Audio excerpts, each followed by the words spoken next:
Saint Year 741, June 17th. City of Baron, capital of smoke and steel. A thick wooden door creaked open, and a red-haired girl stepped into the hallway, leaving behind the hum of academic chatter and clattering chairs. She had nearly exited when a hesitant voice called from behind. Ciel, would you like to come to a tea party at my house tomorrow afternoon? Ciel turned slightly, dark red eyes catching a glimmer of noble azure and the reflection of a gold-trimmed black invitation. Thank you, Miss Amy, she said with a gentle smile, accepting the invitation with grace. If I have time, I'll be sure to visit. But Amy's heart sank. It was the same kind of answer everyone else had received, polite, non-committal, distant. Still, she wasn't ready to give up. It's an academic tea party, Amy added quickly. Some professors from Ansu University will be there. My father has connections. If you made a good impression, I'm sure they'd offer a recommendation. She clutched the edge of her skirt, summoning courage. And, you've never been to my house, right? It's big. I thought you might like it. Amy's intention was clear. If Ciel came, she could secure a future at the capital's top university.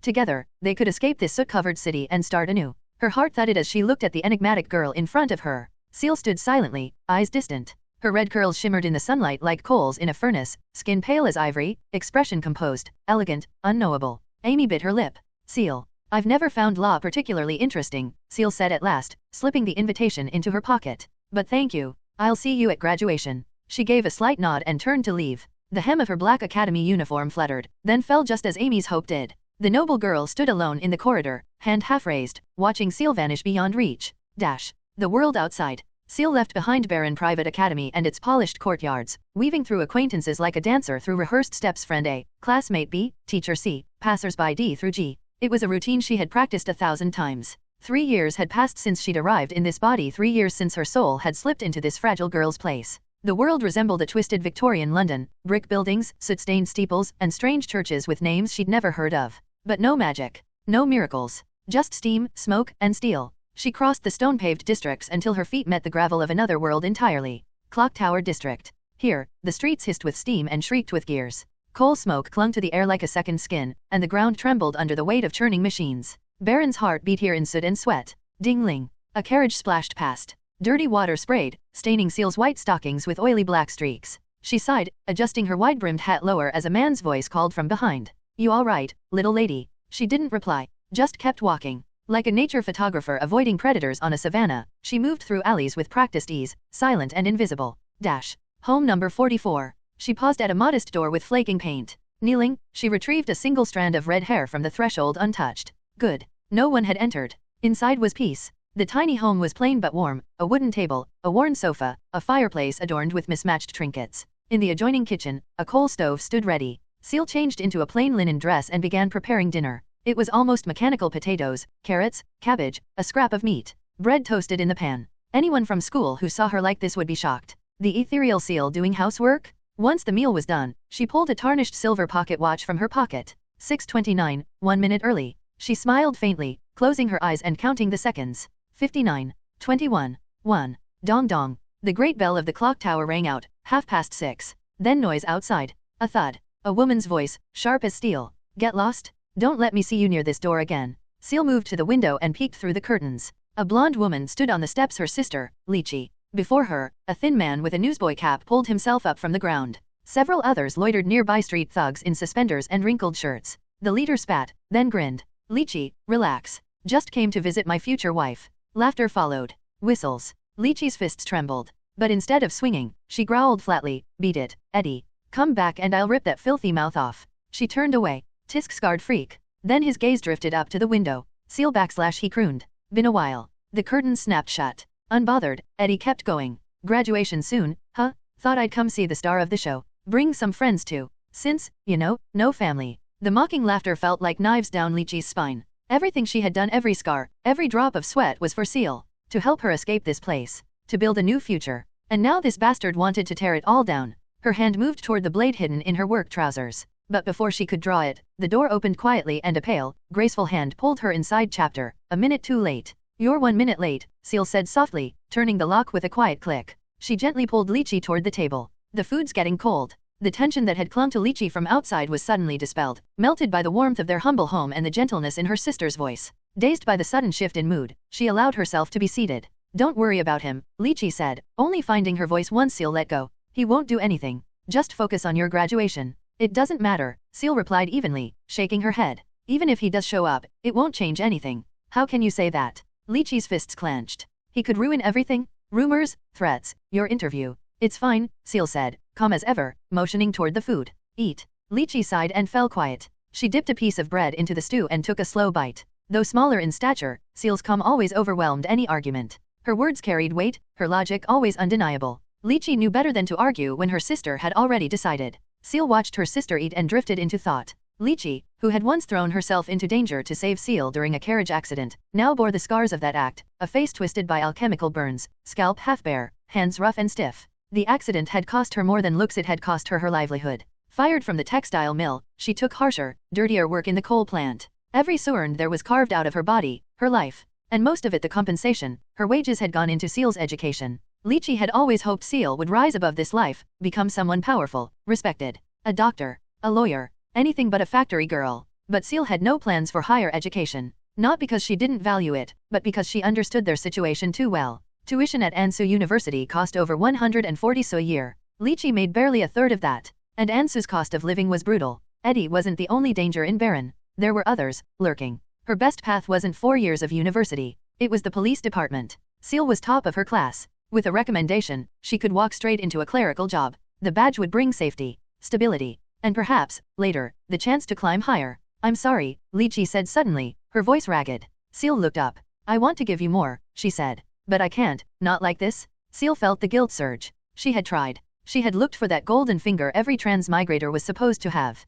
But this world had no magic. No cheat code. She'd studied everything, alchemy, religions, even fake psychic shows. All she had were test scores and a borrowed life. I'm heading out, Li Qi said, rising. Lock the doors. She left for her night shift. Another shift that wouldn't end until after midnight. Ciel sat alone. The stew had cooled. She held the silver pocket watch in her hand, rubbing the glass absent-mindedly. Then, caw, a crow. She flinched. Her thumb slipped. The sharp second hand sliced her skin. Blood. One drop. It landed on the face of the watch and began to move, crawling, slithering into the grooves. Tick. Her head spun. The watch glowed.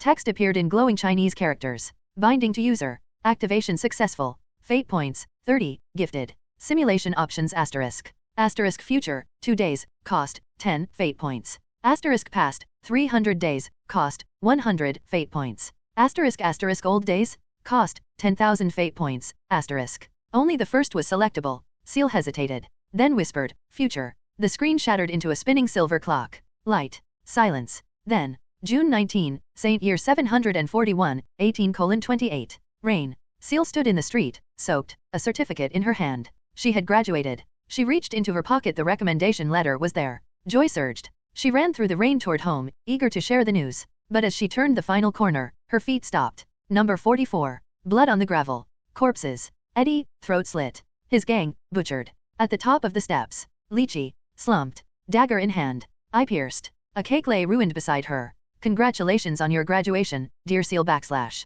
Rain washed away the icing like blood. Ciel trembled. 6:31, why the deviation? An old voice. A gun. Bang. Light. Cold. Then the living room. Warmth. Bread. Fireplace. Text hovered before her. Simulation complete. Reward, +1 fate point, dexterity LV.1. Total fate points, 21. Don't worry. Nothing bad has happened, yet. Hey everyone. I sincerely appreciate your support. If you enjoy my audiobooks, I would be truly grateful if you could subscribe to the channel. And if you'd like to support even further, you're welcome to become a Patreon member, where you can access audiobooks of novels as long as they are freely available on the internet. Your kindness and support mean so much. Thank you. Her ragged breaths could not calm the fear gripping her heart. The agony of having a bullet pierce through her skull lingered vividly, and Ciel remained trapped in the shock of the scene she had just witnessed, unable to regain her composure for a long time. Instinctively, she wanted to get up and run out of the house, to head to the factory and check on her sister's safety. But reason held her back, forcing her to remain seated as she slowly adjusted her breathing. What had just happened wasn't real, it was merely an illusion, one so realistic that it crossed the line into absurdity. The pocket watch. Ciel looked down at her hands. They were empty, save for the cut on her right thumb, a lingering reminder that the pocket watch had indeed been there. What is it? Thinking about me. A bright silver screen unfolded before her, floating in the air. It followed the movements of her head and remained fixed in her line of sight. Ciel recalled that after the pocket watch had been activated by her blood, some sort of binding information had appeared. Was the pocket watch now bound directly to her body? System. Ciel tried calling out. The screen flickered and morphed, revealing several options. Simulation. Skills. Inventory. Points mall. Ps. Next time, just think it instead of saying it out loud. It really was a system. And a rather talkative one at that. Ciel opened the simulation interface directly. A familiar screen appeared before her. Future, 2 days, Saint Year 741, June 19, 1858, cost, 10 fate points. Past, 1 day, Saint Year 741, June 16, 1155, cost, 10 fate points. Old days, cost, 10,000 fate points. Ps. Your future simulation is currently locked to June 19, 1831. Make changes in the present to break the death ending and expand the number of future days available for simulation. Ciel noticed that aside from the simulation of future, the dates for past and old days had now been replaced with random ones. Until the host's death ending is resolved, the future simulation will remain limited to the period before the moment of death. As if sensing her thoughts, the bright silver screen answered the question lingering in her mind. In other words, unless she survives the death event 2 days from now, the simulated future will always remain limited to the period between now and 6:30 p.m. on the 19th. Correct. System, if I go back to the past, can I alter the future? Ciel instinctively asked. This question was critical. Anything she did in the past could potentially create unpredictable butterfly effects. Both future and past simulations do not affect reality. As for old days, it only impacts those who exist within the old days. So, it wasn't possible to change the past. She wasn't sure if that was good or bad news. At the very least, her actions within the simulations wouldn't cause any catastrophic disruptions in reality. As for simulating the future, even without considering anything else, betting on horse races alone could make her filthy rich. As long as she kept a low profile, limited her wins, and frequented different racecourses, she wouldn't even catch the attention of the gangs. Ciel let out a slow exhale, exiting the simulation interface to process the information in her mind. She didn't want to dive into the future again just yet. Rushing 2 days ahead would accomplish nothing and only force her to witness her sister's death again. First, she needed to fully understand all of the system's functions. Ciel opened the second tab, Inventory. It displayed 4 small, empty slots completely devoid of items. This must be where items were stored. Exiting the inventory, Ciel accessed the points mall. A large interface unfolded before her, filled with numerous categories and grids. However, only the foremost few grids were highlighted. Point 450, 11.43 mm, black powder bullet, slightly deformed.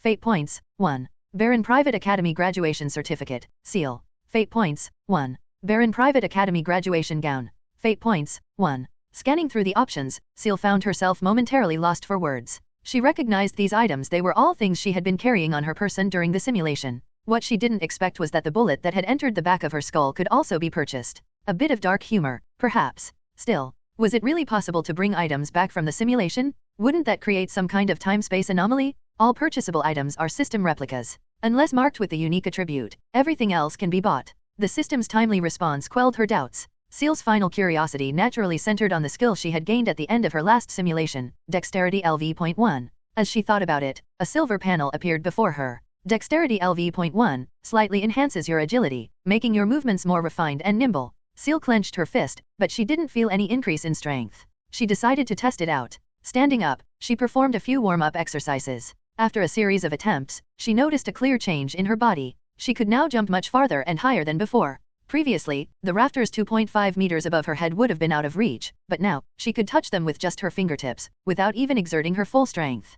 Considering her unimpressive physical condition, this was a significant improvement. Given her height, this was something she couldn't have achieved before. Additionally, her sense of balance had improved. Even when landing, her body instinctively used techniques to reduce the impact. Ciel was certain these movements were not ones she had previously known. In the past, her athletic skills could only be described as non-existent. It seemed that the Dexterity LV.1 skill had comprehensively enhanced her physical agility, making her far more flexible than before. And to think, this was merely a consolation prize for running a little in the future simulation. What if she completed more challenging tasks or achieved higher system ratings? Would she gain even more powerful skills? This ability was incredible. Ciel came to this conclusion almost instantly. Suddenly, she thought of something. She quickly left the living room, ran upstairs to her small room, and retrieved a stitched notebook with a hard cardboard cover and a graphite pencil from her drawer. Opening the notebook, the faint smell of alum emanated from its pale yellow pages. Ciel raised her pencil and wrote a line in Chinese on the first page. Saint Year 741, June 19,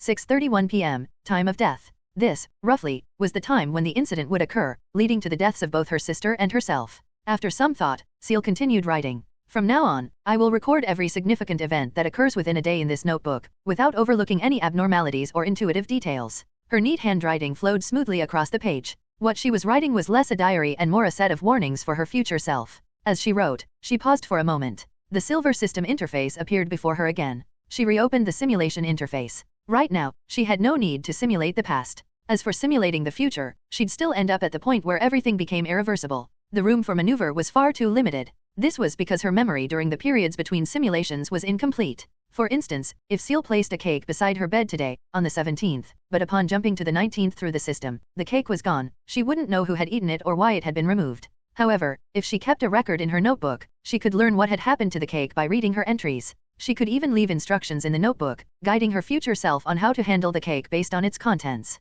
This approach, compared to diving directly into simulations, would allow Ciel to gather more information details the simulations alone couldn't provide. She needed herself to help herself investigate. Across the silver screen, Ciel wrote on the paper at her desk using Chinese characters. Eddie will have a conflict with my sister on June 19th, leading to her death. Do not attend the June 19th graduation ceremony. Try to convince my sister to move with me to a different district, far from the Clock Tower district, to avoid the conflict. It seems the Blackwater gang may be involved. If possible, gather information about them. The Blackwater gang was a local criminal group in Barren, controlling all the taverns and underground distilleries in the Clock Tower district. Ciel had no idea why she or her sister would be entangled with such a dark organization. After all, Ciel conducted herself with extreme caution, even keeping her distance from the aristocratic and wealthy classmates at school to avoid siding with the wrong faction and attracting hostility. With such meticulous behavior, what could have caused the Blackwater gang to take an interest in her? With these thoughts in mind, Ciel set her pencil down and refocused on the silver screen before her. During her last simulation of 2 days into the future, she had no memories of the 2 days leading up to that point. She could only rely on this method to explore alternate routes in each simulation, documenting everything for analysis afterward. Ciel didn't know if this method would work, but everything was worth a try. There was, however, another thing that puzzled her deeply. Eddie had harassed her countless times before, but he had never escalated to outright conflict. His usual approach was to pester and cling. Why had this incident suddenly turned violent and bloody? Could it be that he said something that utterly enraged her sister? No. Ciel instinctively shook her head. Her sister would have taken her warnings to heart. It must have been the other side that struck first. Although the revelation of her sister's death in the simulation had nearly overwhelmed her, Ciel could still clearly discern what had transpired. The Blackwater gang had cleared the area, and the old man's voice behind her had muttered something. Carefully recalling the elder's words, Ciel remembered the exact line. 631, why was there a deviation in the ritual? Deviation, ritual, what deviation? What ritual? Could it be that this confrontation, her sister's death, and even her own death, were all part of a deliberate plan? Ciel didn't know, but she understood that she needed to investigate. With this thought in mind, she picked up her pencil and wrote another line in the notebook. If time permits, investigate the Blackwater gang and the so-called ritual in detail. After completing the entry, Ciel set the pencil down and reopened the system interface. Consume 10 fate points to travel to the future. Ciel double-checked her notes to ensure nothing was missing before closing the notebook and nodding to confirm. Yes. The silver hands of a clock spun rapidly before her, growing larger and larger until her vision was engulfed by endless silver. She lost all sensation of her body. When she regained the ability to move her fingers, the silver light before her dissipated rapidly. The faint sound of rain reached her ears. The silver screen before her displayed her current time. Future. Saint Year 741, June 19th, 18:29.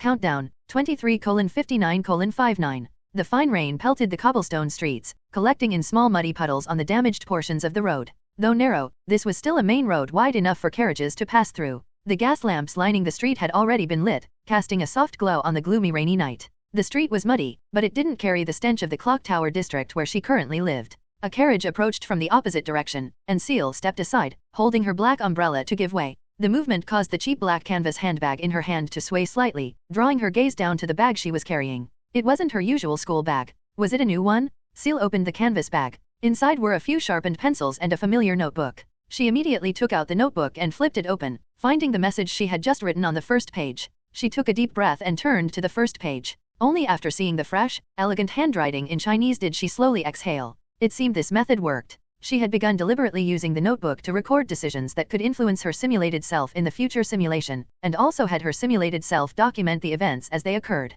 This way, Ciel could learn what had happened during the periods of missing memory in the simulation. Ciel opened the notebook and began skimming through it. Saint Year 741, June 18th, 3 o'clock am. Nothing unusual happened last night. After my sister finished her shift at 2:30 am, I spoke to her about the idea of moving out of the Clock Tower district. Her intention was already to take me out of the district, so she had no objections to my suggestion to move early. As for the matter of not going to university, I haven't discussed it with her yet. This isn't the right time for that conversation. She's worked so hard all these years to send me to school, so I can already imagine how devastated she would be if I gave up on university. A Cold War isn't conducive to facing the challenges ahead together. Ciel turned the page calmly. The thoughts conveyed in the Chinese characters recorded here matched her own perfectly. Simply reading the words made her feel as though she had personally experienced these events, leaving no sense of disconnection. Saint Year 741, June 18, 12 o'clock p.m. I took the day off and didn't go to the academy. According to the original plan, I visited the Chem Street district, where I'd scouted out a potential place to live.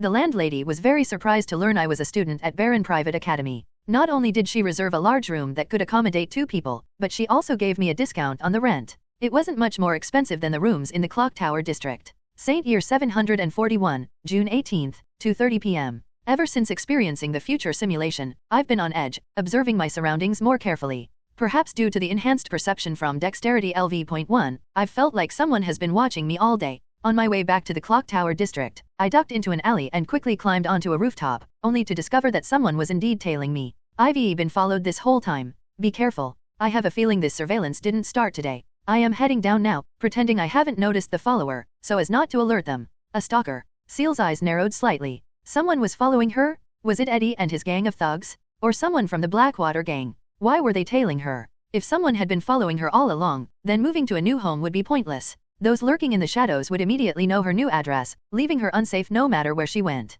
Faced with such a situation, what would I do? I would find a place where I could lose the stalker without arousing suspicion and also take the opportunity to gauge the extent of their influence. As Ciel thought this, she turned to the next page, finding that the recorded actions aligned perfectly with her own thoughts. Saint Year 741, June 18, 7:30 p.m. The invitation I hadn't discarded proved useful. At 4:30 p.m., I attended Miss Amy's tea party in full view of the stalker. Upon entering her estate, the surveillance ceased. Standing by the window, I could see the follower below a well-dressed figure wearing a newsboy cap.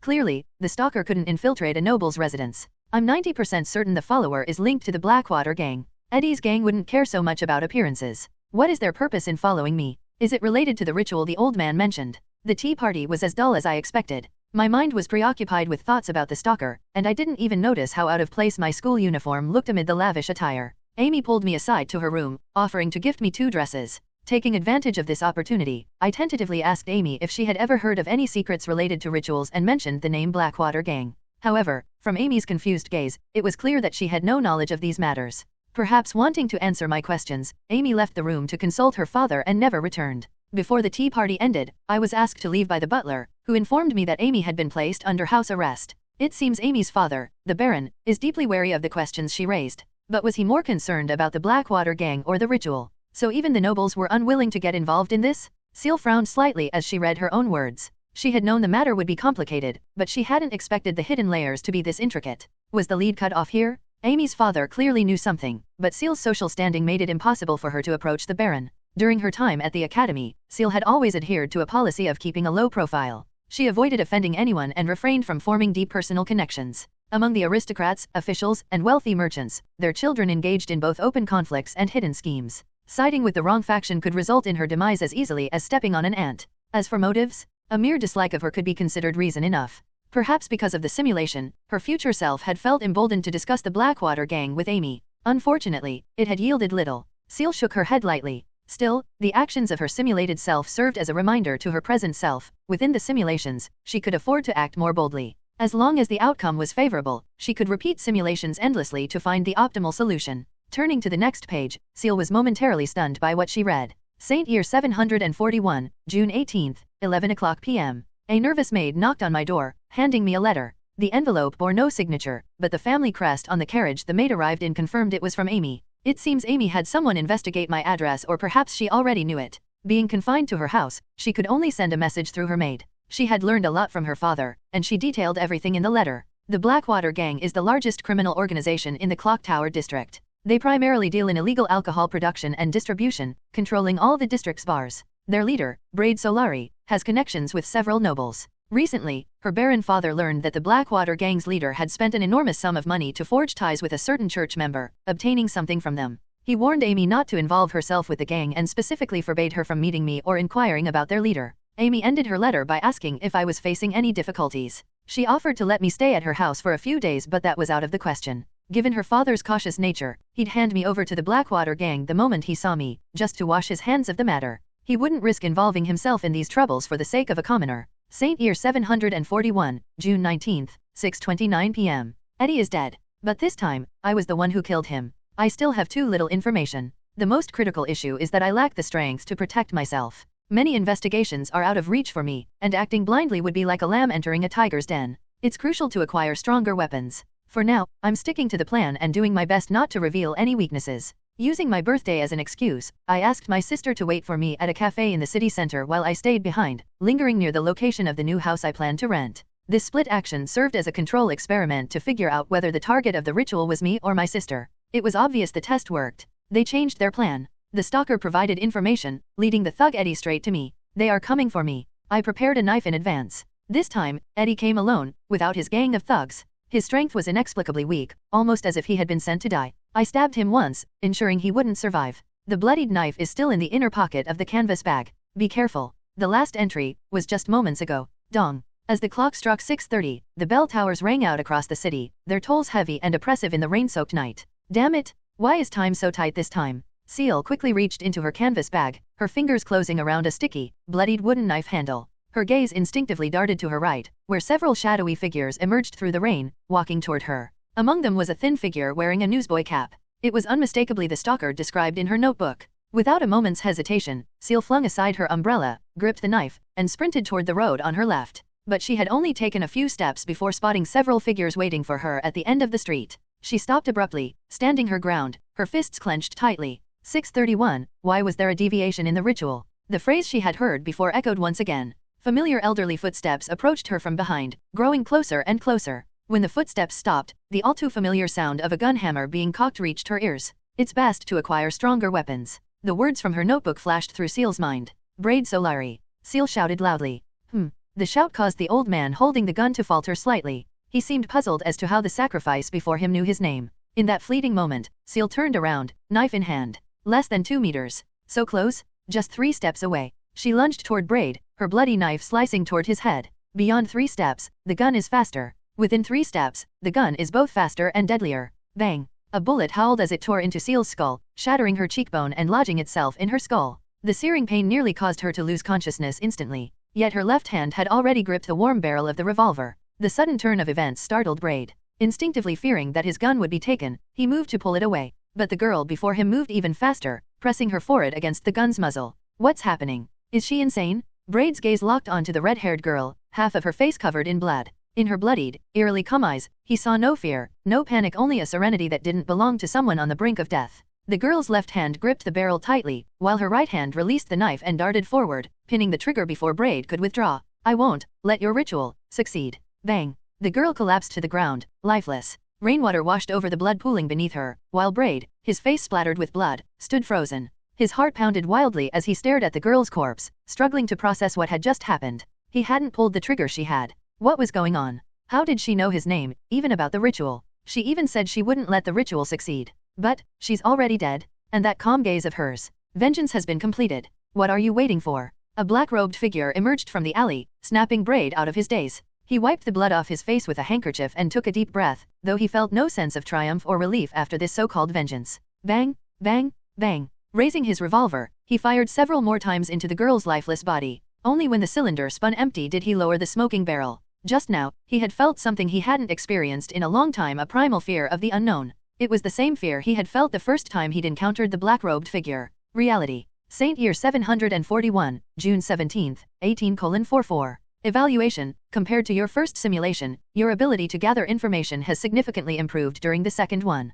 You've also begun to lose your fear of death. Is that really a good thing? Take this as a reward for your fearlessness in the face of death. Reward, Fate Points *3, Death Reversal LV.1. Fate Points, 1-4. Ha! A sharp intake of breath rang out as Ciel propped herself up with her hands, sitting up abruptly in bed. The left side of her face still throbbed faintly with phantom pain. No matter how composed she had appeared earlier, the sensation of her flesh tearing apart during death was not something that could be dulled. Ignoring the system's evaluation, Ciel immediately summoned the system interface in her mind. Simulation. Skills. Inventory. Points Mall. She focused her thoughts on the Points Mall. A silver-white, translucent list unfolded before her, and several new items appeared on the screen. Her gaze swept past the clothing entries and immediately locked onto one particular item. It worked.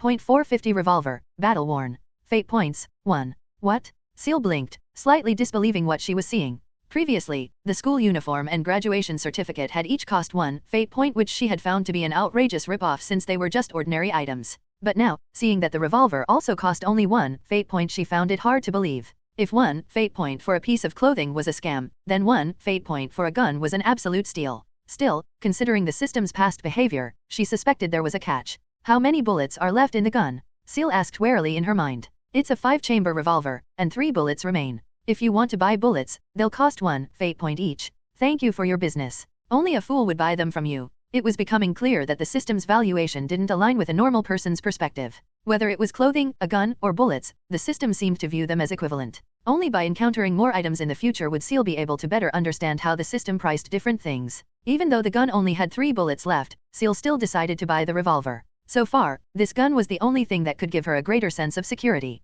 No matter what other uses her fate points might have, securing the revolver took priority. Purchase. Ciel's fate points balance dropped from 14 to 13. After exiting the points mall, she noticed a golden glow at the top right corner of the inventory tab. Opening the inventory, she saw that the previously empty slots now held an icon of the revolver in the first slot. With a single thought, Ciel reached out her hand, and in an instant, white light coalesced. A black, old-style revolver materialized in her palm. It had some heft to it, and the grip felt far from ergonomic. The gun's body bore several scratches, and even the trigger was a little loose. However, it was well maintained, with the metal surface faintly gleaming. It looked like a weapon straight out of the 1800s, perfectly matching Ciel's understanding of the era she was living in. She had once thought she was living in a parallel version of London. But now, it was clear that this world was no longer the ordinary one she had believed it to be. After all, a gang leader had orchestrated her murder under the guise of some inexplicable ritual. Combined with what she had learned from Amy's letter about the gang's dealings with a certain church member and the existence of the system itself, Ciel was beginning to suspect that this world truly harbored supernatural elements.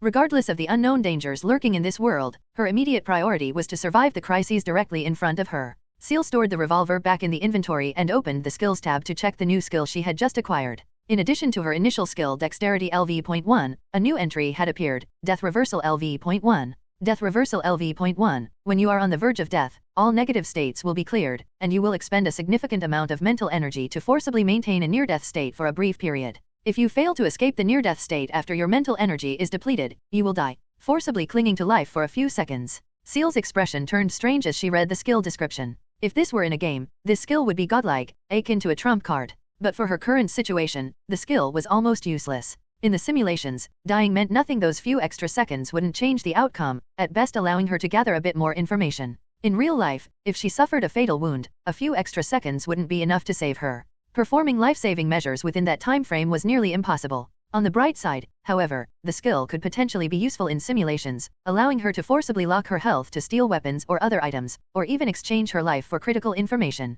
If Dexterity LV.1 was primarily a minor enhancement to her physical capabilities, then Death Reversal was undeniably a supernatural ability. Ciel also noticed a small golden plus icon glowing beside the skill. The moment she focused on the plus icon, a system prompt appeared. Would you like to spend 10 fate points to upgrade Death Reversal? No. Ciel rejected the prompt without hesitation. She only had 13 fate points remaining, barely enough for another simulation. If her next simulation didn't yield significant progress, she would essentially lose the chance to simulate again. So far, she had no other means of earning fate points, and the urgent situation left her no time to leisurely explore ways to obtain them. Eddie had been targeting Ciel for half a year, constantly provoking her and her sister in a way that seemed calculated to push their buttons almost as though he wanted to die. Now she understood this wasn't just a coincidence. The Blackwater gang had taken action against her in the second simulation, but they hadn't caused trouble in the bustling city center or targeted her sister. This marked a notable difference from the first simulation. The only distinction between the two scenarios was that in the second simulation, it was Ciel who killed Eddie. Could the ritual require either her or her sister to kill Eddie in order to initiate? Was that why Eddie had been so relentless in provoking them? What if she and her sister stayed together in the bustling city center, at the police station, or even at a noble friend's residence? Would the ritual still proceed? If possible, Ciel would test each scenario one by one. But her dwindling fate points reminded her that if her next simulation didn't lead to a major breakthrough or earn her more points, she wouldn't be able to simulate again. Rather than running away and gambling on the possibility of exploiting a flaw in a plan that had been meticulously crafted down to the exact minute over the course of half a year, Ciel leaned toward another option. An option her enemies could never anticipate. That option was to fight back. Taking a deep breath, Ciel summoned the system interface and opened the simulation tab. Each future simulation had been set at a different time. She needed to know whether the next simulation would place her on the following day, the day after that, or sometime today, so she could strategize accordingly. Future, 10H, Saint Year 741, June 18th, 4:45, cost, 10 fate points. Past, 30 days, Saint Year 741, May 16th, 7:30, cost, 100 fate points. Old days, cost, 10,000 fate points. 10 hours? 10 hours later, Ciel opened the system's time function and saw that it was currently 18:45, close to 7 p.m. She had activated the system around 6:30 p.m., meaning only about 15 minutes had passed. Aside from the time she'd spent idly in reality, the time spent within the simulation was almost negligible. There is a substantial time difference between the simulation and reality. The host need not worry about lengthy simulations impacting their real-world time. The system interface flashed before her, offering an explanation. 10 hours later. That would be just before 5 a.m.? She'd have 24 hours of activity time within the simulation, plenty of time to accomplish many things. System, if I'm in a state of mental exhaustion in reality, what will happen when I enter the simulation? If the host forces themselves to stay awake, the simulation will reflect the same state of mental fatigue. So, states carried over. What happens if I exceed the allotted time without initiating a simulation? If you fail to simulate before the future simulation time, Saint Year 741, June 18th, 4:45, the future simulation will reset to a new time. Ciel nodded and quickly devised her plan. She needed to spend some time in her relatively safe room to finalize her strategy. Then, she'd ensure she got sufficient rest before initiating the simulation just before its expiration time. This particular simulation was critical. It would be her longest simulation yet, and she had to alter the death outcome within it. Even if she couldn't change her fate entirely, she needed to create enough impact to secure more fate points. Ciel spent some time writing and sketching in her notebook, piecing together guesses and overturning them based on her current knowledge, hoping to formulate the best possible solution. Unfortunately, the information she possessed was still too limited, and her lack of combat knowledge left her at a disadvantage. For now, she set aside the planning and grabbed some loose change to head out. From a street vendor, she purchased a short knife. On her way back, while keeping an eye out, she once again spotted the tall, thin figure in the newsboy cap just like the notebook had described. The stalker was still keeping watch, even late into the night. After returning home, Ciel sharpened the short knife. She then attempted to store it in the system's inventory, but the attempt failed. She tried storing several other objects, but all attempts were unsuccessful. It seemed the inventory could only hold items purchased from the Points Mall, which left Ciel feeling slightly regretful. Having made all the preparations she could, Ciel returned to her room, lay down on her bed, and closed her eyes. In her mind, she initiated the system simulation. Future. As she silently recited the command, a hazy silver light bloomed in her vision, pulling her consciousness into the silver-white space. The radiant second hand spun rapidly, stopping at a fixed position. The light in Ciel's eyes faded, and she gradually became aware of the objects and temperature around her. Future. Saint Year 741, June 18th, 4:45. Countdown, 23:59:59. The silver-white space dissolved before her, leaving a faint screen displaying her current time. She had arrived at 4:45 a.m. on the 18th, feeling fully refreshed. Without lighting the kerosene lamp, she moved silently in the dark. She slipped out of bed, grabbed the sharpened short knife from under her pillow, and held it in a reverse grip as she cautiously opened her bedroom door. Ciel quietly opened Lichi's door, confirming her sister was still sound asleep inside. She gently closed the door and descended to the first floor. Dressed in a gray linen outfit she had prepared earlier, she draped a worn, dark gray cloak over her shoulders, pulling the hood up. She slightly parted the curtains and began observing the area outside through a narrow gap. The street was deserted in the pre-dawn hours. Even the most exploitative factories had already ceased their operations, leaving the area quiet. The clock tower district had no street lights that remained lit throughout the night. As her eyes adjusted to the moonlit darkness, Ciel spotted a shadowy figure leaning against a wall in the alley directly across from her house. Vagrants and orphans were so common in the clock tower district that no one would think twice about such a figure. However, the gray newsboy cap the figure used to cover their face betrayed their identity. The sleeper in the alley was the same person who had been following her all this time. If she wanted information, this person was her best target. Eddie might not know Braid Solari's whereabouts, but this stalker definitely would. With the night deep and silent, Ciel gripped her knife, opened the door, and descended the stairs with slow, deliberate steps toward the alley. Thanks to the boost from Dexterity LV.1, she made no sound as she opened the door or walked, her movements light and precise. She approached the figure quietly, stopping only when she was close enough to hear their faint snores. The man remained oblivious to her presence. A faint silver light shimmered briefly, and a revolver materialized in Ciel's left hand. Without hesitation, her right hand thrust the knife forward, sinking it into the stalker's abdomen. Schlurk. Warm blood splattered onto Ciel's hand. Ugh. The man curled into himself from the pain, the newsboy cap slipping from his face and falling to the ground. Clutching his stomach, he looked up sharply at Ciel, only to see the red-haired girl bathed in moonlight, calmly pointing a gun at him. Keep your voice down. Ciel spoke evenly, maintaining a safe distance from the man. She didn't know where to strike to incapacitate someone without killing them. As a result, she'd chosen the soft abdomen, where no immediately fatal organs were located. Where is Braid Solari? The steady tone of the girl's voice caused the man's face to twitch. When he heard the name, panic and astonishment flashed unmistakably in his eyes. That church member tricked Braid. The ritual is fake. Tell me where he is, and I'll spare your life. Ciel spoke flatly, her tone devoid of emotion. She had fabricated this information based on what she already knew, gambling that the man wouldn't know more than she did and that he'd value his life enough to talk. The sight of the blood-dripping knife in her right hand and the revolver in her left made the man grit his teeth in hesitation. After a moment, he gave in. He's at the Blackwater Tavern, the one on East Street. He'll be there for the next couple of days. Cough, cough. The man's voice grew weaker and more broken as he spoke. The moment he finished speaking, a crisp click echoed a warning as the revolver's hammer was cocked. Lies won't save your life. It seems my mercy was wasted. Ciel's calm face showed a trace of anger as her left index finger rested on the trigger. She took a step forward, forcing the man to crawl back in panic. Seeing this, his eyes widened in terror, and he began trembling and pleading desperately. His voice grew louder, even breaking into sobs. No, I'm not lying. Cough, cough. I swear it's true. He's really at the Blackwater Tavern on East Street. Ciel paused momentarily before slowly lowering the hammer. She waved the revolver toward the alley. Get lost. Don't let me see you again. Thank you. The man struggled to his feet, leaning against the wall as he limped into the depths of the alley. His frantic steps caused him to stumble multiple times. When he had walked about 10 meters, he mustered the courage to glance back, only to find the moonlit alley empty. The girl was gone. Breathing heavily, the man tore off his sweat-soaked shirt and balled it up, pressing it against the wound in his abdomen to stop the bleeding. Clutching his wound, he hobbled out of the alley and made a sharp left turn toward West Street. He never noticed the shadowy figure cloaked in black silently trailing him from the rooftops. The man navigated several alleys before arriving at a brightly lit tavern with a sign reading The Hammer.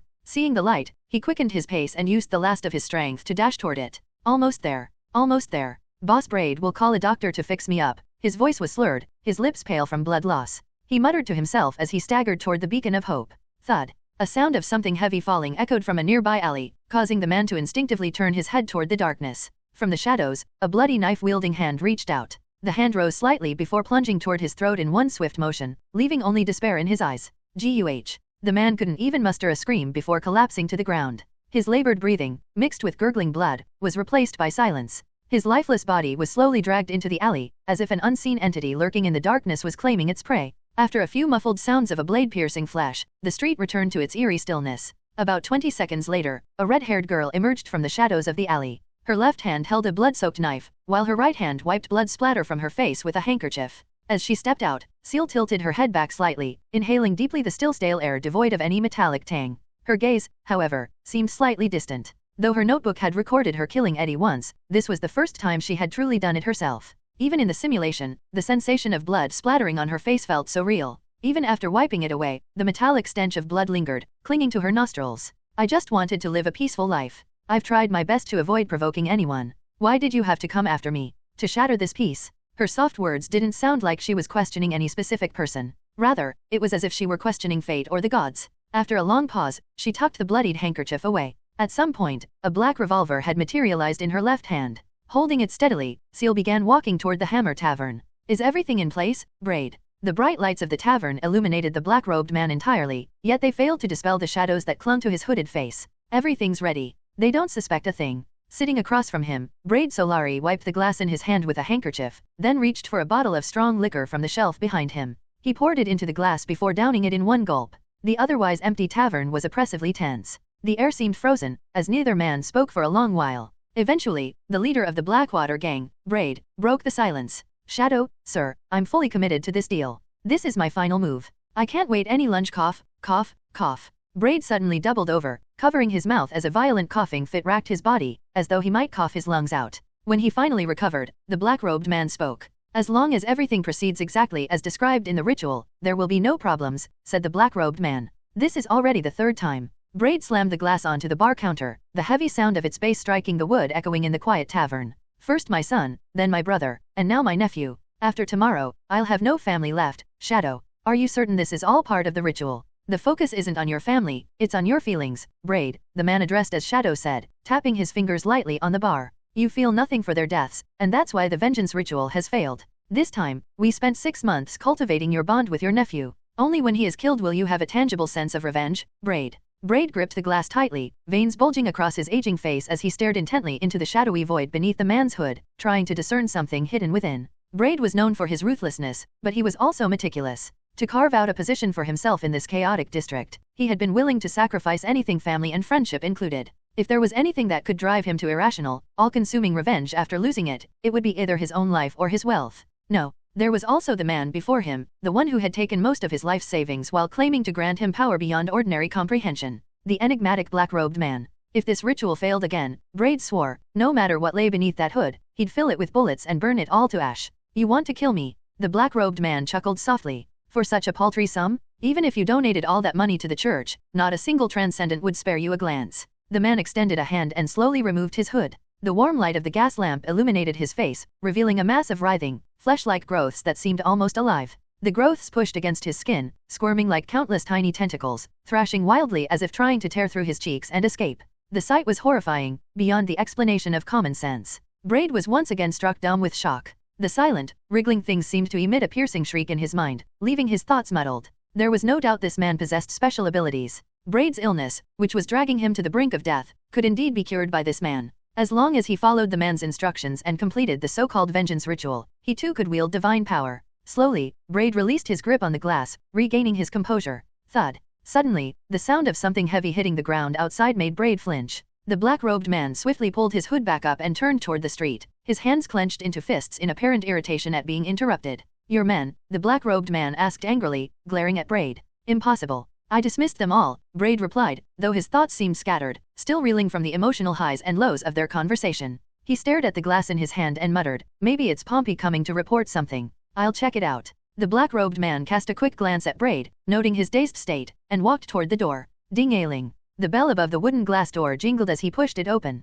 He stepped outside and scanned the dark street, but saw no one. The street was devoid of pedestrians. The quiet was punctuated only by the scurrying of rats or insects and the occasional snores from the neighboring buildings. Everything seemed as calm as ever. The man, still facing the street, abruptly dropped to his knees without regard for appearances. Reaching into his robe with his left hand, he produced a translucent vial. With his right hand, he shoved his fingers deep into his throat. Ugh! His stomach convulsed violently, as though provoked. Then, with wild desperation, he began punching his stomach repeatedly, each blow harder than the last. Finally, with a retch, he vomited up a black mass of blood along with a fleshy, wriggling tendril. Plop, plop. The tendril twisted on the ground like a stranded fish, but the man quickly grabbed it and stuffed it into the vial. Through the yellowish translucent glass, the tendril appeared to occupy only a small portion of the vial, as though part of it had already dissolved. Damn it, another failure. The black-robed man's shadowed face was now revealed, a gaunt, pale middle-aged man whose skin hung loose like that of a centenarian. Bluish veins throbbed visibly beneath his skin. His hair was completely gone, replaced by fist-sized black and red cyst-like growths resembling parasitic eggs. He looked neither human nor ghostly. Shaking, the man stood up, holding his forehead as though battling a severe headache. Once he steadied himself, he scanned the empty street with a venomous gaze, muttered a curse under his breath, and returned to the tavern. He pulled his hood back up, sat down at the bar, wiped the black blood from his lips, and spoke as though nothing had happened. Is everything in place, Braid? Braid, still dazed, hesitated at the question. After a long pause, he seemed to recall something and responded blankly, everything's ready. They don't suspect a thing. The conversation repeated itself, but this time, the black-robed man refrained from provoking Braid further. Instead, he guided the discussion, prompting Braid to reiterate the plan in detail. Ding-a-ling. As their conversation neared its end, the sound of the tavern door opening interrupted them again, snapping the black-robed man out of his momentary stupor. Who's there? The man turned sharply toward the door, but before he could fully face the entrance, before he even had a chance to rationalize the situation, a bullet, accompanied by the roar of gunfire, tore through the air toward his chest. Bang! The searing pain sent him sprawling to the floor, his body curling into a fetal position. He glanced toward the window and saw her, a red-haired girl draped in a black cloak, her revolver aimed at him with an emotionless expression. It's her? Braid, hearing the gunshot, flinched but remained frozen in place, making no move to act. The intruder was Ciel. To ensure her shot wouldn't miss, Ciel had aimed for the torso, the area with the largest target. After incapacitating the black-robed man, she quickly pivoted and aimed at the stunned Braid. Without hesitation, she fired. Bang! The bullet left the barrel, trailing smoke. Aimed initially at Braid's chest, the shot veered slightly upon firing, burying itself in his throat. Schlurk. Blood, frothing with bubbles, sprayed from his throat. His eyes, which had begun to focus, glazed over again. Clutching his neck, he slowly collapsed behind the bar. Despite eliminating the threats, Ciel felt no relief. With only one bullet left in the revolver, she made a quick decision.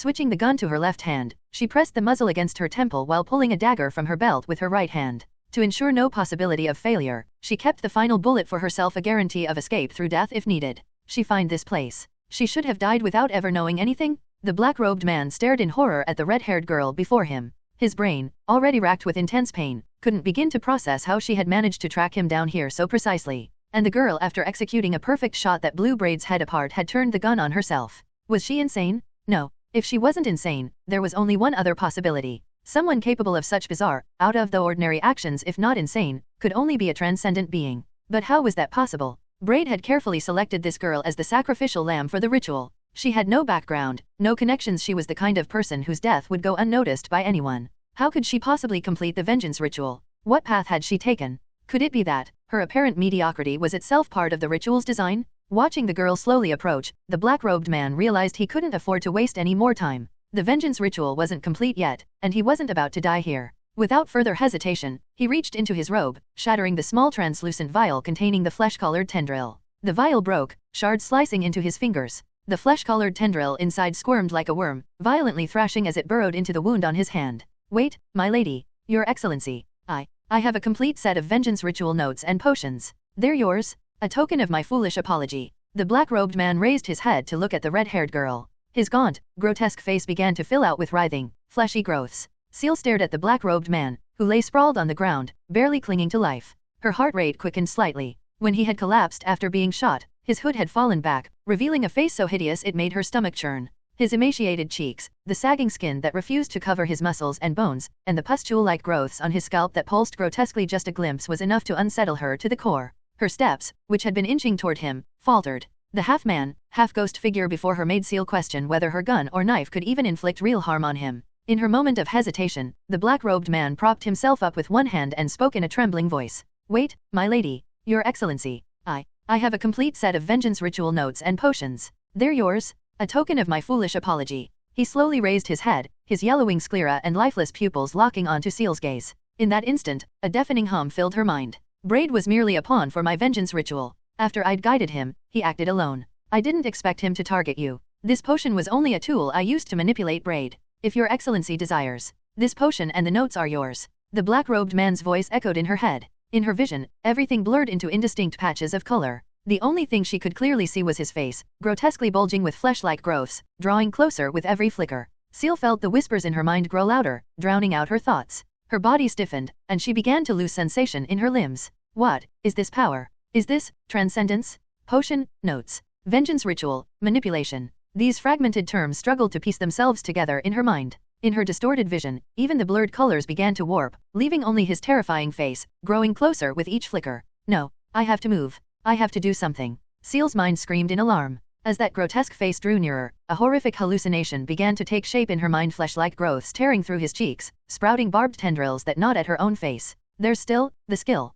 Death. Reversal. Summoning the last sliver of her strength, Ciel pulled the trigger of the revolver pressed against her temple. Bang. The hammer struck the primer with a sharp crack. Black powder erupted in a cloud of smoke, propelling the bullet forward as flames from the muzzle scorched her hair. The round tore into her skull, churning through her brain with violent force. The gunshot roared like a thunderclap in her ears, shattering the whispers and hums in an instant. As brain matter and blood sprayed from her head, her vision returned to normal. She saw the black-robed man clutching his wound, limping toward her. His face, distorted with flesh growths, strained as the tendrils writhed violently, seemingly desperate to break free. Ciel could even see blood seeping from his eyes, along with a barbed tendril beginning to protrude from his eye socket. Fear and pain didn't break Ciel. Instead, she entered a state of eerie calm, as if she were already dead. Under the black-robed man's stunned gaze, she raised her left hand, now holding an empty revolver, and hurled it at him. Her right hand, gripping the short knife, slashed forward with deadly precision, drawing closer with unnerving speed. The blade cut across his neck, leaving a deep gash. Ignoring the foul black blood that sprayed onto her, Ciel struck again and again, her knife slicing relentlessly into his throat.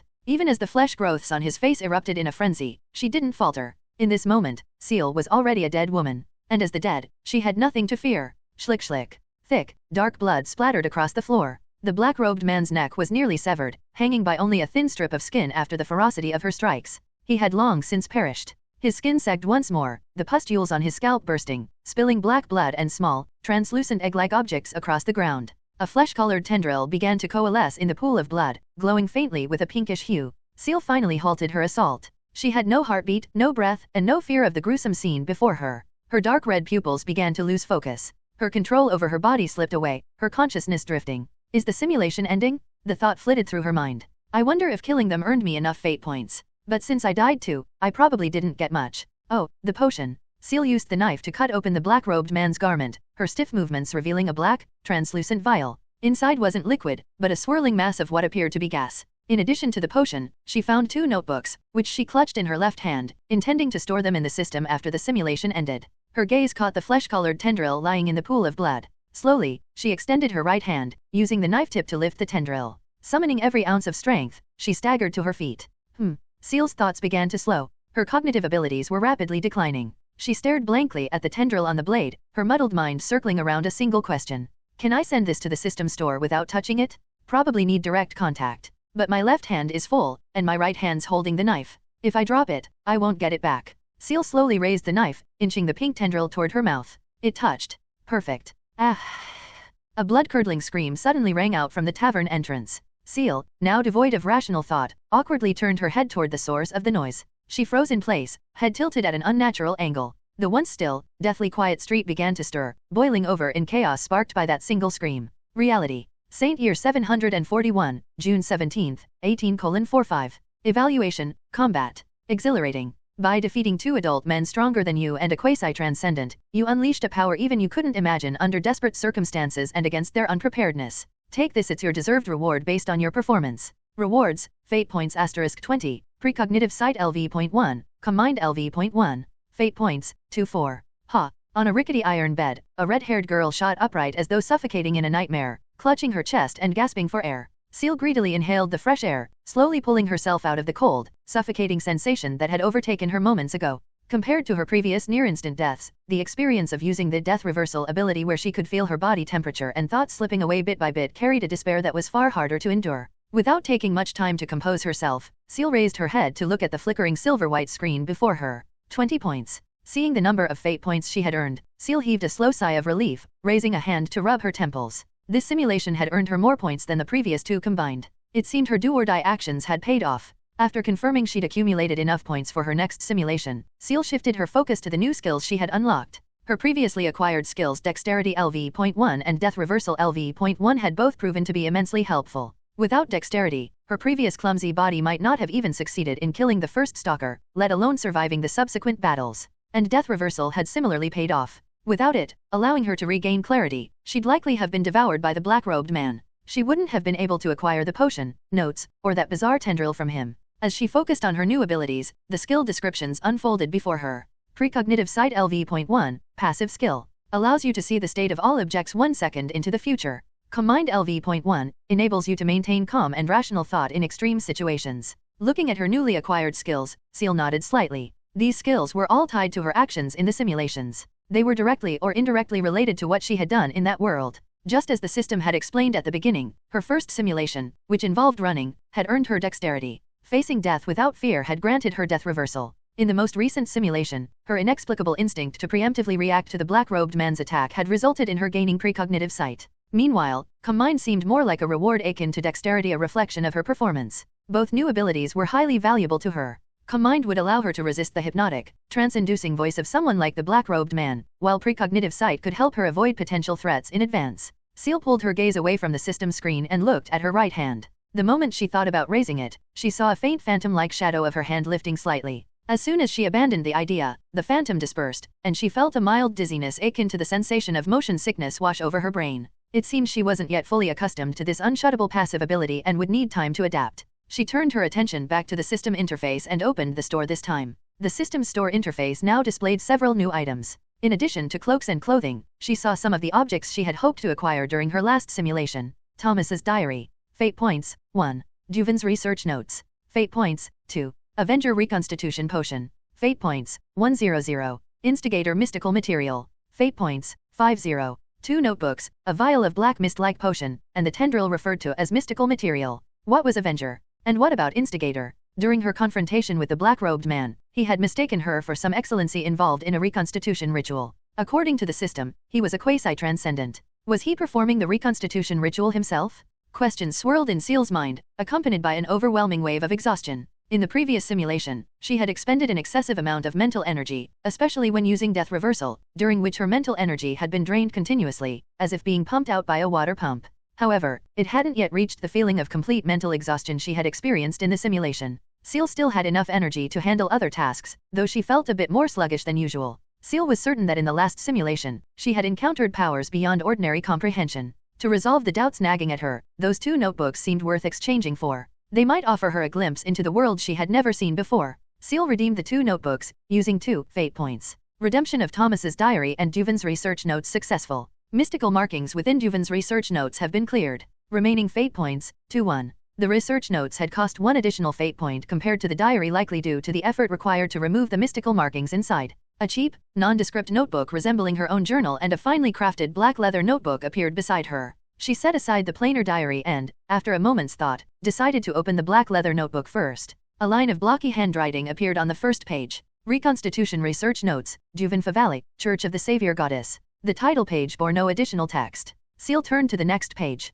Like other priests, I have begun writing a mystical journal, hoping to accelerate my devotion. I never dreamed that a mere believer like me could become one of God's servants. I will devote myself entirely to the church and incorporate this discipline into every corner of my life. May the goddess bless me to pass my trials and become a priest. Russell. Ciel flipped the page. The following entries were filled with mundane details of daily church life, none of which seemed noteworthy. She quickly skimmed through until she came to a halt on one particular page. High Priestess Eurus caught me writing my mystical journal. She admonished me in private, telling me not to be so ambitious. But is it wrong to want to dedicate everything to the goddess as soon as possible? I went to the black market and found someone to inscribe mystical markings into my journal. This way, no one can see what I'm writing. But I can't stand the way that black market scoundrel looks at people. From this point onward, the previously casual handwriting grew firmer and more intense. Ciel continued flipping through. I've done everything other ascetics have done. No, I've endured even greater suffering than them. Why hasn't High Priestess Eurus acknowledged me yet? The goddess said that the more pain we bear, the less suffering exists in the world.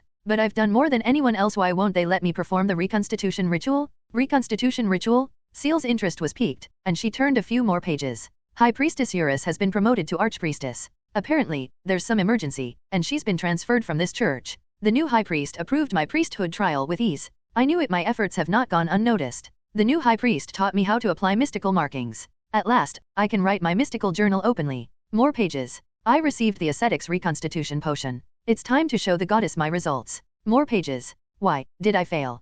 Page after page, the handwriting grew increasingly chaotic. Ciel found it harder and harder to decipher the notes. More pages. It wasn't my fault. It was the doctrine that was flawed. If the world's suffering is fixed, then as long as I kill those who bring suffering to others, the balance will be maintained. The potion was missing something. I know it. The goddess told me. The new path is called Avenger. They don't understand me. I must find another place to complete my ritual. The notebook contained numerous mundane details, almost like a daily record of someone's psychological changes after becoming a devout believer. The chaotic and unsettling writings came to an abrupt halt after the man named Duvin went searching for the true reconstitution ritual. This wasn't the black-robed man's notebook. Its owner was a disfigured man who had lost both ears. Through this diary-like research notebook, Ciel had uncovered a hidden corner of this world, one she had never known. Ciel was familiar with the Church of the Savior Goddess. 2 years ago, when she had been searching for extraordinary powers, she had attended some of their prayer sessions. At the time, Ciel hadn't noticed anything unusual about the church. It simply seemed like a monotheistic faith with teachings that bore some resemblance to Buddhism. But through Duvin's research notes, Ciel now understood that even the believers and priests within the church were unaware of any extraordinary abilities. The church operated like an ordinary religious institution. To access the extraordinary aspects, one had to be chosen to become a servant. After passing trials and becoming a priest, they could finally come into contact with the church's mystical powers. Duvin, the author of the notebook, had originally been an ordinary believer. It seemed he had encountered some extraordinary event that allowed him to bypass the priest phase and directly become a servant. However, during his journey of ascetic training as a servant, the ambitious and arrogant Duvin appeared to have strayed from the teachings of the Church of the Savior Goddess, following another path entirely. Ciel reviewed the notes again. Finding no further valuable clues, she opened the other notebook, Thomas's diary. This diary belonged to the black-robed man. Diary, Thomas. If the records of that church traitor are accurate, a person's journal seems to aid in the reconstitution ritual. Since there's no priest to verify it for me, I don't know if writing is even useful. But I'll write anyway. The opening page detailed Thomas's thoughts, but the contents of the subsequent entries surprised Ciel. The man had originally been a bandit, roaming between villages in the kingdom of Ansu to commit his crimes. He was adept at using his friendly demeanor and smooth talk to gain others' trust. Once inside their homes, he would rob and murder them, targeting those who were solitary and weak, mostly the elderly and women. This was all described in his own diary. The reason he began writing the diary, however, was tied to his final act of murder. While skulking near a village on the outskirts of Barren City, Thomas had encountered a man dressed in fine clothing but gravely injured and on the brink of death. Feigning goodwill, Thomas treated the man's wounds and hid him in an abandoned house for a time. Eventually, as the man's condition worsened and Thomas continued to display false kindness, the man revealed the location of his safe house in the city, begging Thomas to take him there. The injured man turned out to be Juven, the priest and author of the research notes. What followed was predictable. The bandit Thomas murdered Juven inside his secluded home, plundering everything of value, including 3 potions and a complete reconstitution ritual. One bottle contained the complete Avenger potion, while the other 2 were unfinished instigator potions items Juven had acquired after he stopped writing his notes.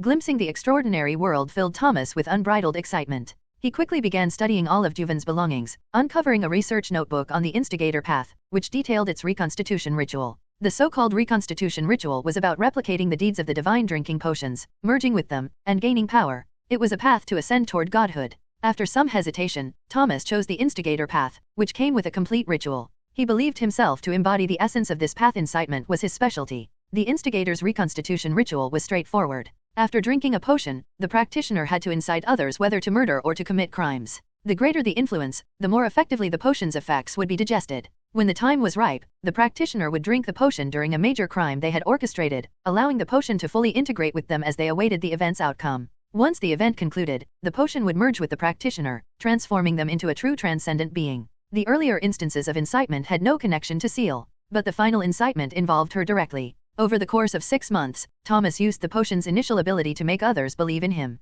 He convinced the Blackwater gang leader, Braid Solari, that the Avenger potion's reconstitution ritual was genuine, gradually inciting him to commit murders. Thomas's endgame was for the Blackwater gang leader to kill both his nephew and the person who killed his nephew, before ultimately drinking the Avenger potion himself. The ritual was entirely fabricated by Thomas. Even he didn't know the actual procedure, as Juven's research notes contained no details about the Avenger ritual. Thomas's true intent in having Braid drink the Avenger potion was to drive him mad under the influence of a flawed ritual, transforming him into an irrational, transcendent killing machine. Once this monstrous being came into existence, the massive chaos it created would fully digest Thomas's instigator potion, allowing him to ascend as a true transcendent. Phew. Ciel exhaled deeply. She finally understood why she had been dragged into this mess. It was all a coincidence, one built on layers of betrayal and deceit. Ciel was nothing more than a disposable pawn, someone to be sacrificed without hesitation. Ciel hadn't found the second bottle of instigator potion in the simulation. Most likely, Thomas had already consumed it, and the material extracted from his blood after she killed him had been the remnants of the potion's essence.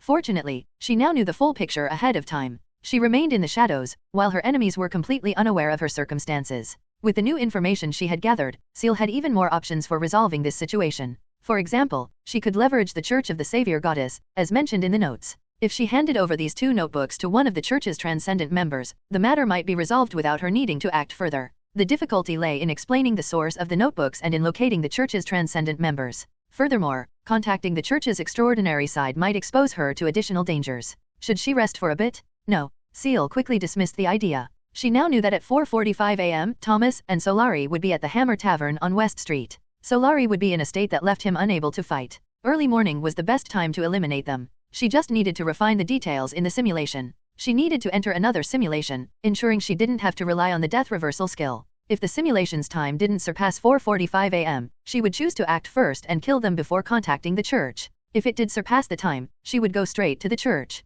If contact proved impossible, she could use the time within the simulation to find another opportunity to strike. Ciel was certain that her skill in killing had improved since the last simulation. She would be quicker, more decisive, and leave no room for her enemies to react. Opening the system's simulation interface, Ciel saw the new randomized simulation times displayed before her. Future, 1H, Saint Year 741, June 17, 746, cost, 10 fate points. Past, 3 days, Saint Year 741, June 14, 730, cost, 100 fate points. Old days, cost, 10,000 fate points. 1 hour later, Ciel hadn't expected the randomized time to be so close to the present. Close enough that the Church would likely still be open, allowing her to probe its inner workings before sharpening her assassination plans. This seemed perfectly aligned with her objectives.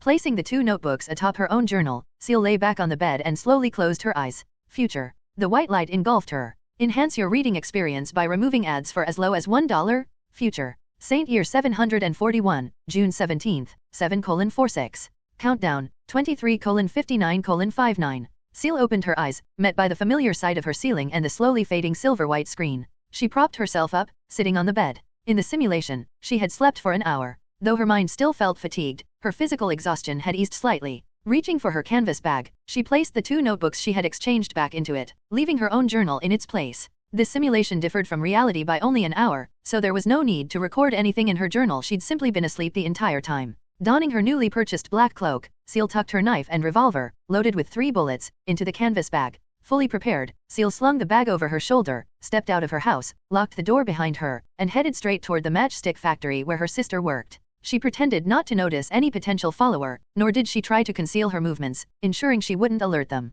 Ciel only needed the stalker to believe her actions were reasonable. Crossing 2 blocks, she arrived at the matchstick factory where her sister worked. By this time, the workers had mostly finished their meals and were chatting in small groups outside the factory, waiting for their shift to start. Ciel quickly spotted the familiar blonde figure standing at the entrance. Her sister had her back to her and appeared to be arguing with 3 men. From afar, their gestures seemed intense, almost as if she were angry. Ciel instinctively quickened her pace, but as she got closer, she realized something was off. It didn't look like her sister was being harassed. The 3 burly men stood before Lychee like scolded children, heads bowed, mumbling nervously as they were berated by her. "What do you mean you just lost track of her for a second? At least she's back now." One of the men glanced past Lychee and noticed Ciel approaching, quietly signaling her arrival to Lychee. Her sister turned her head, surprised to see her. "Little Ciel." Lychee turned and, upon recognizing her, quickly strode over, taking Ciel's hand and leading her away from the factory entrance. "It stinks here. Why'd you come?" The noxious smell of phosphorus fumes hit Ciel as soon as she got close to the factory. The sharp, pungent odor brought to mind images of rot and decay.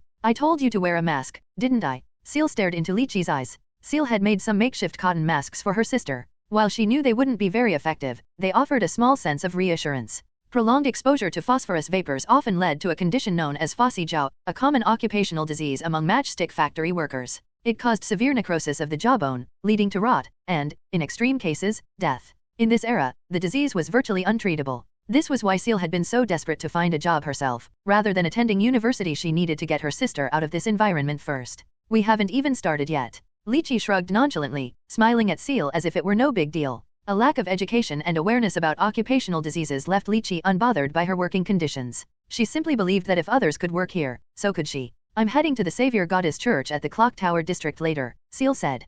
Coming here to speak with Lychee served 2 purposes: to ensure her sister wouldn't worry or look for her if she returned home early, and to avoid arousing suspicion in the stalker following her. If Ciel, who never went to church, suddenly decided to visit, it would inevitably seem suspicious. But if she spoke to Lychee, a known believer, before going, the eavesdropping stalker might piece together their own assumptions, lowering the risk of alerting them. "Oh, you're going to church?" Lychee raised an eyebrow, then playfully pinched Ciel's cheek. "That's great. Say hi to Priest Mel for me." In the Clock Tower district, the Church of the Savior Goddess dominated as the primary faith, followed by most of the workers. The church distributed free food daily, offered small coins to those who attended prayers on rest days, and had even achieved a significant win for the workers: the 1.5-hour break granted at 6:30 p.m. every day. The massive clock tower towering over the district's center was built by the Church of the Savior Goddess. It was also part of the church itself, with the bell tolling at 6:30 p.m. each evening to remind factory owners to let workers rest. Lychee was naturally a devout follower and had brought Ciel to the church for prayers multiple times. However, after realizing there were no priests capable of casting holy light magic, Ciel lost interest in attending. After all, she was an atheist. Bidding farewell to Lychee, Ciel walked along the main road toward the church. The journey was uneventful, and she soon arrived at the church's entrance. It was Thursday, not the Sunday rest day, and the time for food distribution had long passed, so there weren't many people around. Only an elderly nun in a plain black robe was sweeping dust from the church steps. "May the goddess relieve you of your suffering." As Ciel ascended the stairs and passed by the nun, the woman pressed a hand to her chest and greeted her. Ciel gave her a slight nod but remained silent. She wasn't a believer and had no need to exchange such blessings. Inside the church, Ciel glanced around and found it surprisingly empty. Even the good luck box, which usually attracted a small crowd, was unoccupied. The good luck box functioned similarly to a donation box but with a twist. Wealthier individuals could deposit coins, while others could press a button beneath the box to receive a few pennies in return. Whether donating or retrieving money, it symbolized a plea for good fortune. Ciel approached the box, pressed the button, and caught the 3 coins that fell out, silently mouthing, "Goddess bless me." "Really? You're asking for help while taking their money?" The silver-white screen flickered before her, displaying the system's text. "Taking money counts as a blessing," Ciel retorted inwardly. After a moment's thought, she deposited 1 coin back into the box and whispered, "Goddess bless me." Double the blessings surely. If the goddess existed, she'd be touched. The church's nave was entirely empty. Even the priest who typically stood at the sermon altar was nowhere to be seen. Ciel had come specifically to find this priest. Was he out? Or perhaps eating? Maybe the goddess had answered her prayers just then. The door to the side corridor opened, and two people emerged. Leading the way was Priest Mel, a kindly elderly woman in a black robe adorned with the Savior Goddess Church's oval insignia. She walked while quietly conversing with the person beside her. The other figure was shrouded in a black ceremonial robe, far more intricate than Priest Mel's simple attire. White embroidery traced the edges of their cloak. Their face was obscured by a white mask, marked with simple geometric patterns symbolizing eyes and a nose, but beneath the nose, the mask was featureless and blank. Noticing Ciel near the good luck box, Priest Mel smiled and nodded before continuing to see her companion out. Ciel stepped aside politely, allowing the two to pass. But as the masked figure moved past her, she overheard snippets of their conversation. High Priestess Eurus. If there's any news here, we'll notify you immediately. High Priestess Eurus? The name from the notebook. She had been promoted to High Priestess and was associated with the Savior Goddess Church's extraordinary side. Ciel instinctively looked up at the retreating figure. She hesitated, debating whether to approach, but before she could decide, the church's front hall was left with only Priest Mel and the nun sweeping the steps outside. A faint trace of confusion flickered in Ciel's eyes. What was I here for again? Oh, right. I was looking for Priest Mel. No, that's not it. Combined LV.1. A cool sensation flowed through Ciel's mind, clearing her thoughts instantly. She remembered her purpose. High Pri. The name had barely left her lips when she felt a pair of warm hands gently encircle her neck from behind. You're in pain. An ethereal voice whispered softly by Ciel's ear. But it's all right. The goddess will make everything better. Ciel was startled and instinctively bolted a few steps forward, her hand unconsciously reaching for the canvas bag slung over her left shoulder. The gun, it's gone? She turned back and saw the masked figure in the high priestess robe, now sitting casually on one of the prayer benches. The figure was curiously examining an old revolver in their hand. Little girl, why would you bring something so dangerous into a church? The masked person tilted their head slightly, looking toward Ciel. Are you here to rob the church? Ciel froze in place, her body stiff. At that moment, she was certain the masked figure before her was a transcendent. There was a 90% chance this was High Priestess Eurus, the one described in Duvin's research notes. High Priestess, you've frightened her. I know this child. She's the sister of Lychee, one of our believers. Her name is Ciel. She's been here before. About 2 years ago, Priest Mel walked over to Ciel, gently patting her shoulder as she offered reassurance.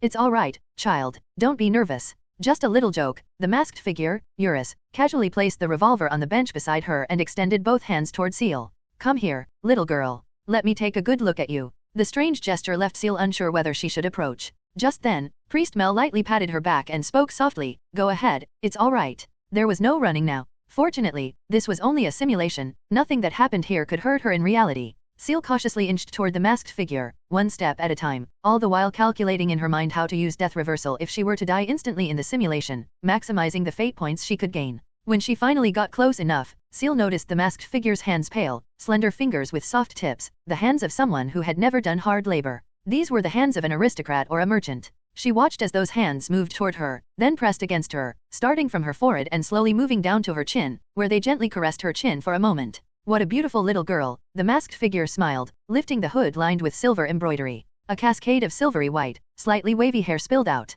She withdrew her hands and placed them on her mask, removing it with a delicate motion. Beneath it was a face so finely sculpted it seemed carved by an artist, a face both sacred and heart-achingly fragile. Her eyes, however, remained firmly shut, even after the mask was removed, evoking an air of divine mystery and vulnerability. Thinking back, the mask didn't seem to have openings for the eyes either. Allow me to introduce myself. My name is Eurus Mora, the High Priestess of the Church of the Savior Goddess. So this really is High Priestess Eurus. Ciel thought as she studied the beautiful face before her. Based on Duvin's notes, Ciel had always imagined the High Priestess Eurus to be a strict, middle-aged woman, serious, devout, but approachable. She never expected her to look like a vibrant girl of about 17, radiating youthful allure. My name is Ciel. Ciel lowered her head slightly in a gesture of respect. At first, she had thought the woman was some kind of pervert grabbing her and touching her face without warning. But after Eurus removed her mask, Ciel immediately understood. The woman was blind, not a pervert. Priest Mel, could you escort us to the small chapel in the side corridor? I have some questions for this girl. Eurus turned to Priest Mel and asked. At your service. Mel led Eurus through the side corridor, with Ciel following nervously behind. The revolver was still lying on the prayer bench outside. They passed through the side corridor, where Mel opened a door to reveal a small chapel. This was a private prayer space, often used by important individuals for personal prayers or small ceremonies. The room was carpeted, with a small altar and a statue of the goddess at its center. It was a highly private setting. Once Eurus and Ciel had entered, Mel closed the door behind them. The chapel immediately grew silent, with only the sound of their breathing filling the space. Could you help me to the bench over there? Eurus smiled and extended her hand toward Ciel. Sure. Ciel nodded and took the offered hand, guiding her to the prayer bench in front of the altar. She watched as Eurus sat down. Come, sit beside me. Eurus patted the spot next to her, signaling Ciel to sit. Once Ciel had seated herself, Eurus suddenly spoke, let me take another good look at you, Ciel. In that moment, she mentally overturned her earlier conclusion she's not a pervert and put it back under serious reconsideration. You already looked at me earlier, Ciel replied flatly. Through touch, I can sense what's in your heart, feel your pain. Eurus lowered her head slightly, her expression dimming. I'm sorry I can't see anything. All right, seeing her expression, Ciel felt a twinge of guilt. It wasn't that Ciel discriminated against people with disabilities or intended to reopen old wounds, it was just hard to associate a transcendent being with blindness. She instinctively thought of them as extraordinary individuals, not ordinary people with disabilities. Ciel took her slender wrist and guided Eurus's hands to her cheeks. Then, she watched as Eurus cupped her cheeks and began pinching the soft flesh on either side, gently pulling it outward in small, playful motions. Eurus seemed to be thoroughly enjoying herself. Ciel. High Priestess, may I ask what you wanted to speak to me about? Ciel asked, her tone calm, though in her mind she had already labeled Eurus as a certified pervert. Oh, quite a few things. Eurus continued to knead Ciel's cheeks as she spoke. Why did you bring a gun to the church? Why do I feel as if you've suffered the pain of dying multiple times? And how do you know my name? The gun is just for self-defense. As for the second question, I don't know how to answer that. Ciel gently shook her head, then glanced at her canvas bag and continued, for the last question, you'll understand if you look at this. Ciel reached into her bag and pulled out the 2 notebooks, handing them to Eurus. Eurus released her right hand, while her left hand continued to pinch Ciel's cheek. At the same time, her right hand reached for the 2 notebooks. When she touched Thomas's diary, her expression remained unchanged, but the moment her hand landed on Duvin's research notes, her previously smiling face froze instantly. Eurus finally let go of Ciel's cheek, took the research notebook, and carefully ran her fingers over its leather cover, tracing the embossed gold lettering with her touch. Could you read it to me, Miss Ciel? Eurus asked solemnly, holding the notebook with both hands as she extended it to Ciel. Her expression had grown serious, none of her earlier playfulness remained. Since she had already read the notes, Ciel only recounted the most important parts. Eurus listened silently. When Ciel finished, Eurus let out a soft sigh. If I hadn't been transferred, he wouldn't have gone so far down the wrong path. Eurus's voice was slightly hoarse. She placed her right hand over her chest and lowered her head slightly, as though in prayer. Ciel didn't interrupt her and simply waited quietly for her to speak. After a long pause, Eurus lifted her face in Ciel's direction and asked, is that the end of the notebook? Yes, Ciel nodded. Did he start a new journal? Eurus asked, recalling the second notebook in Ciel's possession. What about the other one? What does it say? No, he didn't continue recording his own thoughts. The other notebook belongs to someone else, Ciel replied. Someone else? A trace of confusion appeared on Eurus's face. A man named Thomas. Ciel briefly summarized the contents of Thomas's diary. Midway through, Eurus's brows furrowed deeply and stayed that way as she listened. When Ciel finished explaining, Eurus finally spoke. Duvin was murdered, yet the things he left behind are still causing suffering to others. How did you acquire these 2 notebooks? At first, Eurus seemed to be speaking to herself, but her tone shifted at the end, directing her suspicion toward Ciel. A mystical notebook is one of the most important possessions of a transcendent. Even though Thomas was only a half-baked transcendent, he certainly wouldn't have handed over evidence of his crimes to you willingly. Eurus paused for a moment before continuing, and earlier, as we walked to the side chapel, I sensed murderous intent directed at me from you. Ciel remained silent. She wasn't surprised that Eurus questioned her. After all, the notebooks, replicated by the system, were impossible to explain without sounding suspicious. Since clumsy lies would likely fail to deceive someone like Eurus, Ciel had already decided to tell the truth or, at least, a version of it. A half-truth would suffice. After all, once the simulation ended, no one would remember anything she said. I saw the future. Ciel looked at Eurus and said seriously, in the future, High Priestess Eurus, you told my corpse about these things. When I woke up, I found these 2 notebooks by my bedside. Eurus. She slowly extended a hand and touched Ciel's forehead. No fever. A girl with no apparent transcendent abilities claiming to have seen the future? And yet, Eurus didn't sense any dishonesty from her. Either this girl was insane, or she was telling the truth. How can you prove it? That you can see the future. Eurus withdrew her hand. Ciel, at 4:45 a.m. today, Thomas will meet with the Blackwater gang leader at the Hammer Tavern. There, Thomas will attempt the final stage of the Instigator reconstitution ritual. And I will die there as well. Eurus, you're the sacrifice. Ciel, yes. Eurus, how did I find out about this? I just arrived in Barren City, and my investigation isn't even set to officially begin until tomorrow. And if you're dead, how did I speak to you? Ciel, I wasn't fully dead yet. You arrived at the very end of the ritual, killed them, and discovered their notebooks. You felt extremely guilty for dragging me into all of this and decided to leave my sister 10,000 pounds as compensation. Eurus grew more and more startled as she listened to Ciel. She couldn't sense any deception in the girl's words. It was as if everything the girl, Ciel, recounted had actually happened to her. If not for the final sentence about compensating her sister giving off a faint whiff of a lie, Eurus might have started doubting her own sensory abilities. This girl. Could she really see the future? The implications of such a claim far exceeded the scope of Eurus's current investigation. An ordinary person, with no powers, capable of glimpsing the future? There were only two possibilities. A divine revelation or an artifact. But Eurus didn't sense any aura of an artifact on her. Which church do you follow? Eurus asked quickly, her tone urgent. If this girl were truly a follower of a particular church, she might have received divine revelation and could even become a saintess. I don't follow any church, Ciel shook her head. If I had to say, my sister believes in the Church of the Savior Goddess. No affiliation. How could that be? Eurus's mind was momentarily in turmoil. Then how did you know I'd come to the church in the Clock Tower district today? I didn't tell anyone about this. Did you see it in the future too? Eurus pressed, as though grasping at a potential inconsistency. I just took a chance. I prayed twice at the entrance, said Goddess bless me twice, and then you showed up, Ciel answered honestly. The goddess? Eurus shot to her feet, staring toward Ciel in disbelief. The goddess guided her here? Could she be the new saintess? But then, what would that make the current saintess? Two saintesses in a single church? Unheard of? Eurus felt like her brain was on the verge of short-circuiting. Wait, just give me a moment to think. Eurus began pacing back and forth. When she couldn't make sense of it, she turned back to Ciel. Can you recreate everything you saw in the future how you ended up at the Hammer Tavern? Eurus asked. Don't worry. I'll make sure to keep you safe. If they retraced the future as Ciel described and everything matched, including finding identical notebooks on Thomas, then it would prove her account was true. And if it turned out to be true, Eurus would immediately escort the girl, Ciel, to the Savior Goddess Church in Ansa City and report everything to the Pope and the Saintess, leaving the final decision to them. All right. Ciel nodded, quietly exhaling in relief. At this point in the simulation, Ciel's safety was virtually guaranteed. Even if she followed this path in reality, she could survive. But at the same time, a gnawing worry lingered in her heart. Would following this path truly benefit her? Taking this route meant exposing her hand completely to the church. For now, her enemies were only half-trained transcendent beings and ordinary gang members. But once she entered the church's upper echelons, the crises she would face would no longer be solvable through simple simulations.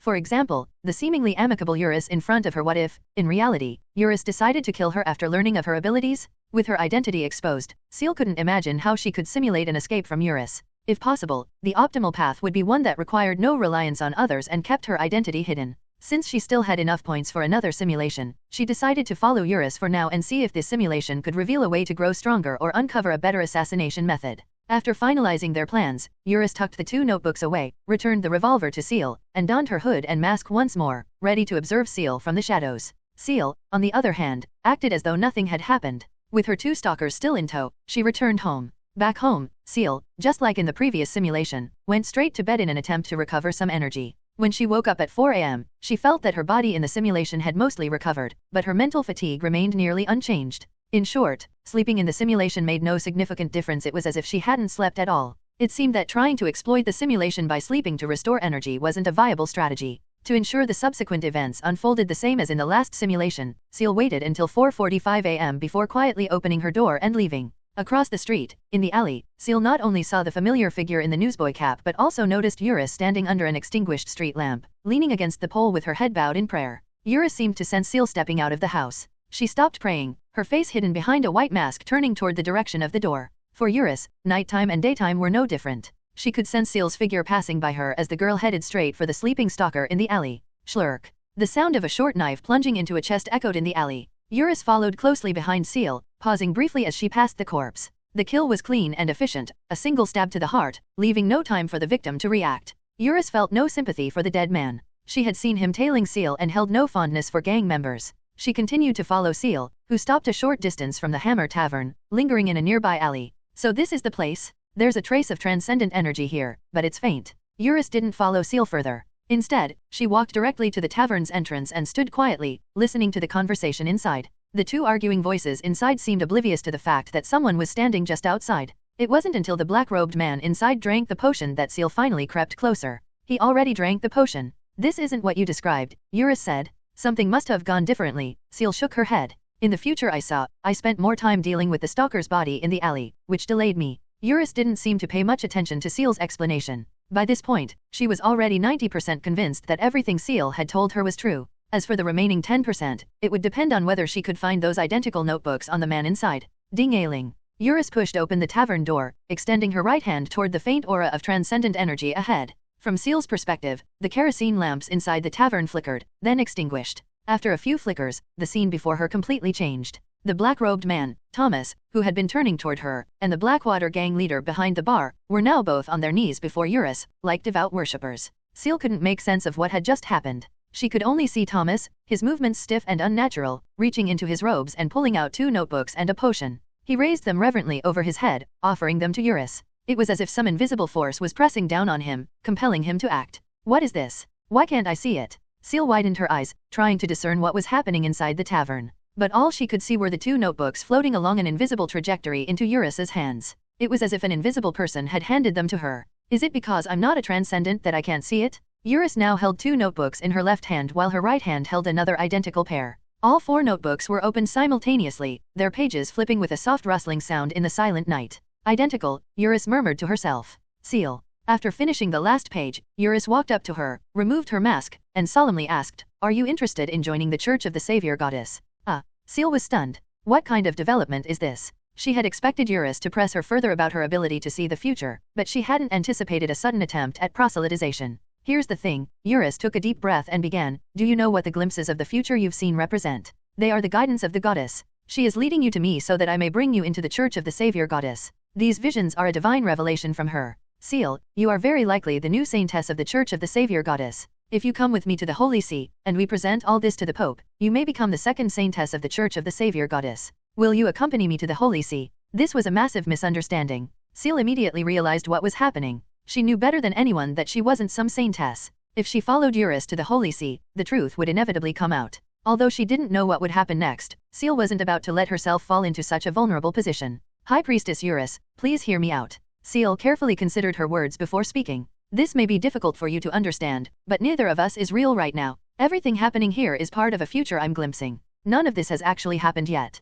When I wake up, everything will reset to a state where you've never met me, and you'll have no memory of me. Eurus remained silent for a moment before slowly nodding. That doesn't change anything, Miss Ciel. You can still come with me to the Holy See, consider it a rehearsal. Along the way, I can also tell you how to find me in reality, so we can meet more quickly when the time comes. Eurus seemed to accept this explanation readily. She even offered a flawless plan, leaving Ciel with no room for refusal. How did this escalate to me joining the Holy See as a saintess when I don't even fully understand what transcendent powers are? Hold on, before we do that, I have some questions for you. Ciel didn't respond to Eurus directly but instead said, what exactly are potions? What is the reconstitution ritual? And what about the Avenger potion Duvan gave to Thomas? You know about the potion. I suppose the goddess may have already told you. Eurus shook her head and began to explain. You've read the notes, so you know the reconstitution ritual involves retracing the path the goddess once walked. The ritual's most crucial component, aside from the reenactment itself, is the potion. The process of reenactment is also the process of digesting the potion. The Avenger potion and the ascetic potion come from the same source. They're both among the most basic potions of the Church of the Savior Goddess. The only differences lie in their materials and the rituals associated with them. The ascetic path is the mainstream within the Holy See. The Avenger path is far less stable and has a high risk of mental collapse. Only those selected by the Inquisition are permitted to tread this path. Duvan pursued the wrong path, which is how he ended up the way he did. But he was killed before he could even use the potion. In the current Holy See, there is only one saintess following the ascetic path. That's why I suspect you might be the saintess for the Avenger path. Of course, that's just my speculation. Do you have any other questions? Eurus answered all of Ciel's questions openly. At the same time, she moved slightly closer to Ciel, as if worried the newly found potential saintess might slip away under her watch. I have one more question, Ciel said, her gaze fixed on the potion floating behind Eurus. I want to know, if I drink the Avenger potion in this dream, what will happen? If I really am the saintess you say I am, drinking that potion shouldn't harm me, right? Hearing Eurus's explanation of the 2 paths within the Holy See had sparked a bold idea in Ciel's mind. Potions were exorbitantly expensive in the store, costing 100 fate points each. After this simulation, she would be down to just 10 points. Who knew how long it would take her to gather enough for a potion? But what if she completed the ritual within the simulation? What would happen? Ciel wasn't entirely sure what specific changes would occur, but she was certain of one thing: if she completed the ritual, the system would undoubtedly reward her with a significant amount of fate points during the settlement. She wants to drink the potion? Eurus was surprised by the girl's words but didn't object. Eurus was almost certain that Ciel was indeed a saintess, only lacking formal recognition by the church. The current saintess within the church had also consumed a potion before her sainthood was officially confirmed, unknowingly digesting it entirely. A saintess favored by the goddess would naturally take the shortest path on this road of reconstitution. These things were meant to be yours anyway. If the ritual fails, I can help extract the potion from your body. Eurus paused for 2 seconds before continuing, but I have to warn you in advance. If you're not the Saintess and the ritual fails, even if I extract the potion's components from your body, some residue will remain inside. This residue might cost you half your life, leaving you crippled, insane, or even causing bizarre physical mutations. And the whispers of the potion will torment you endlessly, urging you to seek more potions. Even if you don't go mad now, in 10, 20, or 30 years, you'll eventually lose your mind. Eurus tried to describe the consequences as terrifyingly as possible in hopes of discouraging the girl from her decision. She had touched Ciel's soft cheeks earlier, and based on the feel of her skin and bones, she couldn't be more than 15 years old. Surely scaring her would make her back down.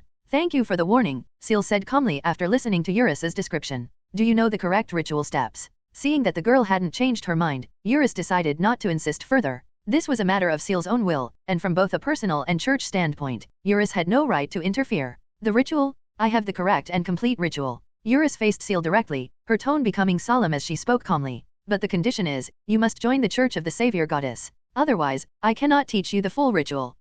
Ciel's confidence wavered slightly at Eurus's words. Join the church? Honestly, after learning about the existence of transcendent powers, Ciel didn't doubt that the goddess was real. But it was precisely because of this certainty that she was hesitant to commit to the faith. After all, she didn't genuinely believe in the Church of the Savior Goddess. Worshipping a deity she didn't truly revere seemed dangerous, especially since she'd stolen 2 pennies from the goddess just 5 minutes ago. Would the goddess punish her for insincerity? Do you have any doubts? Seeing Ciel's silence, Eurus asked. But I don't know anything about the Church of the Savior Goddess. I only glanced at the teachings and scriptures 2 years ago. Ciel's tone was rather tactful. Eurus didn't quite understand Ciel's hesitation and responded directly. Most people know nothing about the church before joining. You can learn those things later. All you need to do is ensure your actions align with the teachings of the Church of the Savior Goddess. Faith without deeds is dead. Start with small acts of kindness, and you'll gradually come to experience the grace of the Savior Goddess. As long as your actions don't violate the teachings, the goddess's salvation will follow you. So the meaning is, it doesn't matter whether you truly believe, as long as you don't break the rules. Ciel had always assumed that churches operated on the principle of justification by faith. She hadn't realized that different churches had different doctrines. Clearly, the Church of the Savior Goddess leaned toward justification by works. It was more about judging actions rather than intentions. If that's the case, then it was manageable. As long as she didn't break any rules, she wouldn't have to worry about divine punishment. All right, I'll join. Ciel nodded and asked, is there a baptism or something? I can perform your baptism. Eurus felt a slight sense of excitement in her heart. The girl before her might very well become the next saintess, and Eurus herself would be the one to guide her. For any devout believer, this was a sacred and exhilarating responsibility. The baptism rites of the Church of the Savior Goddess were simple, almost excessively so. Since most of the church's followers were impoverished and illiterate, the baptismal prayers were always recited by church members. The person being baptized only needed to place their right hand on their chest and wait quietly for the recitation to finish. After listening to the 5-minute prayer, Ciel, with her eyes closed, nearly fell asleep. When Eurus finally placed a finger on her forehead, the baptism was declared complete. From that moment onward, Ciel was officially a member of the Church of the Savior Goddess, or at least, she was in this simulation. It didn't cost anything, so she might as well join. This insignia is yours now. It temporarily symbolizes your identity. After the baptism, Eurus retrieved a semicircular insignia from her robe and carefully pinned it to Ciel's cloak. Ciel wanted to say something but couldn't find the words. Instead, she asked, what's the process for the ritual? The branch of the church with the fewest members is the Inquisition, because the conditions for the Avenger ritual are extremely demanding, Eurus said slowly, as she recalled the items needed for the ritual in her mind. Based on what we've observed, the most successful reenactments require 3 elements. An enemy of your lifeblood companion, a desperate counterattack at the brink of death, and the flames of purification to burn away the old body, rebirthing in the fire. In simple terms, the ideal scenario is completing your vengeance against your enemy in the throes of death, then consuming the potion amidst the flames. It's a dynamic situation, one not everyone encounters. That's why the Inquisition is so small. It's rare to find ordinary people suited to this ritual. If you're willing, I can take you back to the Holy See in Ansu. They'll guide you through the process step by step. Wait, what's a lifeblood companion? Ciel interrupted Eurus's attempt to persuade her to return to the Holy See. The more she listened, the more something felt off. Completing vengeance while on the brink of death. Wasn't that exactly what she had done in her last simulation? Now, all she needed was to confirm what a lifeblood companion was. It's a metaphor, referring to the person or object most important to you, the one you have the strongest feelings for. It could be a family member, a friend, or even an object you cherish as if it were your life, Eurus explained. She seemed puzzled by Ciel's interruption. Just suppose, Ciel looked directly at Eurus, her expression serious. What if I've already done everything required for the ritual? Eurus, What Eurus didn't know was that amidst Ciel's 9 parts truth to 1 part lie story, there was one thing she would never suspect to be false. It wasn't Eurus who had arrived late to kill Thomas and Solari. It was Ciel herself. In that hopeless, near-death moment, she had exacted vengeance on her enemies and the mastermind behind it all. Strictly speaking, as long as you've experienced any part of the reconstitution ritual in your life, it counts as completing a portion of the ritual. Eurus shook her head and continued, but generally, most people will arrange to undergo the ritual again for greater safety. Arrange it again? Ciel didn't have that kind of time. She could only stay in the simulation for 24 hours. Since she had accidentally completed the conditions for the Avenger ritual, there was no way she would pass up the opportunity to drink the potion and become a transcendent within the simulation. Even if she didn't receive any significant rewards, it would still serve as valuable experience for her eventual ascension in reality. I think the conditions are perfect as they are now. Ciel looked at the potion floating behind Eurus and continued, I'm certain that, except for the fire, I've already fulfilled all the conditions. No lies. Eurus felt the hairs on the back of her neck stand on end. The girl was saying something utterly ridiculous, yet Eurus couldn't sense even a hint of deceit in her words. She had truly experienced the contents of the Avenger ritual. How old was this girl? And she had already been in a life-or-death situation, taking revenge on her enemies? Eurus didn't understand, but she was deeply shaken. Maybe this is what it means to be a potential saintess. Just to be sure, let me ask, Eurus said, are those two men in there your enemies? Eurus was, of course, referring to the two men kneeling on the ground. They glared at Ciel with bloodshot eyes, full of rage, but their bodies were frozen in place, unable to move or even scream. Yes. Ciel nodded. All right, Eurus nodded. The potion, black as smoke, slowly floated into Ciel's hand, while Eurus stepped outside the tavern. Ciel turned to look in Eurus's direction, only to see the black cobblestone floor behind her being dragged with deep grooves. Soon, a semicircular boundary, resembling the insignia of the church, formed around the tavern. When you're on the verge of losing consciousness in the fire, drink the potion and kill them, Eurus instructed from outside the door. She didn't want the potential saintess to fail her ascension right after being baptized. Eurus would do everything in her power to ensure the ritual proceeded smoothly while preventing its effects from spilling over onto ordinary people. Ciel nodded and turned back to the two men kneeling before her. She watched as the kerosene lamps in the tavern began to rise, circling around her. Whoosh! The lamps shattered, and the bursts of fire formed a blazing circle around Ciel. The fire encompassed not only Ciel but also the two kneeling men. It spread to the wooden floors and quickly ignited the bar, along with all the wooden furniture in the tavern. Thick smoke and waves of heat enveloped Ciel, and her hair began to curl and distort from the intense heat. As she inhaled the dense smoke, she couldn't stop herself from coughing violently. Her skirt had already caught fire, and the flames were spreading across her cloak. In a few moments, she would collapse. She took slow, deliberate steps forward, her right hand gripping the now scorching revolver. Ciel slowly raised the gun, aiming it at the two figures kneeling before her. Bang bang. 2 bullets pierced their foreheads with precision. Their bodies collapsed, succumbing to the flames. Ciel reached out and grabbed the translucent vial containing the potion. She carefully removed the wooden stopper and brought the vial to her lips. The black mist within the vial shot out like a living shadow, darting toward Ciel's feet like a mischievous sprite. Where's the potion? Crash. The old wooden beam above could no longer withstand the heat and came crashing down, shattering in two just before it could hit Ciel, rolling harmlessly to the side. At that moment, everything, the flames, the corpses, the chaos seemed to blur into the distance. Images flashed through Ciel's mind like a slideshow. She saw Lychee's lifeless body at their doorstep, a ruined birthday cake soaked in muddy water, white frosting smeared over the black, stony ground. She saw the barrel of a gun pressed against her own forehead as she willingly gave up her life to prevent the ritual from succeeding. She saw the dimly lit tavern, Solari's lifeless body twisted on the ground, and the black-robed man advancing on her through surreal, indescribable illusions. The sound of gunfire echoed in her ears as the scenes played out. In her mind, she saw herself, barely alive, mechanically hacking at Thomas's neck until his head was severed. Evil flames and malevolent intentions began to spread in Ciel's chest. An uncontrollable sense of exhilaration surged through her, tearing the images apart like a flood of catharsis born from avenging a deep grudge. The fire in her heart ignited alongside the external flames, consuming her entirely. The inferno raged within her, fueled by an endless well of hatred and fury.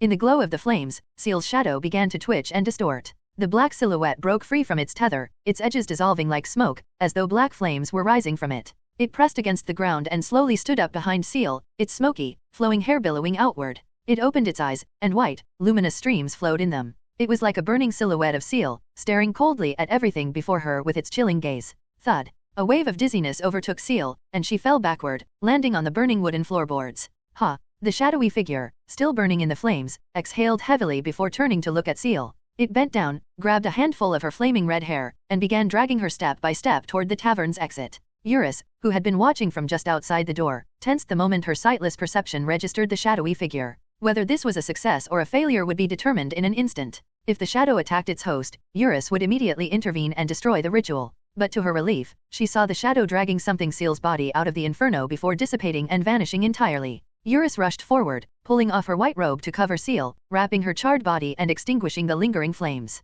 She's definitely a saintess. Eurus lowered her head to Ciel's forehead, pressing her own against it. Smoke began to rise from Eurus's neck, and the exposed skin on the back of her right hand gradually burned and blackened like charred wood. Don't be afraid. It won't hurt anymore. I'll take you to the Holy See right now. Holding Ciel in her arms, Eurus vanished into the night, surrounded by a halo of white afterimages, leaving the burning tavern behind. Reality. Saint Year 741, June 17, 18:50. Evaluation, the longest nap yet. Congratulations, you survived a simulation for the first time and found your first viable path to survival. Though I didn't expect you to gain trust by throwing this system under the bus. Just be careful. If you reveal this in reality or in an old days simulation, it'll be your downfall. You've officially stepped onto the path of transcendence in the simulation. This is both a small step and a giant leap for you. Take this, it's your deserved reward based on your performance. Rewards, Fate Points *33, new system function unlocked, save. Your transcendent character save file unnamed has been automatically saved to character archive. It can be accessed in reality or in your next simulation.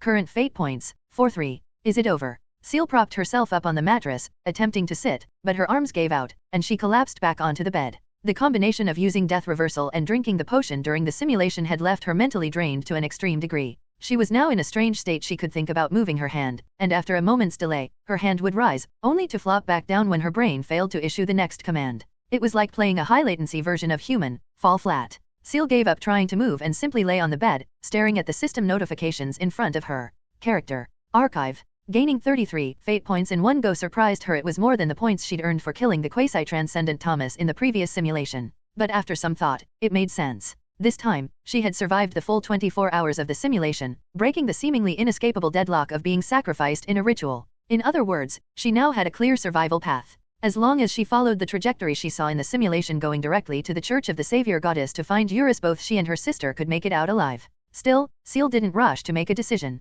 Instead, she exited the system screen in front of her and reopened the interface. Simulation. Character Archive. Skills. Inventory. Points Mall. A new function, Character Archive, had been added between simulation and skills. Ciel clicked on the new tab. A flash of silver light revealed 3 rectangular frames before her. For a brief moment, Ciel felt like she was looking at the character selection screen from Dungeon Fighter Online. In the foremost frame stood a character, facing her through the system screen. The figure wore a black robe with silver trim, similar to Eurus's attire, and a pure white mask depicting a human face. Several silver geometric lines traced the mask, outlining the facial features. The black-robed figure in the frame slowly raised both hands, one reaching for the hood, the other for the mask. As the robe sleeves slid down with the movement, they revealed hands wrapped in blood-stained bandages. Ciel noticed that the figure's hands bore black scars, as if from burns that hadn't fully healed yet. She had a vague sense of what was going on. The mask was removed, the hood pulled back, and a cascade of fiery red, wavy hair now shortened to shoulder length came into view. Kneeling at the figure's feet was a black shadow with glowing silver eyes.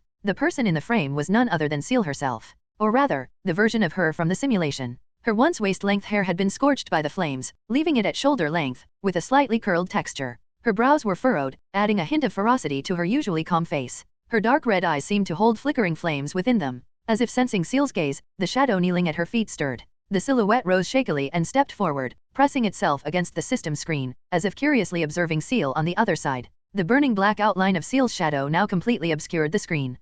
Stand? A humanoid spirit? Susanoo? Whatever it was clear that the version of her from the last simulation had successfully digested the potion. That shadowy figure, similar to a stand, was likely the ability granted by the potion. The Avenger and Ascetic potions come from the same source, the Church of the Savior Goddess. Ciel reflected on the strange occurrences she had witnessed in the simulation, such as Thomas and Solari being forced to kneel as if pinned by some invisible force, or objects floating in the air. Perhaps these were the effects of Eurus's ability. Unable to perceive transcendent powers at the time, Ciel had found the events baffling. System, what's the purpose of the Character Archive feature? Ciel asked the system directly. While the settlement screen had provided some information, it was vague. She wanted to clarify its exact mechanics. The Character Archive function allows you to retain characters who survived simulations, preserving all their details exactly as they were at the end of the simulation. When selecting a simulation, you will see a character selection screen, allowing you to choose between entering in pure mode or using a saved character. Pure mode uses your current physical template, as before, while the saved character mode lets you enter as the saved character. Note, saved characters have no background connections in new simulations. If any discrepancies arise, the system bears no responsibility. Additionally, in reality, you can spend fate points to temporarily transform into a saved character and act with their abilities. Current conversion rate, 5 fate points equals 30 minutes. Note, damage received by saved characters in simulations or reality will not carry over. However, damage taken in reality will be borne by your physical body. Proceed with caution. Note: transforming into a saved character a second time during the same time frame will incur the same fate point cost, overriding the previous transformation. Saved characters cannot stack. A flurry of system notifications appeared before Ciel. After reading through them carefully, she fully understood the function of Character Archive. The next time she entered a simulation, she could choose to use a saved character. While the character's background wouldn't carry over, their abilities would. For instance, if she selected the saved version of herself from the last simulation, she would enter as a transcendent immediately, without needing to drink another potion. Previously, she had always entered simulations using her main body. Next time, she could choose to enter using a saved character. If she survived 24 hours in a simulation, she could choose to save that improved version of herself, effectively preserving her progress. As for reality, it was even easier to grasp. Ciel could now spend 5 fate points to temporarily transform into the transcendent version of herself, gaining all the abilities of her saved counterpart. In other words, she could now temporarily become a transcendent in the real world. What an incredible ability! In the future, once she acquired more potions, she could even enter simulations in pure mode, complete rituals for new abilities, and save those versions of herself. In other words, if there were enough save slots, she could theoretically create a save file for each different potion path, effectively granting herself access to all transcendent abilities from every path. If she followed the path in the last simulation and joined the Church of the Savior Goddess, her future would be locked onto the Avenger path. Acquiring new abilities would then require using past simulations, which would waste her advantage of foresight. To create a comprehensive archive of abilities, her real-world self would need to remain independent, free from any affiliations, secretly collecting powers from every path. At this moment, Ciel finally felt at ease. With a transcendent save file in hand and enough fate points for 4 more simulations, she was in a strong position. Even without transcendent powers, she had managed to take Thomas down in a 1-for-1 exchange. Now, with transcendent abilities, Ciel was confident she could handle this current mess without taking a scratch.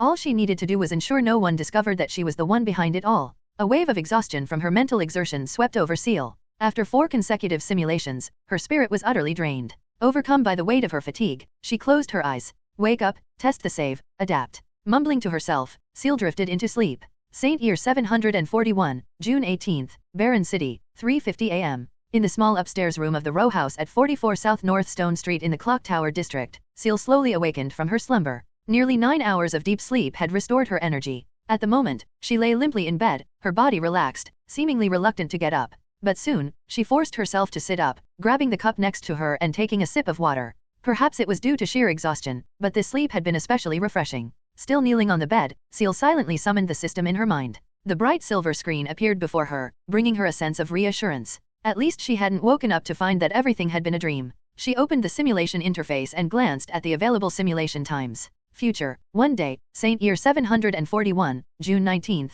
6:25, cost, 10 fate points. Past, 3 days, Saint Year 741, June 15th, 7:30, cost, 10 fate points. Old days, days. Cost, 10,000 fate points. June 19th, 6:25 a.m. If she did nothing, her death would come 6 minutes into the simulation. It seemed that until she survived past the 19th, the simulation would remain locked at this point. Ciel had hoped to simulate events further in the future, and she couldn't help but feel a little disappointed after seeing this. Her first 2 simulations had also started at this time point, both ending quickly with her dying under gunfire, having gained only minimal information. For Ciel from 10 hours ago, reaching this time point was undoubtedly a dead end. But for the Ciel who had now experienced 4 simulations, this dead end no longer brought her any sense of tension. Ciel lit the candle on her bedside table, grabbed a pencil, and opened her notebook. She tore out the first few pages, burned them over the candle, and crumpled the ashes into the trash. Then, on a fresh page, she began writing. 1. Familiarize myself with the abilities of the saved version of me.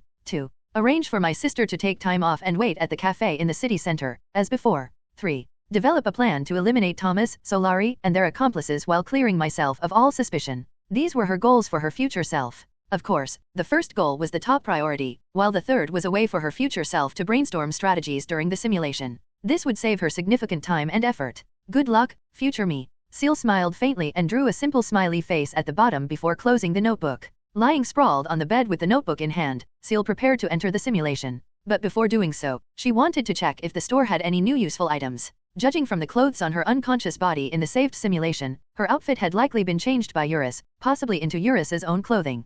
Perhaps there might be something useful in the store. Opening the store, a list of items appeared before her. Eurus's personal undergarments. Fate points, 1. Eurus's personal corset. Fate points, 1. High Priestess robe of the Savior Goddess Church, silver grace. Fate points, 5. Insignia of salvation, servant. Fate points, 1. Bloodied bandages. Fate points, 1. Aside from some personal clothing items, the rest were various herbs and bandages. It seemed Eurus had indeed changed her outfit for her, but all the valuable items had been taken, leaving behind only miscellaneous things. Finding nothing immediately useful, Ciel closed the store interface and opened the simulation. Future, Ciel silently recited. This time, she didn't enter the simulation immediately. A new interface appeared before her. Select character. No.x, Ciel, pure mode. No.1, unnamed. No.2, none. No.3, none. So it can be renamed? With a thought, the unnamed entry transformed. No.1, Ciel the Avenger. After all the fire and shadows from before, Ciel was tempted to call it Fire Shadow, but for the sake of clarity between different saved versions of herself, she opted for a more standard name.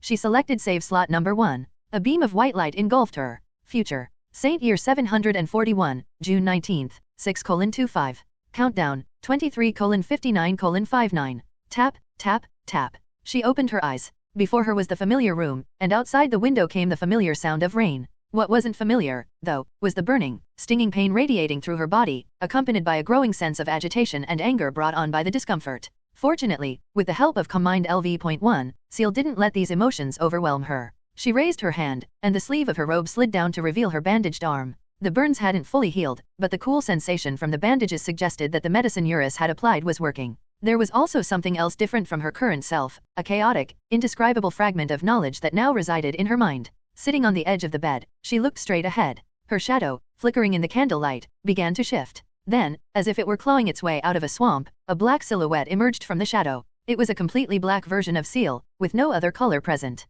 Its eyes had no pupils, only a faint white glow, with wisps of white mist seeping from its eye sockets. Not only that, but its body seemed to be surrounded by a faint, grayish flame, giving it an eerie, flickering appearance like a ghostly figure from a horror film. If this shadow suddenly appeared before someone, it would undoubtedly scare them half to death. This was the first time Ciel had experienced using a transcendent ability. Under her control, the shadowy duplicate moved as if it were an extension of her own body. And yet, she could sense that this wasn't the extent of her power. But first, she needed to see what her notebook had recorded. She opened the notebook on her bedside table. It contained sparse records, mostly investigations into events she hadn't experienced firsthand. For instance, what happened to Thomas and Solari after the tavern incident? And what were Eddie's movements? She had pinpointed the addresses of Thomas and Solari, while Eddie had been completely brainwashed by Thomas, following his every order. And as for planning, she had left behind this note. Just kill them first and analyze the aftermath. Overthinking won't help __. The same smiley face was sketched at the end. Ciel felt like she was fighting herself.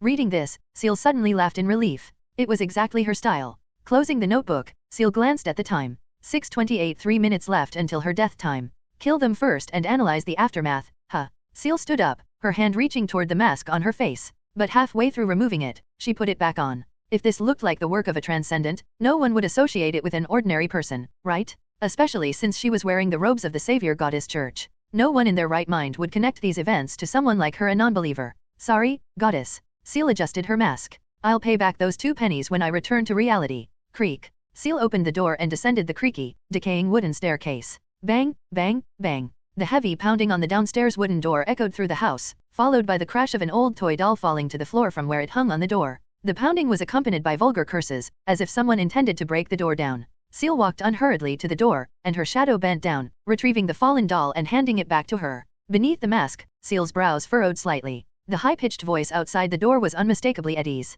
But she couldn't kill him at the door. This time, the goal wasn't just to kill, it was also to observe how various parties, including the police and the Church of the Savior Goddess, would respond after the murders. A slight degree of misdirection was still necessary. Her shadow flattened, slipping through the gap beneath the door like a thin sheet, and suddenly clamped tightly around Eddie's throat. In the dim glow of the kerosene lamp, Eddie's stretched shadow was joined by the silhouette of a burning black figure, a shadowy version of Ciel. The shadow lifted its hand, and a dark, flame-like whip coiled around Eddie's shadow. The burning Ciel silhouette gripped Eddie's shadow, dragging it slowly outward. Ugh! Eddie outside the door felt his throat tighten, rendering him unable to make a sound as his breathing became labored. He flailed his arms wildly, but his hands found nothing to grasp. He moved forward in jerky steps, like a dog being dragged by its leash, unable to resist. To an outsider, he might have looked drunk, stumbling into the opposite alley. Inside her home, Ciel silently counted her steps. Soon, she noticed her control over her shadow growing faint. About 24 meters. Beyond this distance, controlling the shadow becomes difficult. Ciel committed the distance to memory. Though she couldn't share the vision of her shadow, the fully enclosed mask she wore allowed her to see outside for some inexplicable reason. Maybe it was imbued with some transcendent power. About a minute later, Ciel opened the door and leisurely walked toward the alley, her movements hidden by the rain-soaked night. Damn it, Eddie, what are you doing back here? The thin man wearing a newsboy cap froze when he saw Eddie staggering toward him. He shouted, don't you like that girl? She's home alone today. The boss said he'd cover for you, so what? Before he could finish, Eddie collapsed to his knees, his body limp as if all strength had left him. Eddie? Shit. The man panicked upon seeing Eddie's near-death state. He knew how long the boss had been planning for this moment. If things failed at this critical juncture, he'd be the one paying the price. If Eddie couldn't go through with it, he'd have to drag Eddie into that house and force the girl to kill him instead. Damn coward. If you won't go, I'll send you in myself. The man reached out and shoved Eddie's chest, trying to push him out of the alley. But the sensation in his hands wasn't like pushing a grown man. It felt more like a sack of goods. Eddie's legs wobbled from the push, his whole body swaying forward and back like a pendulum. Only his head remained unervingly fixed, staring straight at him. The man's hand froze in place. His body stiffened as he glanced down at Eddie's feet. Eddie was standing on tiptoe, his feet weren't even touching the ground. His trembling gaze traveled upward. In the dim glow of the streetlight, he saw Eddie's head hanging low, his eyes bulging, tongue lolling out, and tears and saliva dripping down his face. And above, there was nothing. There was nothing there. Eddie hung suspended in midair, his body swaying gently, his lifeless eyes staring at the man. A shiver ran up the man's spine, and cold sweat rolled down his forehead like beads. He had never, in his entire life, wished so desperately to disappear from this spot. Plop, plop. The sound of boots stepping through muddy rainwater grew louder. A person approaching from the alleyway entrance. Who's there? Get lost if you don't want to die. Perhaps trying to bolster his courage, the man yelled toward the alley's entrance. The shout did ease his fear a little. Yes, he must be imagining things. Someone had used a very fine wire to hang Eddie's body here to scare him. Who is it? He leaned to the side, straining to see the figure walking toward him. The approaching figure was short, her petite frame hidden beneath a black robe. She was about 1.58 meters tall. Rainwater streamed down the pale mask that concealed her face, and the insignia pinned to her ornate robe gleamed even in the rainy night. The church? No, it couldn't be. That was Ciel? He had been tailing Ciel for nearly 3 months, watching her every move. He knew her figure so well that he could identify her shadow in an instant. But why? Why was she wearing church robes? He watched in horror as the girl slowly raised her hand, revealing her bandaged arm. With a snap of her fingers, Eddie's body collapsed like a rag doll, splashing into the muddy ground. Ugh. Before he could say anything, he felt a tightness around his throat. He reached up to grab whatever was strangling him, but his fingers grasped at nothing. And his feet were leaving the ground. I'll ask once, where are Solari and Thomas, and when will they be here? From behind the mask, Ciel's muffled voice carried a cold edge. You have one chance to answer. Thud. The pressure around his neck vanished, and he fell to the ground, coughing and retching. After a moment, he glanced at Eddie's lifeless body and scrambled to his knees, his voice hoarse and desperate. Don't kill me. The boss and Thomas will be here soon. They're clearing the area. The cops have all been sent away. 2 minutes at most. The masked girl tilted her bandaged right hand to her chin, as if silently contemplating his words. Plop, plop, plop. Perhaps realizing something, the man frantically prostrated himself in the mud, banging his head against the ground. With a dirt-stained face, he begged, please don't kill me. The Church of the Savior Goddess is kind, they wouldn't kill an innocent man. I swear I'll leave Barren City, go far away, never do gang work again. I'll live on a farm and grow potatoes for the rest of my life. I won't tell a soul about this, I promise. Please spare me, Miss Ciel. The girl tilted her head slightly at the mention of her name, lowering her hand. His heart sank. Then, he saw his own hands moving of their own accord, wrapping around Eddie's lifeless neck. His grip tightened, his fingers digging into Eddie's flesh as if they were trying to crush his throat. The black-handled dagger at Eddie's waist floated out, hovering briefly before being placed in Eddie's cold, limp hand. The man's eyes filled with terror as Eddie's corpse suddenly lifted the dagger and plunged it into his chest. Warm blood spilled from his lips, mingling with the rain as it washed away his body's warmth. He slumped forward, collapsing atop Eddie's corpse. Out of the way, everyone clear out, Blackwater gang business. The noisy commotion from outside reached the girl's ears. She turned her head toward the alley entrance. Ciel walked step by step out of the alley, leaving behind 2 corpses staged as a mutual killing. Her shadow lazily stretched out behind her, as if being dragged along. It wriggled occasionally, meticulously erasing the footprints Ciel left behind in a diligent, almost obsessive manner. Where's that Eddie kid? Paul, damn it. Solari's furious voice echoed from the street outside.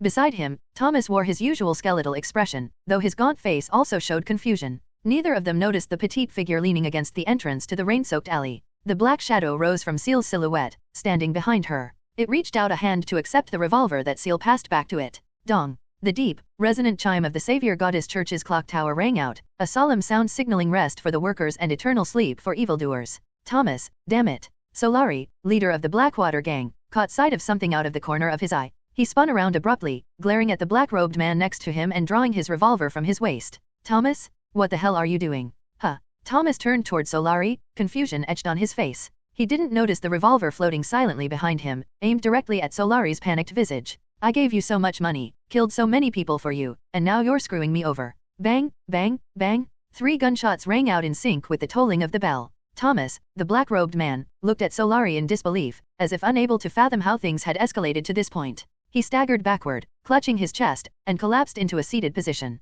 Only then did he see the floating revolver and the faint, terrifying black shadow holding it. And no, it wasn't me. Bang! The shadow pulled the trigger, and a bullet pierced Solari's lungs. Bang, bang! Solari, writhing in pain, fired the last 2 bullets in his revolver. At the same time, the floating revolver also discharged its final 2 rounds. Bang, bang! Solari wavered before collapsing backward. Through Thomas's blurry vision, he saw the shadow holding the revolver crouch down before him. Your Excellency, Thomas tried to speak, but black blood mixed with fragments of his internal organs spilled from his mouth. He could only watch as the shadow grabbed his right hand, placed the revolver into it, and adjusted his grip to make it look like he was holding the weapon. Why? Thomas's consciousness began to fade. The whispers in his mind grew louder, and the flesh on his face started to writhe uncontrollably. A thin tendril emerged from the barrel of the revolver, falling to the ground and emitting a faint, mystical glow invisible to most. Thomas died never knowing who had killed him or what kind of enemy he had provoked. He would never have guessed that his downfall was orchestrated by a girl in a nearby house, someone he had deemed harmless and too insignificant for anyone to care about if she died.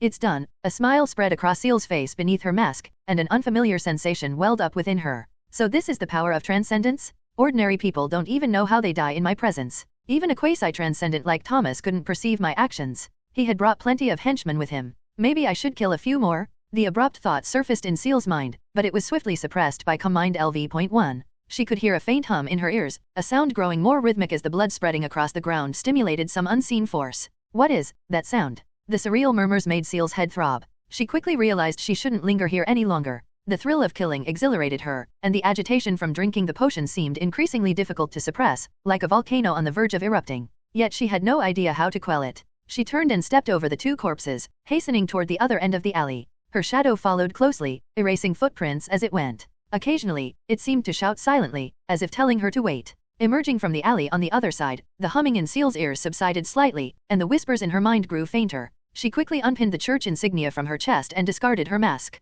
The shadow caught the mask and wore it over its face, while it swallowed the insignia whole. After completing this, it leapt like a diver and merged back into Ciel's shadow. From here on, Ciel only needed to wait for the situation to unfold. She just had to survive these 24 hours and see if any trouble came her way. For now, though, she decided to head to the cafe in the city center. Lychee was probably growing impatient waiting for her. I'm telling you, if you don't kick that freak out, I'll never come here for coffee again. A rotund, heavily made-up woman was berating a male server, pointing a sausage-like finger toward a corner of the cafe. In the corner, a girl sat with her head lowered, looking uncomfortable. Her hands clutched the coarse fabric of her linen dress tightly, her ears flushed red. In front of her were 2 untouched cups of coffee, both long cold. This was an old-style cafe located in the city center, having been open for nearly a century. Though its popularity had waned in recent years due to the rise of tea houses and taverns, it still attracted a fair number of middle-class and upper-class patrons. Madam Plin, there are other available seats, the nervous young server stammered, sweat streaming down his face. That lady has already paid for her seat.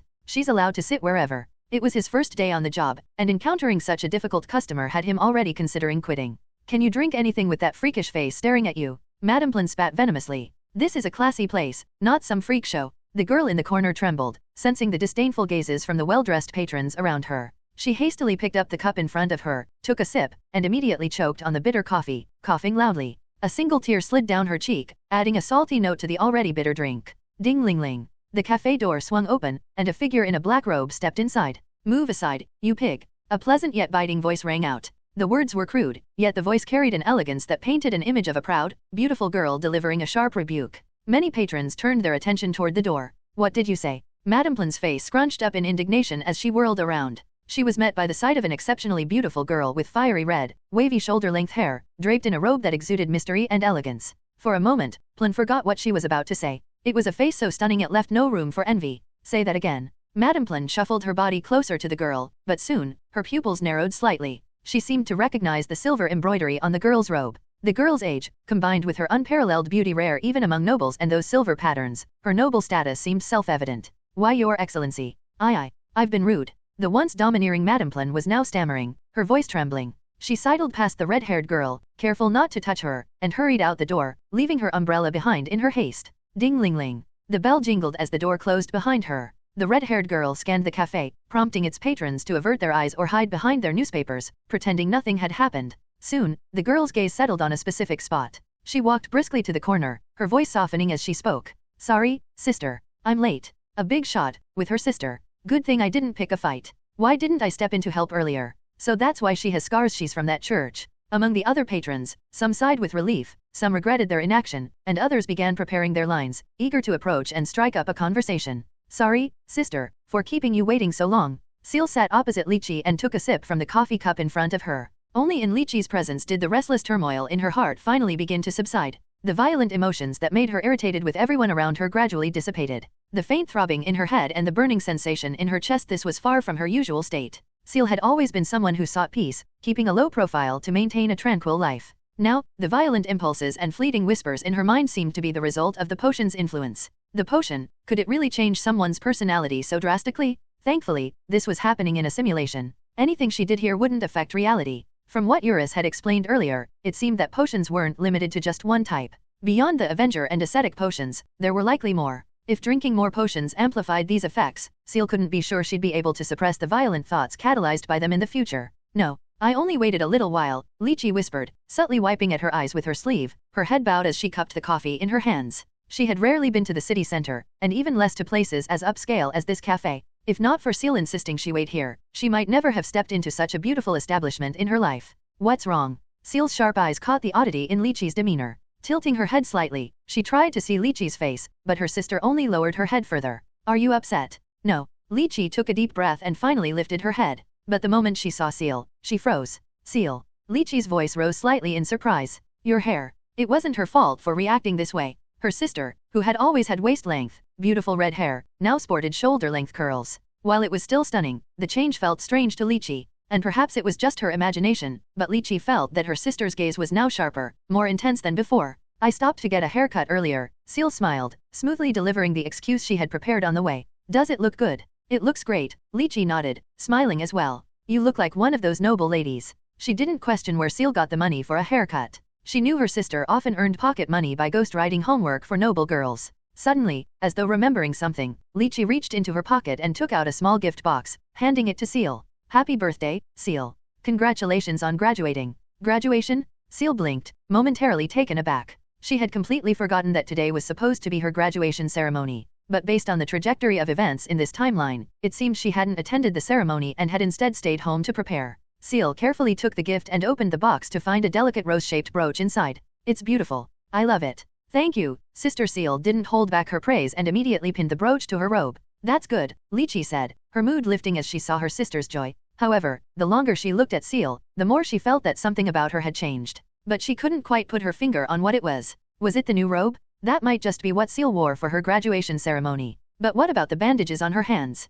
And earlier, she could have sworn she heard her sister scolding someone at the door, something her usually timid sister would never do. Good evening, ladies. A polite voice interrupted Lychee's thoughts, startling her. She quickly lowered her head, while Ciel turned to face the newcomer. 10 minutes passed. In the short time they had spent in the cafe, Ciel had already received 7 or 8 finely crafted business cards. It was as though the people in the cafe rarely saw someone dressed in a robe like hers. They were eager to introduce themselves, hoping to leave an impression on her. Some were minor nobles, but most were merchants, all seemingly convinced that knowing her could bring them some benefit. Ciel accepted the cards but soon left the cafe with Lychee. She felt that wearing this robe here was drawing far too much attention and thought it best to go home and change. After all, the matter had already been resolved. She just needed to wait and see how events would unfold. The two walked under a shared umbrella, strolling through the drizzling rain on their way home. Along the way, they talked about various topics, including Ciel's decision not to attend university. Lychee's attitude toward her sister skipping university seemed to have changed. She now agreed that working at the police department, earning money, and saving for school was a more practical approach. The disparity between people had become all too clear to Lychee during her time in the cafe. She let go of some of her more naive ideas and came to understand an important truth. If something isn't meant for your social class, forcing it will rarely yield good results. She could now somewhat empathize with Ciel's feelings. Surrounded by wealthy and noble classmates, Ciel had to face unimaginable pressure, whether in her studies or social interactions. Lychee joked about the events in the cafe, turning them into a humorous story, but Ciel remained silent. She realized that while she had considered the cafe a safe meeting spot, she hadn't fully accounted for Lychee's feelings. Fortunately, once she returned to reality, she could ensure that such incidents wouldn't happen again. As they entered the muddy streets of the Clock Tower district, they had to watch their steps to avoid puddles. Walking along South North Stone Street, just before reaching their home, they heard commotion ahead, accompanied by the occasional bark of a dog. A large crowd had gathered, loudly commenting on something. A sharp police whistle sounded, followed by a few curses, and the crowd began to disperse, revealing a cordoned-off area. What happened? Lychee asked. I don't know, Ciel said without changing her expression. As they approached the police line, a man in a police cloak and a tall, brimmed hat quickly stepped in front of them, blocking their path. Didn't you hear? Everyone clear out. Stay back from here. The man's tone was impatient, as though tired of repeating the same command. Officer, we live at 44. We need to pass through here to get home, Ciel explained. We were just returning from the city center. Oh, sorry about that. There've been too many people crowding around, the man said, sounding apologetic as he removed his hat to reveal a slightly balding head. He gestured for them to follow. Come on, I'll escort you through. Just don't touch anything at the scene. Officer, can you tell us what happened? Lychee asked curiously. May the goddess help us. Damn gang wars. One of the Blackwater gang leaders is dead. Thankfully, all the victims were gang members, the officer explained as he continued walking forward. As they passed through the scene, Ciel overheard a group of officers discussing. Hey, this seems like an easy case to close, just a mutual shootout. Boss, these two guns look identical. My gun also looks identical to yours, idiot. Yeah, but I feel like the number of bullets doesn't add up. Can I open up the bodies and check? You want to cut him open? Goddess, are you a savage? Report? 2 more bodies found in the alley, also Blackwater members. Report? Found 2 notebooks in the black-robed guy's clothes. One looks like it belongs to the Savior Goddess Church, but it's blank. The other one looks like a diary. Savior Goddess Church? Let me see. Everyone, stop what you're doing. You, get on a horse and take these damn notebooks back to the investigation department. Yes, sir. After passing through the scene and walking a short distance further, the officer stopped in front of 44, gesturing for them to go ahead. Here you are, ladies. Best not to go out at night for now. Thank you, officer, Lychee said, then pulled Ciel into the house and closed the door behind them. The officer lingered for a moment, frowning as he looked at the ornate patterns on the girl's robe. He felt like he'd seen them somewhere before but couldn't quite place it. Before he could think further, a voice called for him to wrap things up, and he quickly brushed the thought aside, hurrying to join his colleagues. What's there to think about? She's just a young girl who came back from a shopping trip. Ciel returned to her bedroom, changed back into her school uniform, and hung her slightly damp robe on the door. Under her persuasion, Lychee had already gone to wash up and head to bed. After all, having taken the rare day off, she deserved a proper rest. Meanwhile, Ciel sat in the dimly lit room, leaning against the window as she quietly observed the events unfolding below. The police officers who had been investigating earlier had now all stepped outside the cordoned-off area, pushing the perimeter another 50 meters back and dispersing the remaining onlookers. It was peak dinner time for the workers returning home, and the blocked-off street drew plenty of complaints. But once people heard that it involved the gang wars and a homicide, no one dared complain further. Those whose routes home were blocked either decided to share meals at nearby co-workers' homes or simply headed to the Savior Goddess Church for relief meals. Why had the investigating officers suddenly left the scene? Were they waiting for the investigation department the officer had mentioned earlier? The notebooks, the potion, and the mystical material Ciel hadn't touched any of them. She had intentionally left them in place to make the mutual killing scenario appear more convincing. If she had taken anything, and transcendent powers were brought into the investigation, the conclusion would quickly shift to a transcendent on transcendent crime for treasure. Ciel's goal was to keep things simple and avoid implicating another transcendent. After about 20 minutes, there was finally some movement at the distant police line. A figure holding a black umbrella stepped past the officers and walked steadily toward the bodies. From Ciel's angle, she could only see the black umbrella, not the person beneath it. She watched as the umbrella moved back and forth between the 2 corpses before stopping in front of the black-robed man's body. When the black umbrella moved toward the alley's entrance, Ciel noticed that the potion and mystical material were gone. They had been taken by the person under the umbrella. A transcendent. Ciel instinctively reached this conclusion. Ordinary people might see the potion vial, but they likely wouldn't notice the tendril-like mystical material. Whoever saw and took it must have possessed some special abilities. Ciel drew the curtains shut, ceasing her observation. Once transcendent powers were involved, she couldn't be sure whether her gaze might attract attention. After all, the High Priestess Eurus had been able to smell whether she was lying and discern her emotions. She wanted to minimize any risk of exposure. Unfortunately, things rarely go as planned. Like Murphy's Law, what she feared the most happened. Barely 10 minutes after she closed the curtains, there was a knock at the door downstairs. Ciel opened her bedroom door. Lychee, seemingly exhausted, was already asleep in her room, undisturbed by the knocking. Ciel waited for a moment, but as the knocking grew louder, she got up to avoid waking Lychee, descending the stairs to answer the door. When she opened it, she saw a beautiful young woman standing outside, folding up a black umbrella. She was only slightly taller than Ciel. The woman's straight black hair cascaded down her back to her waist. Perched on her slightly upturned nose was a pair of gold-rimmed half-frame glasses, with two delicate silver chains hanging from the frames, curving gracefully to her ears. She wore a formal black uniform dress. Her dark purple eyes studied Ciel intently. Despite the rigid structure of her attire, her hands were adorned with long, black silk gloves, exuding an air of refinement. Over the gloves, she wore a pair of leather ones. At that moment, she was removing the leather glove from her right hand, extending it toward Ciel. Good evening, Barren City Police Department. You can call me Agent Avena. Good evening, Ciel. Unemployed. Ciel extended her hand, meeting Avena's. When their hands met, Ciel found her touch to be remarkably soft, almost boneless. The sensation of the delicate black silk gloves made it feel even smoother. You certainly have a sense of humor. Avena's face remained expressionless as she offered a polite remark. Did you just graduate from Barren Private Academy today? Ciel's current attire, a comfortable school uniform dress paired with her earlier response about being unemployed, made it easy to infer that she had just graduated. Yes, I graduated today, Ciel answered honestly. Is there something I can help you with, officer? There were a few homicides not far from your home tonight. Are you aware of them, Miss Ciel? Avena asked. Yes, Ciel nodded. An officer mentioned it to me earlier. It's Blackwater gang business. Not uncommon. Indeed, Avena replied flatly, nodding as well. But their manner of death is quite uncommon. Ciel put on a puzzled expression, as though she didn't understand what Avena meant. Two men outside the alley shot each other. Their guns, everything from the serial numbers, rifling, to the wear and tear on the cylinders, were identical. I simulated the bullet trajectories. The shots to each other were fired from the ear level of the black-robed man. Strange, isn't it? Strange, Ciel agreed, her calm demeanor showing no hint of a crack thanks to combined LV.1. Inside the alley, one man stabbed another who appeared to be strangling him in terror. The attacker was also strangled to death. But the strangling left only post-mortem bruises. The real cause of death was trauma to the throat. Someone reached through his flesh and directly crushed his windpipe. Any thoughts on that, Miss Ciel? Avena tightened her grip on Ciel's hand, holding it firmly. A rather unconventional method, Ciel replied, staring at the officer without any sign of panic. She knew Avena had no evidence. Everything she mentioned was merely conjecture based on the bodies. None of it could tie back to Ciel. One last thing. Avena looked directly into Ciel's eyes, her tone deliberate. May I ask how you heard the knocking at the door? I knocked on every door in the area. Yours was the only one that opened. Do you have any thoughts on that? The knocking. Only a transcendent could hear it? Ciel's eyes narrowed dangerously. Without warning, she tightened her grip on Avena's delicate hand, pulling her into the house. Her shadow emerged swiftly from Ciel's feet. The moment the door slammed shut, it lunged at Avena, clinging to her back like a leech. Avena's body went limp, collapsing onto the living room floor with a dull thud. Ciel straddled her waist in an instant, pinning Avena's right hand above her head with one hand while pressing her left hand against her throat. If Avena made any threatening moves, Ciel was ready to kill her on the spot. For now, she would keep her alive to see if she could extract any useful information from her. This way, when Ciel returned to reality, she could truly perfect her method of killing. Avena lay pinned to the floor, unable to move.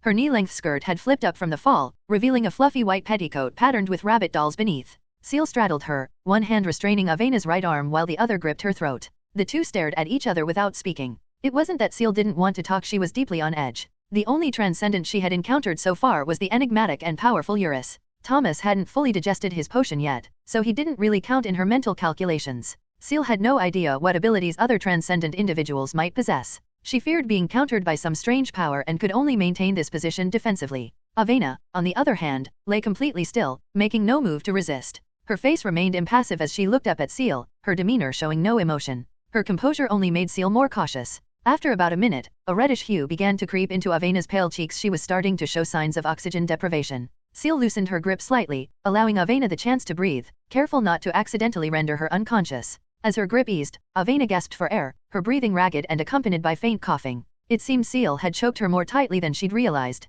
Once Avena had steadied her breathing, she finally broke the silence. Miss Ciel, I'm afraid killing me wouldn't be a wise choice. Avena's tone remained as flat as ever, calmly laying out the pros and cons. Setting aside my current affiliation with the Society of Order, if I were to go missing, my family would also conduct an investigation. This would directly contradict your effort to conceal your identity, Miss Ciel. Ciel listened to the other party's words and couldn't help but feel a sense of admiration for her. To remain so calm and rationally analyze the pros and cons in such a situation, this girl truly had nerves of steel. And the fact that she made no attempt to resist genuinely managed to lower much of Ciel's initial wariness. Are you a transcendent? Ciel asked. No, Avena replied. But technically speaking, after a few more reconstitution rituals and potions, I will be. Then how did you dare to knock on my door? Ciel asked in confusion. You knew you might be facing a transcendent. The four dead outside were all despicable people. Judging by the methods of killing and framing, it's clear that Miss Ciel hasn't killed many people. Avena paused briefly before continuing. Moreover, someone trying to hide their identity wouldn't choose to commit a crime right outside their own home.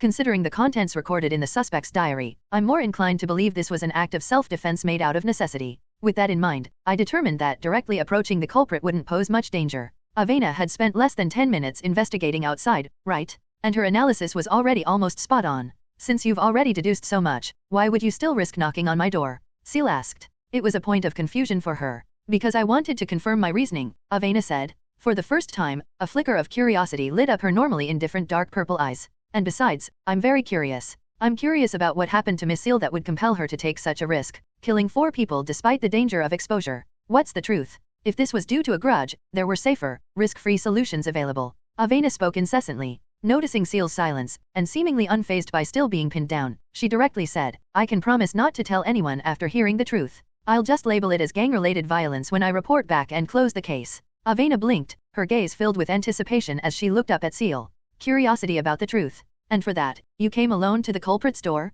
You're incredible, kid. For a moment, Ciel didn't know what words to use to describe this overly curious girl lying beneath her. How can you guarantee you won't go back on your word after you leave? Ciel shook her head, clearly doubting the girl's promise. We can sign a contract of order, witnessed by the Eye of Order, Avena said quickly. Contract of order. Ciel was a bit puzzled. Although Ciel had already become a transcendent, she was still a complete novice when it came to anything related to transcendent terminology. At the moment, the term contract of order left her completely baffled. You don't know. Avena blinked, seemingly surprised that Ciel didn't recognize the term. In Avena's eyes, Ciel was already a powerful transcendent, someone who had at least undergone one complete reconstitution ritual and successfully digested a potion. Surely, she must have been taught by someone or inherited some formula or legacy. How could she possibly lack such basic knowledge? What Avena didn't know was that from the moment Ciel first encountered transcendence to becoming a transcendent herself, the entire process had taken less than 12 hours. Her curiosity toward Ciel deepened, but she remained patient as she began to explain. A contract of order allows 2 parties to formalize an agreement under the witness of the Eye of Order.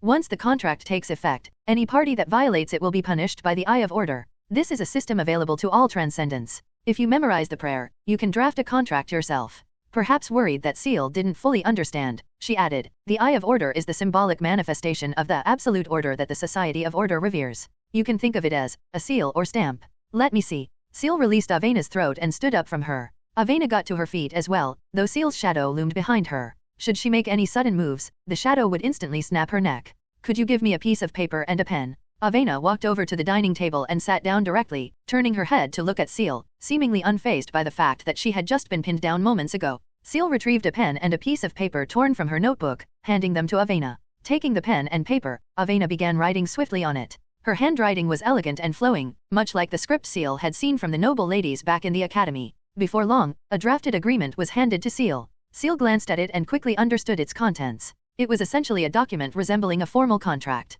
Written on the paper were the names of the contracting parties and the rules they needed to abide by. For example, on Avena's side, it stated that she must not, under any circumstances, reveal Ciel's identity and must uphold every secret Ciel disclosed to her. On Ciel's side, it simply stated that she was not allowed to kill Avena in any way. Ciel's brows furrowed slightly. Change it to harm, and add unless my life is under threat. Ciel pointed at the word kill as she spoke. All right. Avena agreed readily and immediately revised the wording of the contract. She seemed to be certain that Ciel wouldn't kill her, so she wasn't too concerned about modifying the terms of the contract. Ciel thought for a moment, then pointed to the previous terms in the contract and said, add a clause, you must not harbor any form of hostility or negative emotions toward Ciel. Avena hesitated for a brief moment, but her curiosity and desire to uncover the truth ultimately won out. She nodded and added the clause. Ciel examined the contract and nodded slightly. The conditions required Avena to keep all of Ciel's secrets and forbade her from harboring any ill will toward her. If the contract truly worked, Ciel wouldn't have to worry about Avena betraying her. But this contract. A sudden idea popped into Ciel's mind. In reality, could this contract be exchanged for through the system's store? And if it could, would it still retain its effects? Great Eye of Order, guardian of the light of righteousness. With your infinite wisdom and impartial power, you maintain the balance and harmony of this world. Today, with hearts full of reverence and awe, we sign this sacred contract under your witness. Witness our vows, safeguard our promises, and guide us to never stray from the righteous path under your radiance. After nearly half a minute of reciting the prayer, the ordinary piece of paper bearing the contract began to emit faint blue light. It seemed as though something was being inscribed onto the paper. A blue symbol, resembling a hieroglyphic sketch of an eye, was etched into the top of the contract by the glowing light, as if the eye were overseeing the words below. Please place your hand on it with me, Miss Ciel. Avena placed her right hand over the eye symbol. Ciel extended her own right hand, placing it next to Avena's. The blue light dimmed abruptly, and the texture of the paper began to change, becoming coarse and layered, as if multiple crumpled sheets had been pressed together. It's done. Avena withdrew her right hand and turned to look at Ciel. Now, will you tell me, Miss Ciel, can I keep this paper? Ciel asked, pointing at the contract on the table. Of course. We can't destroy this contract. If any external force attempts to damage it, I'll be notified as well. Avena nodded, watching as Ciel carefully folded the contract and tucked it away. After securing the contract, Ciel turned to Avena and said, I'll tell you the truth. But I also have some questions I'd like you to answer, mostly about transcendent powers. Of course. Avena nodded, turned her body towards Ciel, placed her hands on her thighs, and adopted a posture of attentively listening, as if eagerly waiting to hear some juicy gossip. Next, Ciel briefly explained Juven's betrayal, Thomas's schemes in collusion with the Blackwater gang, and the layered sacrificial plan they had been plotting for 6 months to Avena. Avena listened intently. When certain details matched her own speculations, she would unconsciously lean forward. From the way her toes lifted off the ground, it was evident how engrossed she was in the tale. My goodness, this could be turned into a knight's novel. After listening, Avena took a deep breath and curiously asked, How did you uncover all of this, Miss Ciel? Didn't they know you were a transcendent? Were you baiting them? That's another story. Ciel had no intention of saying more, she had only agreed to tell Avena about her grudges with those individuals. Avena was clearly unsatisfied. She could vaguely sense that the process of Ciel's investigation might have been the most thrilling part of the story, likely tied to Ciel's reconstitution ritual. It was even possible that the entire sacrificial plot had been a triple-layered trap, with everyone else inadvertently becoming part of Ciel's ritual while she turned the tables and used them as sacrificial components. If that were truly the case, then Avena was even more curious about the finer details. Although her face showed no emotion, Avena felt as though ants were crawling under her skin. The sensation was akin to reading a knight's novel only to find it end on a cliffhanger, followed by the author announcing their retirement. My turn to ask a question. Ciel paused to think for a moment before asking, Which church do you belong to? Me? I'm not affiliated with any church. Avena shook her head, silently calculating how to get Ciel to reveal more juicy details. In places like Barren City, there are plenty of transcendent organizations out in the open. Large ones like the Church of Order, the Arcane Society, and Detton Manor, as well as countless smaller, hidden groups. Do they all worship different gods? Ciel asked curiously. Some organizations are bound together by divine faith, while others adhere strictly to the principles of their paths. But ultimately, whether it's a church or another group, they all operate according to the guidelines of their respective paths, Avena explained, addressing a long-standing question that had lingered in Ciel's mind. It was indeed possible to gain power without worshipping a god. Ciel herself was living proof of that. Apparently, her case wasn't unique after all. Avena glanced at the old clock hanging on the wall and then back at Ciel, saying, I've got 30 minutes. If I don't head back soon, my family will come looking for me. Ciel had originally wanted to ask more about transcendent organizations and how to acquire potion formulas, but after some thought, she decided to change the direction of her questions. With only half an hour left, she needed to focus on information that would be most immediately useful. For example, in this murder case, if I don't want any transcendent organizations to find out, what should I do? Ciel asked bluntly. Who do you want to kill? Avena was very curious about how Ciel seemed to have so many enemies. Of course, she didn't know that Ciel's targets were still the same group of people. If you still have enemies, it depends on who they are. After a brief pause, Avena said, If it's thugs like the Blackwater gang, your previous method is quite effective. The police see their identities and close the case quickly, not bothering to investigate further. Your mistake this time was leaving traces of transcendent activity that even ordinary investigators could recognize. That's what got the investigation department involved. If you'd taken the notebooks and such with you, they would have dismissed it as a simple gang feud. Ciel nodded, mentally noting this lesson. Of course, if it's just about killing gang members, you don't even need to do it yourself. Avena finally revealed the little scheme she had in mind. You could come to me. I have plenty of ways to make them disappear on the condition that you share your story with me in return. Naturally, you're entitled to one free favor since I got a much-needed piece of mystical material earlier, thanks to what you left behind. Where can I find you? Ciel asked. Either at the investigation department of the Barren City Police or at 15 Sirs Bridge, West District. Avena pulled a refined silver insignia from the inner lining of her police cloak and handed it to Ciel. Show this to the gatekeeper and tell them you're looking for Avena. All right, Ciel nodded, accepting the insignia adorned with an intricate floral design. Ciel then asked a few more foundational questions about transcendent powers. Before long, their time was up, and Avena bid her farewell and left Ciel's house. Shortly after she departed, the police outside began clearing the scene. The 4 corpses were quickly taken away, the barricades removed, and the rain washed away even the faintest traces of blood. Standing in her room, Ciel looked at the silver insignia and the contract in her hands, nodding slightly. She decided to linger a little longer to see if the contract truly held up. This simulation had yielded a wealth of knowledge about transcendence. She now knew how to commit murders without drawing the attention of transcendent organizations and had made the acquaintance of a noble woman with an intriguing background. The insignia was something she was certain could be purchased in the system's store. As for the contract, Could it be exchanged into reality through the system? If it retained its effects after being brought into reality, it would grant Ciel an ally who would never betray her.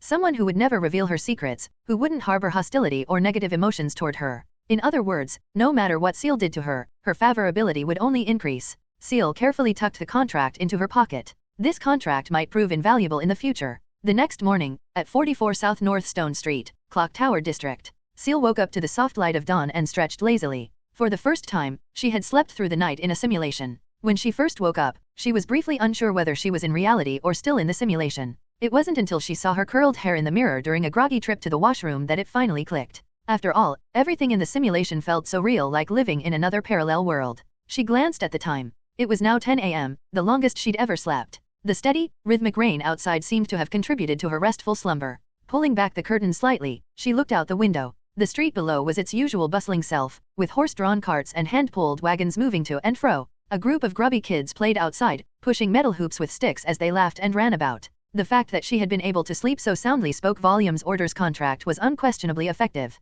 Avena had honored her promise and had not caused her any trouble. Ciel opened the system interface and checked the time remaining. Time remaining, 08:24:54. 15 hours and 35 minutes had passed in the simulation, leaving her with just 8 hours and 24 minutes of free time. Thanks to last night's rest, the wounds on her body no longer ached. There was only a faint itching sensation, a sign they were healing. It seemed the medicine High Priestess Eurus had used on her was quite effective. If she survived this simulation, Ciel decided she would save this progress to her character archive. That way, whenever she entered a simulation as this character, she wouldn't have to endure the pain of burns all over again. Now, what should she do next? With the greatest threat eliminated, Ciel found herself momentarily directionless. Grabbing her notebook from the desk, she began jotting down plans. 1. Visit Denton Manor. 2. Follow through with the plan to ask the headmaster for a recommendation letter for the police department. 3. Borrow money from Amy. 4. Borrow money from Avena. 5. Rob a bank. As the list grew longer, it also became increasingly absurd. Since this was just a simulation, Ciel didn't feel bound by a strict moral code while planning.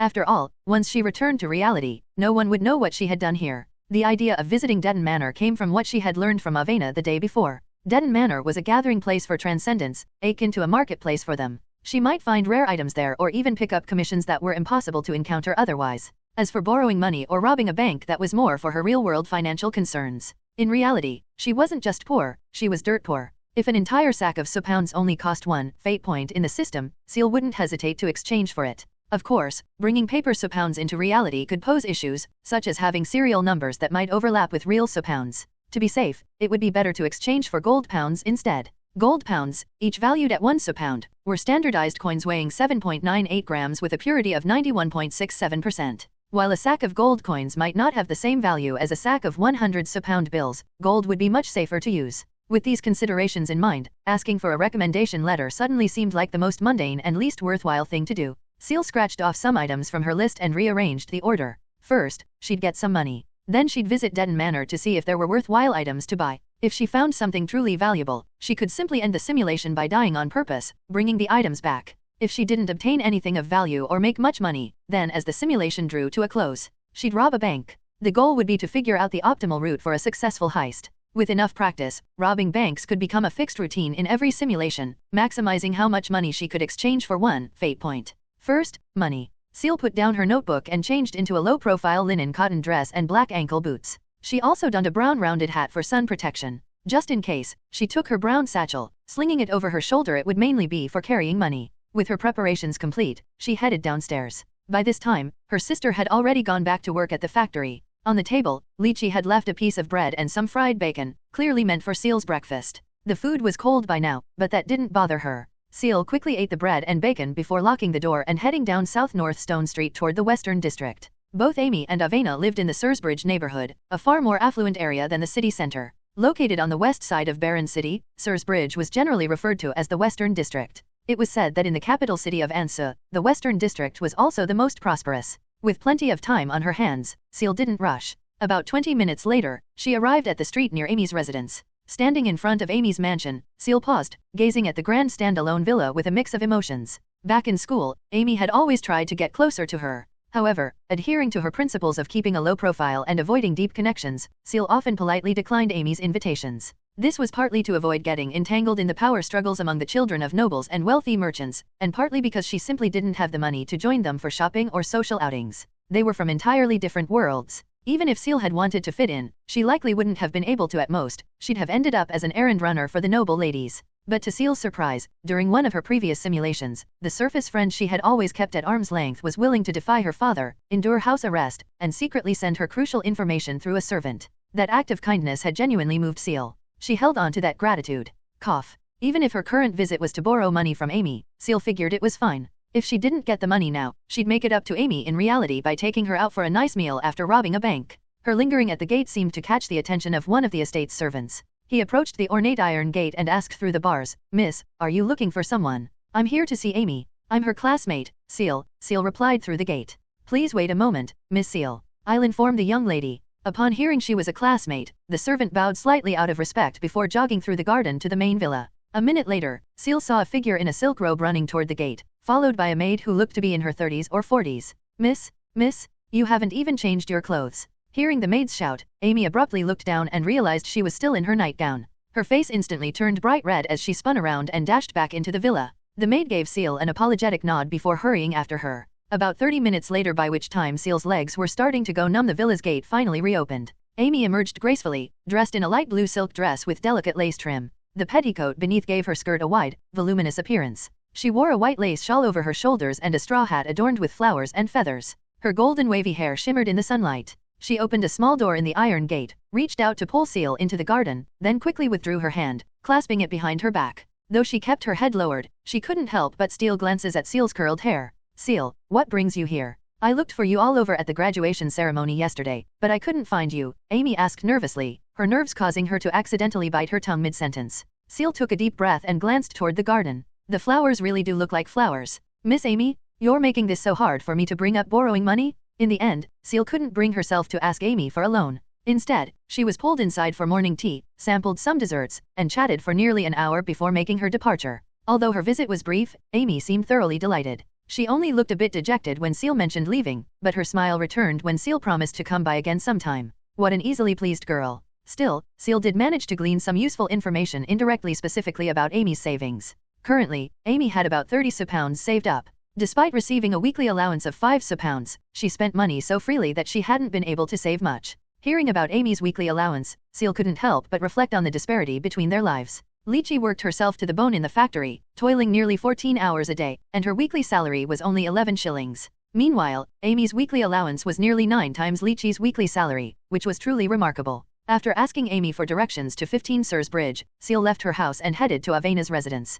Passing through a district lined with embassies, the area ahead opened up significantly. The estates here weren't just villas, they were full-fledged manors. The gardens and lawns between the houses and their iron gates were larger than Amy's entire property. This Avena, her family seems even wealthier than I imagined. Ciel stopped in front of number 15. After showing the insignia Avena had given her to the armed guards at the gate, she was escorted into the manor and asked to wait in the reception room beside the main hall. A short while later, Avena, dressed in the same uniform and boots she had worn the night before, pushed open the door and entered. She looked at Ciel, who stood up to greet her. "Miss Ciel, we meet again." After closing the door to the reception room, Avena sat across from Ciel and said expressionlessly, "I'm about to head to the police department. You almost missed me." Facing the emotionless Avena, Ciel felt her moral hesitation vanish. At least she didn't feel guilty about what she was about to ask. "You mentioned I could come to you for a favor." Ciel didn't waste any time and got straight to the point. "Who do you want to kill?" Avena seemed to have already guessed the reason for Ciel's visit and was similarly direct. "If it's just some thugs, I can take care of it for you."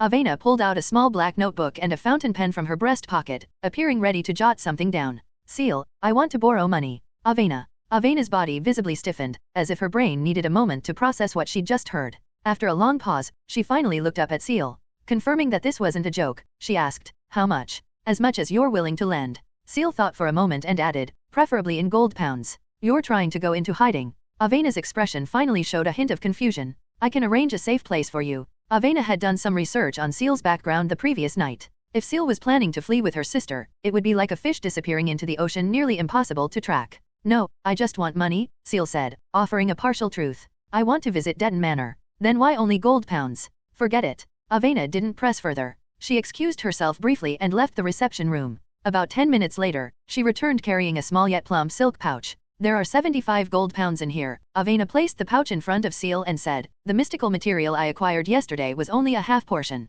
It's not a primary ingredient, nor is it a finished potion or tied to any ritual or formula. It would sell for around 50 gold pounds at Detton Manor. The other 25 gold pounds are a personal loan from me. Pay it back whenever you like. Thud. The hefty pouch of coins landed in front of Ciel, and Avena loosened the drawstring. The gleaming golden coins inside shone so brightly that Ciel instinctively leaned back. Gold, so much gold. When Avena placed the heavy pouch of coins into Ciel's hands, her breathing grew unsteady. It was the first time she had ever seen so much money. Though the bag weighed no more than 600 grams, to Ciel, it felt as heavy as a ton. Don't you want to count it? Avena asked. No need. Ciel placed the pouch into her satchel and, after taking a moment to calm herself, looked at Avena. Thank you, you're welcome. Avena gently shook her head before adding, if there's nothing urgent, I'd advise against visiting me again this month, Miss Ciel. The contract we signed puts me at a significant disadvantage. To ensure my thoughts aren't overly influenced by the contract, we should communicate via letters instead. No problem, Ciel agreed readily. After all, once the simulation ends, you won't even remember the contract. Ciel stood up and was about to leave for Detton Manor when she suddenly remembered something. She turned back to Avena. Miss Avena, do you have any spare sacks lying around? To Ciel, 75 gold pounds was indeed a significant amount. But if she had to spend one fate point to exchange for those 75 gold pounds, it would still feel like a waste. Gold pounds could be earned again, but once her fate points were used up, she'd no longer be able to enter simulations. If possible, she wanted to earn more gold pounds perhaps by visiting a bank. By the way, I have another question. Ciel thought for a moment and continued to ask, do banks employ transcendents as guards? Avena, what? For a moment, she struggled to keep up with Ciel's train of thought. First asking for a sack, then inquiring about transcendent guards at banks. Do you realize you're talking to a police officer right now? Are you planning to rob a bank? Avena's expression grew serious as she warned, major banks are generally controlled by powerful families. These families have intricate networks and extensive influence. If a transcendent bank robbery were to occur, you'd likely be apprehended by the end of the same evening. I'm just asking. Why would I rob a bank? I'm not suicidal. Ciel waved her hand and explained with a smile, I'm just curious. After some thought, Avena nodded. That made sense. Miss Ciel was always careful and meticulous. Although she had only recently become a transcendent, she likely wouldn't do anything so reckless. Miss Ciel, are you planning to go to Detton Manor next? If so, you might want to reconsider, Avena said. Detton Manor operates on a membership invitation system, and you'll need 3 guarantors to vouch for you. With only me as your guarantor, it won't be enough. If Miss Ciel can find 2 more guarantors, I'd be willing to vouch for you. Ciel, oh, all right then. Thanks. So, straight to robbing a bank after all? A few minutes later, Ciel was carrying a sack nearly half her size as she made her way toward the city center. The city center was the financial hub, teeming with major banks, merchant guilds, and insurance companies. Ciel decided that with about 10 minutes left in the simulation, she would hit it big with a single heist. Got any plans for dinner after work? Not sure, maybe I'll look for some Baron City specialties. Baron City specialties? I've lived here for 48 years and don't think we have any specialty dishes. Does fish head soup count?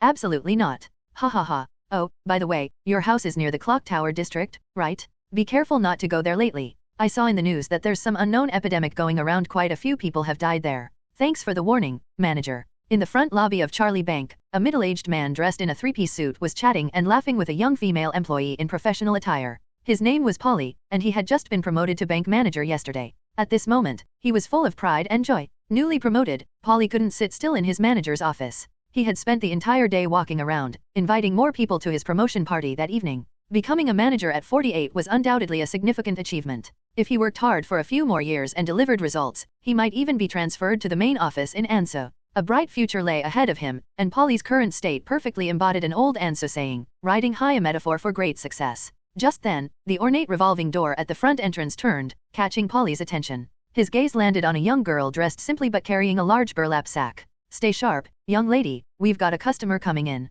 Polly patted the receptionist on the shoulder, stepping back to observe her. It seemed he was testing the new receptionist's ability to handle her work. At the same time, his banker's intuition kicked in as he appraised the red-haired girl approaching the counter, trying to guess her purpose. Her hands were delicate, her clothes spotless, not a laborer. Her features were extraordinarily beautiful, yet understated, exuding a calm and reserved demeanor with a hint of noble elegance. She looked well-educated. Appearances aside, who could say what her background might be? For all he knew, that burlap sack she was carrying could be filled with bundles of hundreds of pound notes. Polly had heard of many discreet gemstone merchants, and Baron City was the largest hub for gemstone processing, home to major companies and factories. He was already wondering which family this young lady might belong to. Welcome to Charlie Bank. What can I help you with today, miss? The receptionist, dressed in her professional attire, stood up with a smile and looked at the girl, her eyes showing a hint of envy. "I'd like to speak to the manager." The red-haired girl spoke, extending her hand to place a gold pound on the counter and sliding it toward the receptionist. "A 1 gold pound tip? A big spender? Thank you for your generosity, miss." The receptionist quickly pocketed the coin and immediately turned toward Polly, unhesitatingly pointing him out. Polly stepped forward promptly. His earlier suspicion that the red-haired girl might be a rich second-generation heir solidified. Talk about business coming straight to his door? The goddess must be watching over me. "Honored miss, my name is Polly. I am the manager of Charlie Bank's Barron branch. May I assist you with something?" Polly walked over to the girl and, with a slight bow, bent his knees slightly to ensure he showed enough respect to the petite figure before him. "This is my first time at a bank," the girl said as she looked up at Polly with a smile. "I'd like to deposit some money." "Of course, not a problem. Are you a new customer? Does your father or mother already have an account with Charlie Bank?" Polly gestured behind him with his right hand, palm up, pointing toward the main banking hall. "Please, come this way." The front lobby, lined with marble and massive decorative columns, exuded grandeur. Beyond it, the spacious main banking hall featured a dozen individual counters, each staffed and bustling with customers conducting their transactions. The atmosphere was both professional and efficient. "Where will my money be stored?" the girl asked curiously as she followed Polly. "It will, of course, be placed in our underground vault. I can confidently say that we have the most secure system in all of Barron City. Whether it's valuables or cash, anything stored with us is absolutely safe." Polly answered patiently and professionally, showing no hint of condescension over her seemingly naive question. "What if I want to deposit a large amount of gold pounds? Will those also go into the underground vault?" Ciel asked. "Gold pounds?" Polly was slightly taken aback. Large transactions were typically settled in pounds. Gold pounds were more commonly used in less legitimate gray market dealings. "Of course. Our underground vault holds the largest reserve of gold pounds in Barron City, and our confidentiality measures are second to none, which is why our clients trust us," Polly said proudly. "Even jewelers store their priceless gems with us." "Oh." The girl's eyes lit up at this, then she asked skeptically, "Is it really that safe?" "Absolutely safe. Our vault is protected by state-of-the-art combination locks that change weekly. Even our former manager wouldn't know the sequence. Only I and the highest-ranking director have access to the weekly codes, and I, myself, only received this week's code earlier today." Hearing her doubt, Polly explained confidently. "As long as I safeguard the code, no one will ever breach the vault. I, Polly, would rather be shot dead or bite my own tongue to die than reveal the code to anyone. I swear this by the goddess." "I understand." The girl nodded. From the shadow beneath her, a brand-new revolver slowly rose and pressed against Polly's forehead. The girl's lips parted slightly. "Don't move. This is a robbery." A shadow slowly rose from beneath Ciel, holding a revolver to Polly's forehead. Many in the banking hall hadn't yet realized what was happening. Another revolver was passed to Ciel by the shadow. Mimicking the dramatic scenes she'd seen in movies, she raised the gun high with her right hand and fired toward the ceiling. Bang! "Everyone, get down. If anyone moves, they die." The ornate crystal chandelier shattered from the gunshot, shards scattering across the floor as screams erupted throughout the hall. Chaos broke out. Ciel frowned slightly. Things weren't going as smoothly as she'd hoped. No wonder bank robbers usually brought accomplices. Doing this solo did make it harder to control the situation. Still, the panicked crowd obstructed the guard's line of sight. Deciding on a swift approach, Ciel resolved to focus on the vault even if she didn't escape afterward. As long as she filled her sack, it would be worth it. "Take me to the vault. Now." Ciel leveled her gun at Polly, while her shadow moved quickly through the crowd, firing at the nearest security guards. Gunshots rang out, and Polly, drenched in cold sweat, trembled as he led Ciel forward. They reached an iron door at the back of the main banking hall. Two security guards stationed at the door raised their double-barreled shotguns the moment they heard gunfire, blowing their whistles as well. When they saw Polly and Ciel approaching, they hesitated for a moment, failing to realize that the petite girl was the robber. By the time they processed the situation, the unseen shadow had already struck them both down with 2 heavy punches. Their shotguns were quickly picked up by the shadow. "Miss, please, Your Excellency, don't kill me. I have a family to care for," Polly stammered, his voice trembling with sobs. The flying guns, the guards collapsing without a visible assailant, the sheer eeriness of it all, it was enough to convince Polly that this wasn't some elaborate prank. He was dealing with one of the messengers of the gods. But why would a divine messenger rob a bank? Outside, the bank's alarm had already been triggered. In less than 5 minutes, a swarm of police officers would surround the building. No matter how powerful this girl was, she wouldn't be able to escape.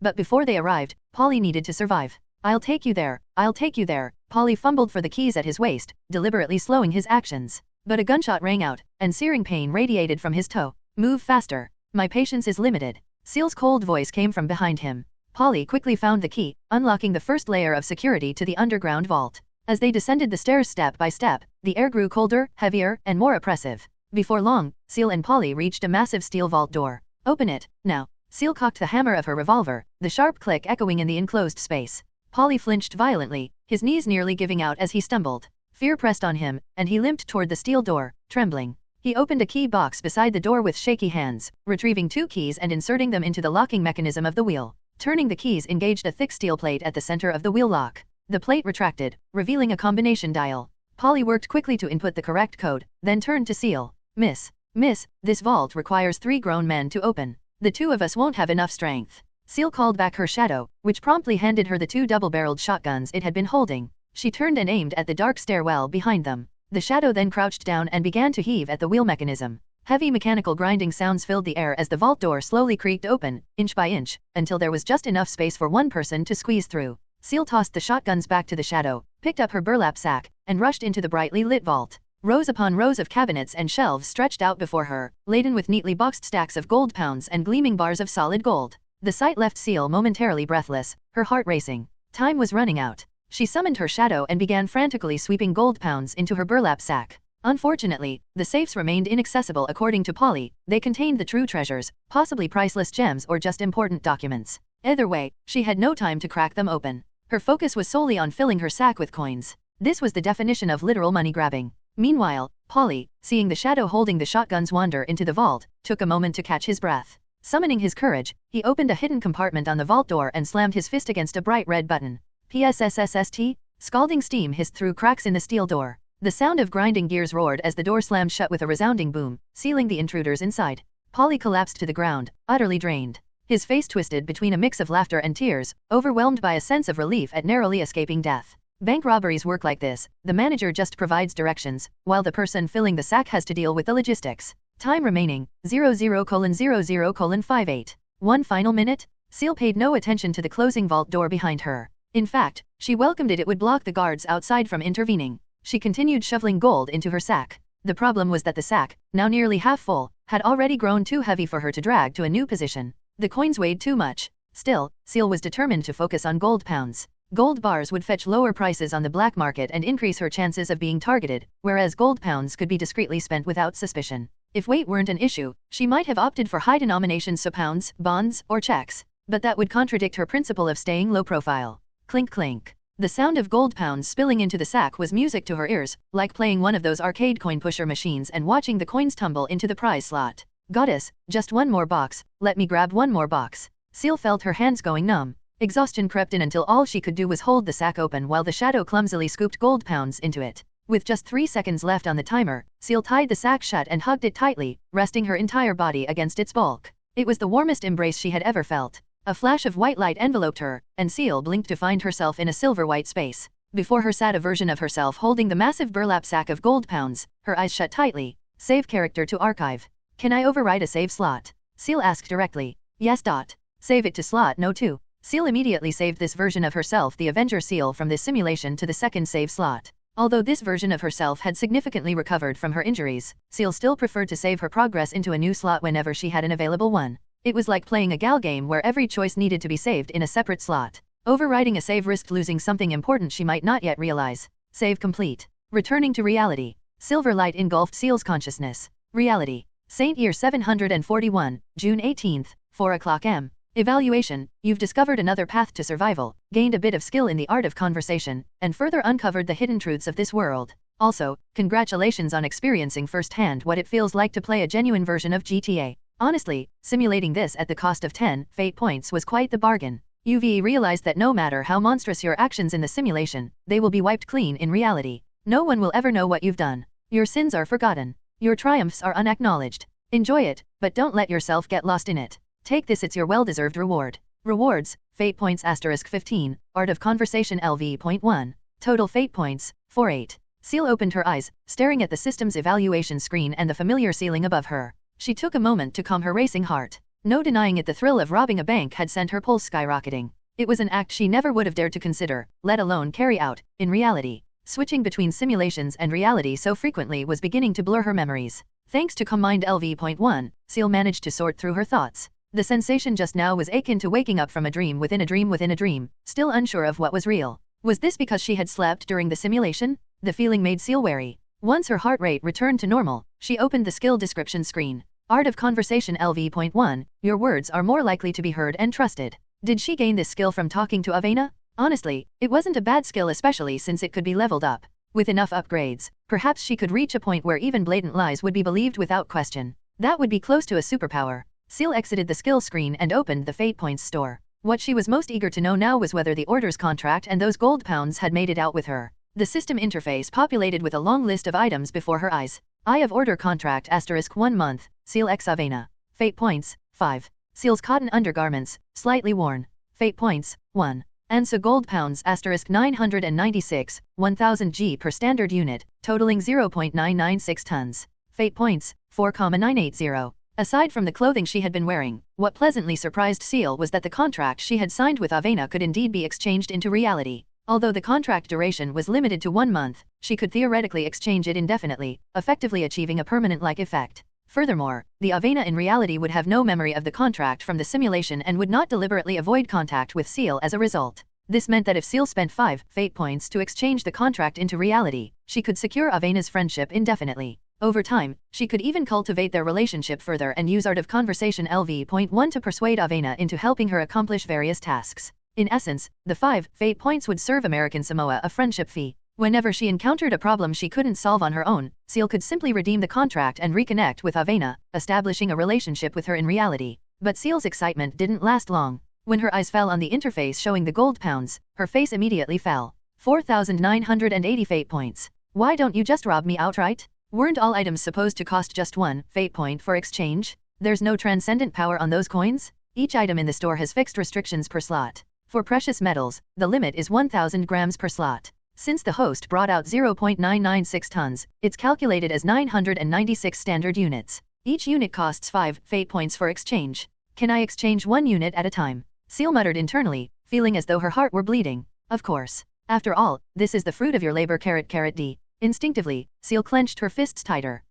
She took a deep breath to calm herself and began calculating. If 1,000 grams equaled 1 standard unit, and a single gold pound weighed approximately 7.98 grams, then 1 standard unit would be roughly equivalent to 125.31 gold pounds. In other words, 5 Fate Points would net her 125 gold pounds. No, wait. Ciel suddenly remembered that Avena had mentioned the auxiliary potion material she had obtained was worth about 50 gold pounds on the black market. But in the system store, an auxiliary material was worth 50 Fate Points. That's 1,250 gold pounds? Thinking back to when she had first praised the system store for being fair and reasonable, Ciel fell into a moment of silent regret. Scam artist. Ciel couldn't help but curse inwardly. Non-renewable resources, charging a premium isn't unreasonable *D. For a moment, Ciel was at a loss for how to argue back. It's shady, yes, but it's also undeniably useful. And some items that are impossible to acquire in reality can still be purchased here. Worst case scenario, she could exchange a small amount of gold pounds in the system store and then use them in the real world to buy materials on the black market.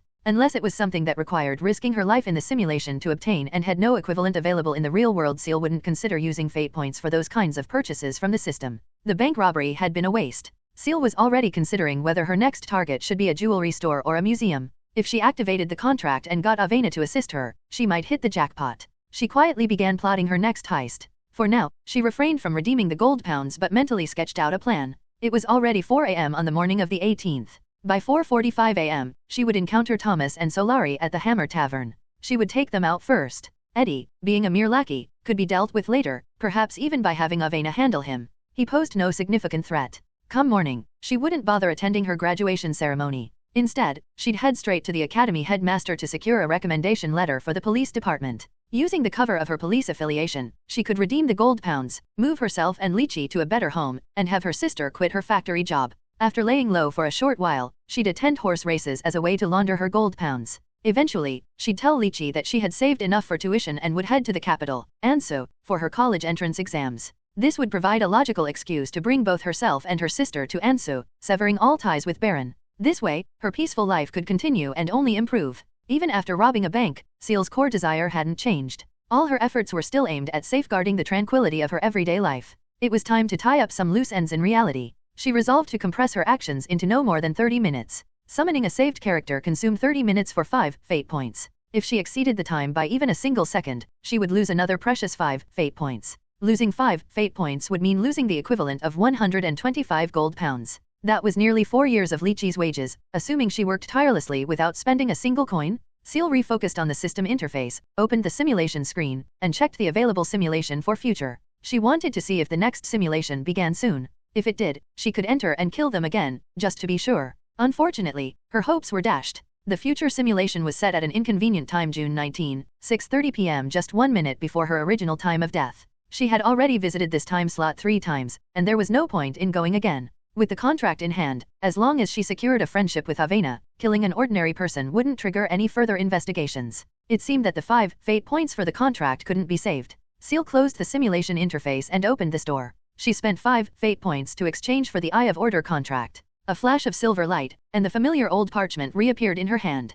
The hieroglyphic eye at the top of the contract emitted a faint blue glow. It worked properly. Ciel deposited the contract into the system's inventory, where it occupied 1 slot. Keeping it there was the safest option, ensuring that no one could discover it. With that settled, Ciel closed her eyes to rest, silently waiting for 4:45 a.m. to arrive. Although she could act sooner, waiting until the exact time she had killed them in the simulation was the safest approach. A quick, precise plan took shape in Ciel's mind. As time ticked closer, a wave of nervousness crept over her. But soon, calm mind kicked in, suppressing those feelings. In the simulation, failure wasn't an issue. No matter how many times she failed, she knew she could always try again. It made her fearless, unafraid of failure, unafraid of death. But in reality, one wrong step could ruin everything. A single misstep might require countless simulations to set things right. Caught in an endless loop of tension and calm, Ciel's emotions eventually dulled. She no longer felt nervous at all. When the system clock hit 4:44, Ciel opened her eyes and accessed her character archive. No 2. Ciel spoke softly. A silver card rested between Ciel's fingers. As the card shattered, her body seemed to ignite, enveloped in deep crimson flames that consumed her figure. Though the flames burned fiercely around her, the bed beneath her remained untouched. The fiery sensation seared deep into her soul. In the dark red blaze, her shadow writhed and twisted, eventually becoming cloaked in black flames. Ciel slowly raised her hand and brushed her face, but her mask hadn't come along this time. She wore the outfit from save slot No. 2, the one she had on during the bank robbery simulation. It was practical enough for her purposes. Unfortunately, the bag of money from the simulation hadn't come with her. Only the character's clothing and accessories carried over. Ciel climbed onto her bed, pulled back the curtains, and opened the window beside it. Her shadow emerged, extending from beneath her feet, and lifted her into its arms. With a silent leap, it descended from the 2nd floor, landing softly and without a sound. Ciel kept her steps light as she walked toward the small alley ahead. Her shadow slithered across the ground like a snake, slipping into the darkness on the opposite side. She entered the alley, where her target, the newsboy cap-wearing stalker Paul, stood with his back to her. Behind him loomed a bottomless shadow. Though he had been startled awake, his body was paralyzed, every muscle tense, sweat dripping from his forehead. His throat felt as though it were being tightly constricted. Paul could hear the footsteps approaching behind him, but he couldn't turn his head to look. He felt the cold metal of the pistol in his hand, but to his growing horror, his body refused to obey him. Instead, it began walking forward of its own accord. And so, a bizarre scene unfolded in the dead of night. A man, his body stiff like a puppet, staggered forward. 20 meters behind him, a red-haired girl followed at a steady pace. Maintaining a constant distance, the two silently made their way toward Hammer Tavern on West Street. Before long, Paul's vision filled with the sign of Hammer Tavern. He watched helplessly as his body walked to the glass door and pushed it open. Ding-a-ling. The bell above the door jingled as it swung open. Inside, Thomas, who had been about to drink the potion, looked toward the sound in surprise. "Paul, what the hell are you doing here?" Thomas shouted. His sharp eyes caught sight of the revolver in Paul's hand. "What the hell are you?" Before Thomas could finish his sentence, Paul abruptly raised his right hand, revolver aimed. His left hand worked the hammer, rapidly cocking and firing the weapon. Bang, bang, bang. 3 bullets fired in under a second, all striking Thomas squarely in the chest. Thomas staggered backward, blood bubbling from his mouth, before collapsing to the floor. He was rendered completely incapable of resistance. At the bar, Solari sat in a daze. Only after the gunshots rang out did he slowly turn his head toward the door. Paul, Solari murmured, his words slurred, his mind still muddled like a drunken man struggling to regain focus. Paul dropped the empty revolver and pulled a knife from his belt, lunging at Solari. As Paul charged, the groggy Solari finally noticed the red-haired girl standing behind Paul, her petite figure illuminated in the dim light. "Your slash. 2 swift strikes, one to the heart, one to the throat. Both were clean and efficient, ending Solari's life instantly. After completing his task, Paul climbed over the bar and retrieved a kerosene canister meant for refilling the oil lamps. He poured it over both his and Solari's bodies. Then, stepping over the bar, he approached Thomas, rummaging through his belongings. Thud. A withered hand suddenly grabbed Paul's wrist. With the last remnants of his strength, Thomas clung to life, staring at Paul as he trembled and asked, "Why? Why?" He had been so close to success. All he needed was to manipulate Solari into killing the people around him, then kill that girl. "Why?" Thomas's gaze fell upon Paul's face. Cheap, yellowish kerosene trickled down Paul's face, already contorted in terror and pain. the tears streaming from his wide, horrified eyes mingled with the kerosene, making it impossible to tell one from the other. Following Paul's line of sight, Thomas looked beyond him and saw the faint, blurred figure of the red-haired girl. Red hair. Why? How could this happen? Thomas stared helplessly as the notebooks and 2 bottles of potions seemingly floated through the air into the girl's hands. Paul's body slumped onto Thomas, and as the girl caught the items, the kerosene lamp on the wall fell with a violent shake.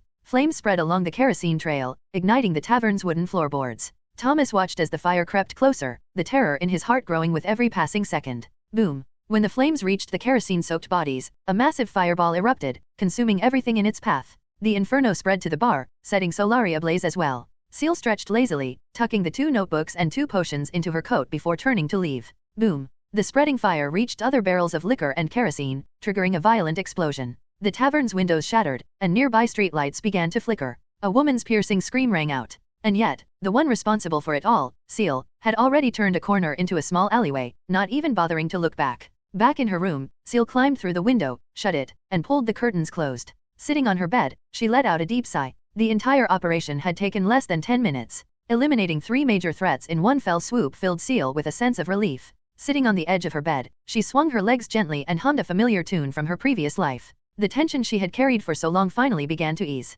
Her shadow, like a dancer inspired by her song, moved in rhythm with her mood. Its dark, burning form stretched and swayed in the dim light. Snap! Ciel snapped her fingers, and a flash of silver light enveloped her. Her long, waist-length hair returned, and the exhilaration mixed with fury that had burned within her heart dissipated completely. Her once elevated, chaotic emotions settled into tranquility. Finally, my peaceful life is back. Ciel whispered softly as she lay back on her bed. The host's fated death has been broken. Simulation times will now reset randomly. You can now explore further into the future. None of that matters. Ciel closed her eyes, savoring the serenity of the moment. Ciel placed the 2 potions and the church's notebook into her system inventory, leaving only Thomas's diary in her possession. Previously empty, her inventory's 4 slots were now completely filled, containing the Eye of Order contract, the Avenger potion, the Instigator potion, and Duvin's research notes. The Avenger and Instigator potions could be sold to Avena at some point, but first, Ciel needed to establish a friendship with her and ensure she didn't grow suspicious. After all, Avena's deductive skills were frighteningly sharp. As for the 2 notebooks, Ciel chose not to destroy them. They contained valuable clues about the traitors to the Church of the Savior Goddess and could be used to curry favor with High Priestess Eurus at an opportune moment. But for now, her priority was securing a stable job. She needed a legitimate reason to move Lychee out of the Clock Tower district and away from the oppressive matchstick factory. Ciel glanced at her remaining fate points. Fate points, 38. She had spent 5 on the contract and another 5 to summon her saved character, leaving her with 38 points. Even if she didn't earn a single coin in the next simulation, she still had enough for 3 more attempts, just like when she first gained access to the system. But things were different now. Compared to her initial helpless self, Ciel now possessed far greater means of self-defense and a clearer vision of her once uncertain future. Still, a vague unease lingered in her heart. Now that she had glimpsed the hidden side of this world, could she truly walk away unscathed? How long could her peaceful days last? At the very least, she now had the ability to nip certain dangers in the bud. After lying on her bed for a while, Ciel, still restless from having just woken up, got up and began jotting down her plans for the next day in her notebook. 1. Go directly to the headmaster and request a recommendation letter. 2. With the recommendation letter in hand, visit the police department and see if I can run into Avena. 3. Start attending prayers at the Church of the Savior Goddess regularly to see if I can encounter Eurus. Ciel paused to think. The 18th. 4. Attend Amy's afternoon tea party and bring her a gift. 5. Convince my sister to move away with me. Ciel reviewed her plans for the next day and nodded in satisfaction. More friends meant more opportunities. After her recent experiences, she had come to recognize which people were worth befriending. She resolved to build those relationships in reality as well. Looking at the notebook in her hands, a sudden thought crept into her mind, sending a chill up her spine. Was this plan something I wrote myself, or something my real self wanted me to complete? Ciel set down the notebook and pencil, standing abruptly as a faint ringing began in her ears. The sensation was fleeting, disappearing almost as soon as it arose. This ringing, Ciel had only ever experienced it in her Avenger form. The dissonance between her current state of mind and her own self-awareness made her hypervigilant. She recalled that every transcendent she had encountered mentioned having a mystical notebook.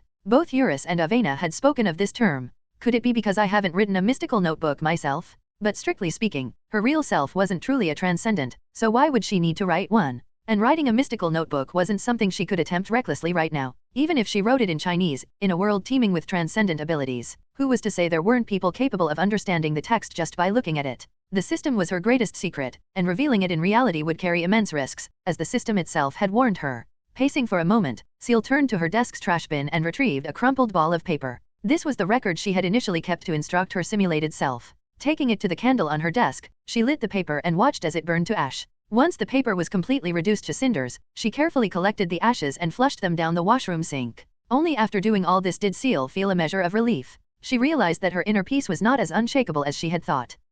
Back in her room, Ciel took a deep breath and exhaled slowly. To distract herself, she opened the system interface and navigated to the simulation menu. From the earlier system notification, she knew that her simulation times had been refreshed. By breaking her fated death, she had expanded her timeline for exploration. Future, 16 days, Saint Year 741, July 4th, 1158, cost, 10 fate points. Past, 688 days, Saint Year 739, July 31st, 1255, cost, 200 fate points. Old days, cost, 10,000 fate points. 16 days ahead, 2 years ago, and the still mysterious old days. From this, Ciel deduced a rough pattern. For every year into the past, the fate point cost increased by 100. 2 years back required 200 points. The system's infamously stingy rounding method was still in play. Simulations within a single month, however, uniformly cost 10 fate points. Having just completed one major event, Ciel wasn't particularly interested in seeing what would happen 8 days from now. She lay back on her bed, closing her eyes to rest. The emotional highs and lows, using a saved character, and a full-length simulation had left Ciel mentally exhausted. She slept for a few hours, waking again just as dawn broke. After freshening up, she donned her school uniform and grabbed her satchel, slipping Thomas's diary into it.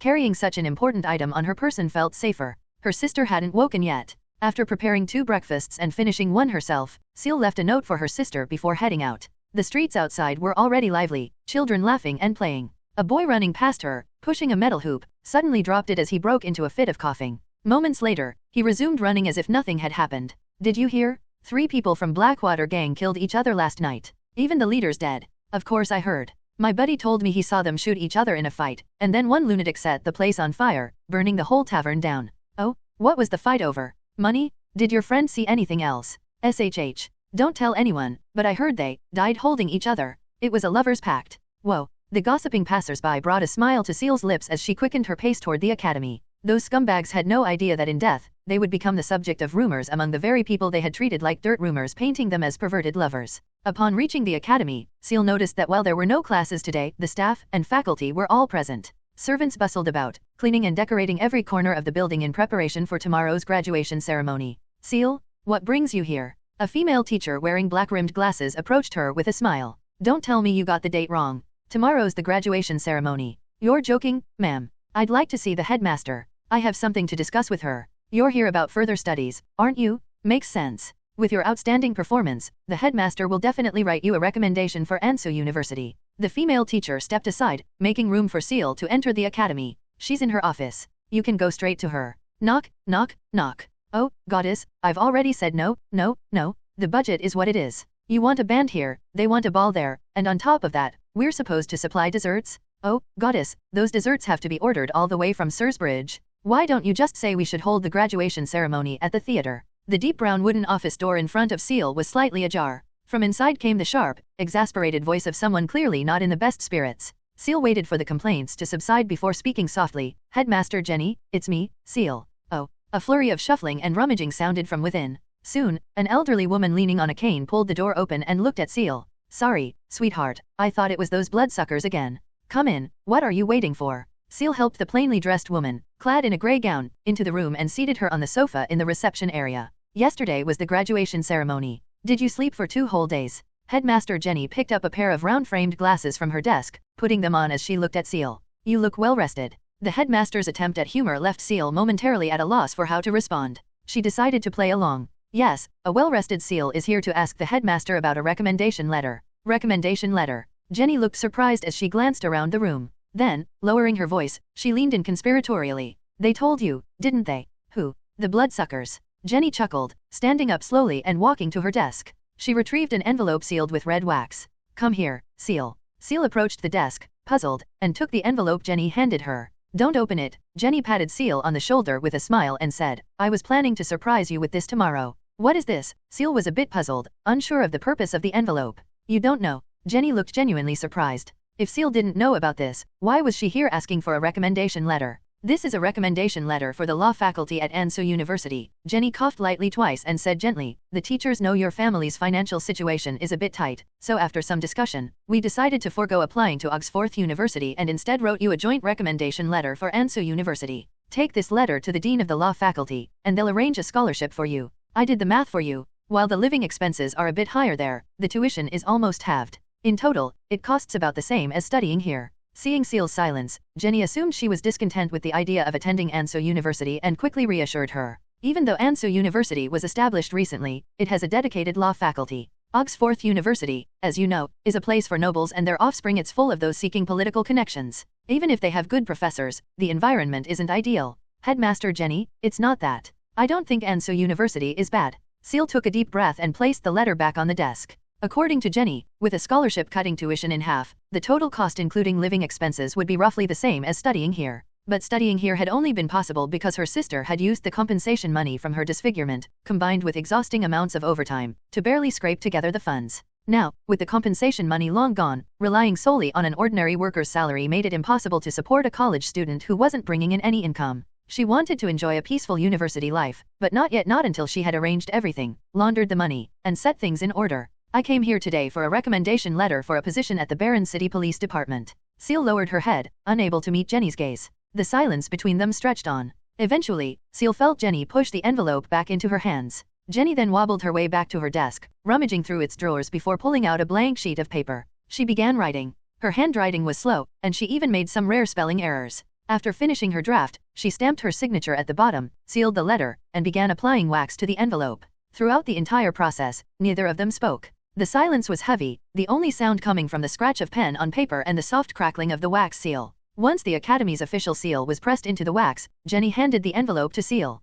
Thank you, Headmaster Jenny. Ciel took the letter and expressed her gratitude, but when she tried to pull the letter away, Jenny didn't let go. Ciel looked at the headmaster and found her staring intently at her. You haven't given up on your education, have you? Jenny asked. No, I haven't. Ciel nodded. If circumstances allowed, she wanted to follow the normal path forward in life. That's good. Jenny released the letter and turned away, speaking more to herself than to Ciel. The recommendation letter for Ansu University will always be valid. But if you miss this academic year, you'll have to wait for the next. You're a girl with a plan, go ahead and follow through. Ciel gave a small bow, then pocketed the 2 letters and left. Though she felt like she had let down the headmaster and the other teachers' expectations, she had no choice. She could, if she wanted, spend dozens of fate points to exchange for hundreds of gold pounds, settle down with her sister in a quiet corner, and live a peaceful life. But who could guarantee what tomorrow might bring? Would it be fortune or disaster? Fate points were too precious to squander, and until she found a way to launder gold pounds, she couldn't rashly exchange them. Ciel made her way toward the Barron City Police Department in the city center.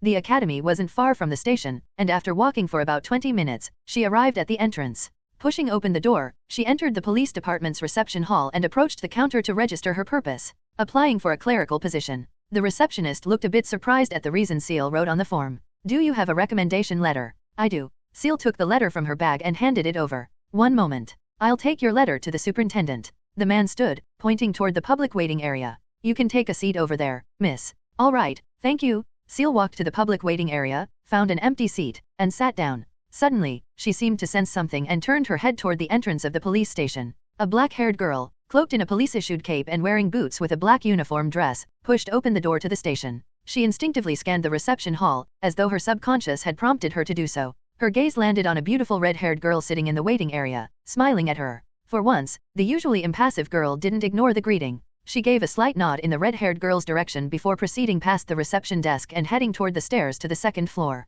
Knock, knock, knock. What is it? The bald superintendent sat behind his desk, rubbing his shiny head as he looked toward the door. Mr. Zat, there's a girl at the reception desk with a recommendation letter. The officer handed the letter over to Zat. A recommendation letter. Another one. Where does everyone think we have all these positions? Zat grumbled, taking the letter. After glancing at the seal on the envelope, he tossed it onto his desk with a sigh. Mr. Zat, the girl, looks like she's only 13 or 14 years old. The officer hesitated before adding this detail. Another little girl? What is this, a marketplace? Zat rubbed his temples and let out another sigh before finally tearing open the envelope. After skimming its contents, he said, All right, let her in. Yes, sir. The officer jogged back downstairs, returning shortly after with a beautiful red-haired girl. Another student. Zat thought as the girl entered. Attending such a prestigious school, couldn't they just focus on their studies? He rubbed his temples again, trying to soften his tone. Miss Ciel, is it? He gestured toward the chair in front of him. Please, have a seat. Call me Mr. Zat. Thank you, Mr. Zat. Ciel sat down across from the bald superintendent, quickly noticing the conflicted expression on his face. Miss Ciel, let me explain the situation first. Zat straightened up slightly, carefully choosing his words before reluctantly speaking. I know you're very capable, and I trust Headmaster Jenny's judgment. But the truth is, the police department is already fully staffed. However, I do have another suggestion. If you're looking for work, there are departments here that still need assistance. The salary would be paid by whoever hires you, not the department itself. Do you understand what I mean? Once there's an opening for a proper clerical position, I can transfer you over. How does that sound? Zat looked at Ciel sincerely, waiting for her response. Of course, Ciel understood what he meant. Temporary worker, intern. Call it whatever you like, either way, it wasn't a stable position. What's the salary like? Ciel asked. It varies, but generally, it's about 12 shillings per week, Zat replied. This was Zat's way of subtly discouraging her. Given Ciel's status as an excellent student, she could easily find a job with a higher salary elsewhere. All right, when can I start? Ciel thought for a moment before asking directly. 12 shillings a week wasn't much, but it was better than nothing. Lychee earned about 10 shillings a week at the factory.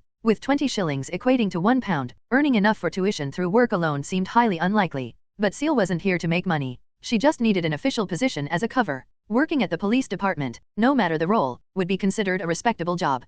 Zat was momentarily caught off guard by her acceptance. After a brief silence, he said, all right, I'll see who needs an assistant. After all, she came highly recommended by Headmaster Jenny, whose reputation extended to the daughters of prominent council members. Not arranging a position for Ciel could lead to inconvenient questions from the council, which wouldn't reflect well on the chief. Ciel waited in the office for about 10 minutes before Zat returned, looking slightly awkward as he sat back down in front of her. Miss Ciel, there is someone who needs an assistant. They're offering 15 shillings a week, but the department, Zat hesitated before finally admitting, it's a bit unconventional. What department? Ciel asked curiously. The investigation department. You could think of it as the detective division. The work might involve frequent field assignments. Investigation department? Ciel's thoughts immediately turned to her last simulation, the one where she encountered Avena. In that simulation, she overheard the investigation department mentioned by police officers specifically. It was Avena who had come from that department. What a coincidence. Ciel had already been looking for an opportunity to get closer to Avena, and now one had fallen right into her lap.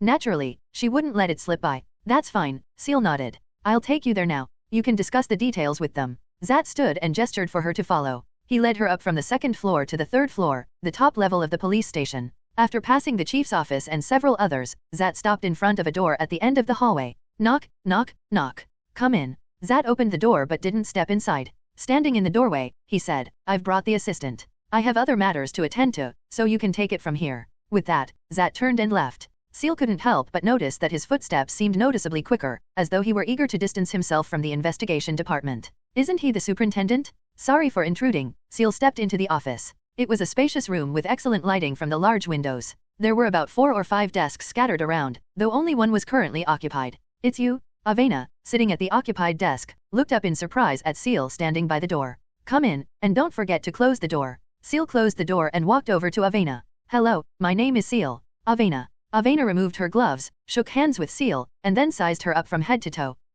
I'm not sure if you're suited for this job. Avena shook her head and said expressionlessly, you're too conspicuous, Miss Ciel. What's the job? Ciel asked curiously. Mostly helping me conduct basic surveys, asking different people different questions, and compiling the information for me. That's a simple task, Miss Avena, Ciel said. I believe I can handle it. This job was too easy for Ciel. With 5 shillings of her weekly salary, she could hire 2 reliable teenagers in the Clock Tower district to do the legwork for her. There would be no shortage of eager candidates. It was far better than working as a child laborer in a factory. As for herself, she wouldn't have to lift a finger, earning 5 shillings a week while enjoying a respectable position as a police assistant. It was both flexible and dignified. Whether it was the contract's influence or the effective art of conversation, Avena lowered her gaze in thought for a moment before saying, I think I can trust you. Avena opened a drawer and retrieved 3 silver coins bearing a crown, handing them to Ciel. Here are 15 shillings, your advance for this week's salary. May I ask about my assignments for this week? Ciel accepted the coins and asked directly. You will be accompanying me to investigate unexplained dehydration cases in the Clock Tower district, Avena said.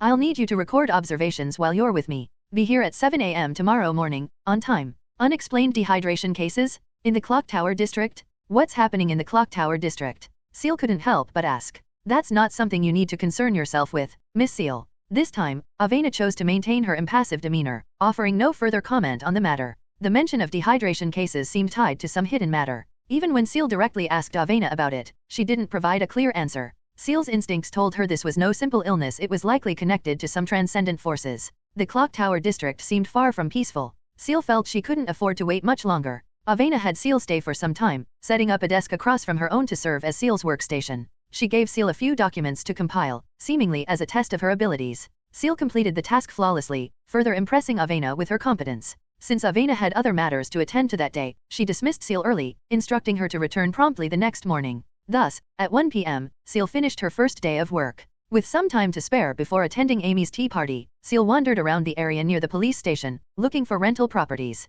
After some time, she came up empty-handed. The places she found were either too expensive or too cramped. Finding a suitable home in this area would clearly take more time and effort. Ciel began considering whether she and her sister should stay at a nearby inn for the time being, but she wasn't sure what excuse she could use to justify the move. The fastest, simplest option she could think of, one that wouldn't require any explanations, was to set the old house on fire. But that would be far too cruel to the kind landlord who had rented it to them at such a low price, not to mention Ciel wasn't sure she could afford to compensate for the loss of an entire house. It was about time to sell the Avenger potion to Avena. With the contract in place, Ciel wasn't worried about revealing her secrets. As for the instigator potion, she planned to keep it and see if she could experiment with digesting it in a simulation. The only issue was that she couldn't be certain whether the ritual process Thomas had recorded was accurate. After all, he had been driven to madness by it himself. With this in mind, Ciel headed toward the Sursbridge district and stopped at a dessert shop, where she bought a vanilla pudding for 3 whole shillings. Although the price was steep, the dessert's exquisite packaging and mouth-watering appearance made it a suitable gift. Ciel made her way to Amy's home, arriving at the villa just before 2 p.m. By this time, several invited young ladies were already arriving with their invitations in hand. Amy's garden had been set up with tables, desserts, and drinks, and the tea party was about to begin. It was only now that Ciel realized she hadn't brought an invitation. What did she have in her bag right now? 2 notebooks, 2 potions, the most valuable items in her satchel, but hardly appropriate for a tea party. Ciel. A delighted voice broke through her thoughts, drawing her attention. Amy was hurrying across the garden, lifting her dress as she ran toward Ciel, her face glowing with joy. It seemed she hadn't expected Ciel to actually show up. Thankfully, nothing embarrassing happened. Ciel smiled at Amy and handed her the vanilla pudding. That dress suits you well, Amy. You knew I liked this. Amy's eyes widened as she accepted the pudding, her face lighting up with an uncontrollable smile. Their pudding is so hard to get? It's limited, and the supply times are random. Money can't even guarantee you'll get one. Ciel had remembered this because Amy had complained about it during a simulation. Let's eat it together later. You have to pair this with tea. Amy held the pudding in one hand and grabbed Ciel's hand with the other, leading her into the garden as though afraid that Ciel might run away if she let go. Ciel's purpose for attending was to repay Amy for the intelligence she had provided during the simulation. The party went smoothly. As long as Ciel didn't bring up the Blackwater gang, nothing would happen like in the simulation, where she was asked to leave. She found a quiet corner to sit in, listening to the conversations of the noble girls around her. It wasn't that Ciel didn't want to join in, it was that she couldn't understand what they were talking about. Perfumes, cosmetics, accessories, desserts. This tea party, held under the guise of academic exchange, ended up discussing everything except studying. Apart from mingling with others at the start, Amy spent most of her time by Ciel's side, chatting non-stop. Ciel responded with polite nods and affirmations. How could someone talk for an entire hour without repeating a single topic? And none of it overlapped with her conversations in the simulation. She's incredible, a true chatterbox. She could lend some of that conversational skill to Avena. By the way, Amy. Ciel suddenly thought of something and said, have you heard of a condition called dehydration syndrome? Dehydration syndrome. Amy blinked, momentarily thrown off. Just seconds ago, they were debating whether to pair strawberry or tomato sauce with their pastries. The abrupt shift in topic made her pause. She shook her head. I've never heard of it. What about unexplained illnesses? Anything happening in the clock tower district? Ciel pressed on. No idea. Amy scratched her head but quickly grew concerned, looking at Ciel nervously. Is something happening in the clock tower district? You're not. Amy trailed off, realizing she might have said too much. She quickly lowered her head and took a big bite of cake to cover her embarrassment. Ciel didn't mind. She'd already figured out in her second simulation that Amy knew her address, she just didn't mention it out of consideration for politeness. It's nothing serious. I just overheard a supervisor at the police station mention it. Ciel shook her head and said with a smile, it's fine if you don't know anything, it's not a big deal. The police station. Amy's eyes lit up at this, and she suddenly leaned forward, her excitement palpable. She pushed back her chair and stood up abruptly, saying, Ciel, wait right here. Before Ciel could react, Amy dashed into the villa. A sinking feeling settled in Ciel's stomach. This silly girl, don't tell me she's gone to fetch her father again? She'd already been kicked out once in the simulation. Was it going to happen again in reality?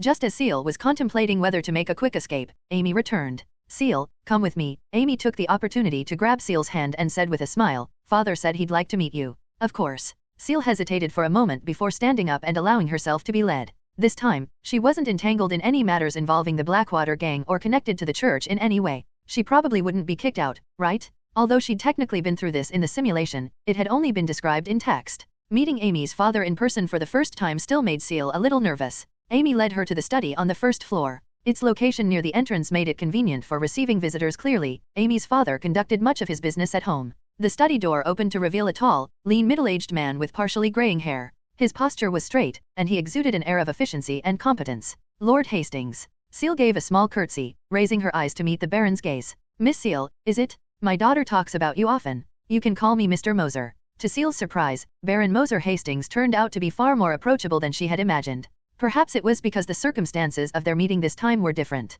Amy tells me you've taken a job at the police station. Moser walked to the center of the study near a cluster of tables and gestured toward the sofa. Please, have a seat. Yes, in the investigation department, as Miss Avena's assistant. Ciel spoke truthfully. She knew there was no point in trying to keep such information from him. Avena Fitzgerald. Moser looked slightly surprised. Yes, the one who lives at number 15. Ciel nodded. You seem to have a good relationship with her. Moser smiled faintly. We've only spoken a few times. Moser's expression suggested otherwise. Only spoken a few times. If that's true, how would you even know where she lives? You didn't ask Miss Avena directly about the situation in the Clock Tower district. Moser asked bluntly. The next answer was critical. If Ciel responded correctly, she might learn what was happening there. If she answered poorly, Moser would surely withhold any further information. I'll be going to the Clock Tower district with her tomorrow, but I didn't ask much about it earlier. Thinking back on it now, it does seem a bit unusual, Ciel replied, mixing truth with falsehood. The Clock Tower district is a bit dangerous. Miss Ciel, have you considered finding a different job?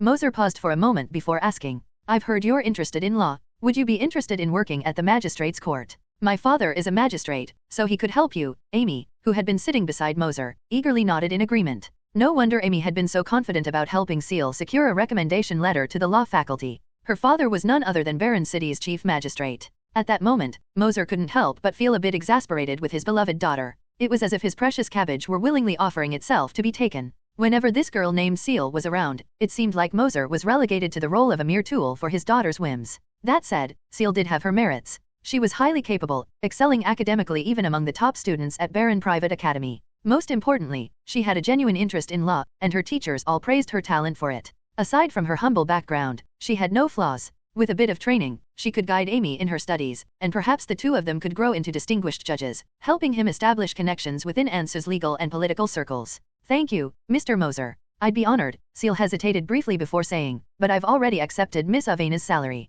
I need to complete this week's work for her. That's fine. Once you're finished with that, you're welcome to come to me anytime, Moser nodded approvingly. Even with a better opportunity in front of her, Ciel showed restraint and kept her promise. Such a quality was rare and admirable. With the help of Art of Conversation LV.1, Moser's impression of Ciel improved even further. He decided to observe her for a while longer. If she truly proved herself, he was willing to sponsor her and Amy to attend the same university. His daughter was excellent in many ways, but when it came to academics, she needed someone like Ciel to guide her. However, you should be cautious. It's best to avoid the Clock Tower district for now. If you must go, make sure Miss Avena is with you. Moser thought of something and gave a reminder. Is something happening in the Clock Tower district? Ciel asked with some confusion. I'm not entirely sure, Moser shook his head. A close friend warned me to stay away, and I trust his judgment. Not long ago, this same friend predicted that something big would happen with the Blackwater gang. Sure enough, the gang leader turned up dead under mysterious circumstances early this morning. He predicted trouble for the Blackwater gang in advance. No wonder, in the simulation, Moser quickly distanced himself when the gang was mentioned. Now, this mysterious figure was predicting danger in the Clock Tower district. Something must indeed be brewing there. Father.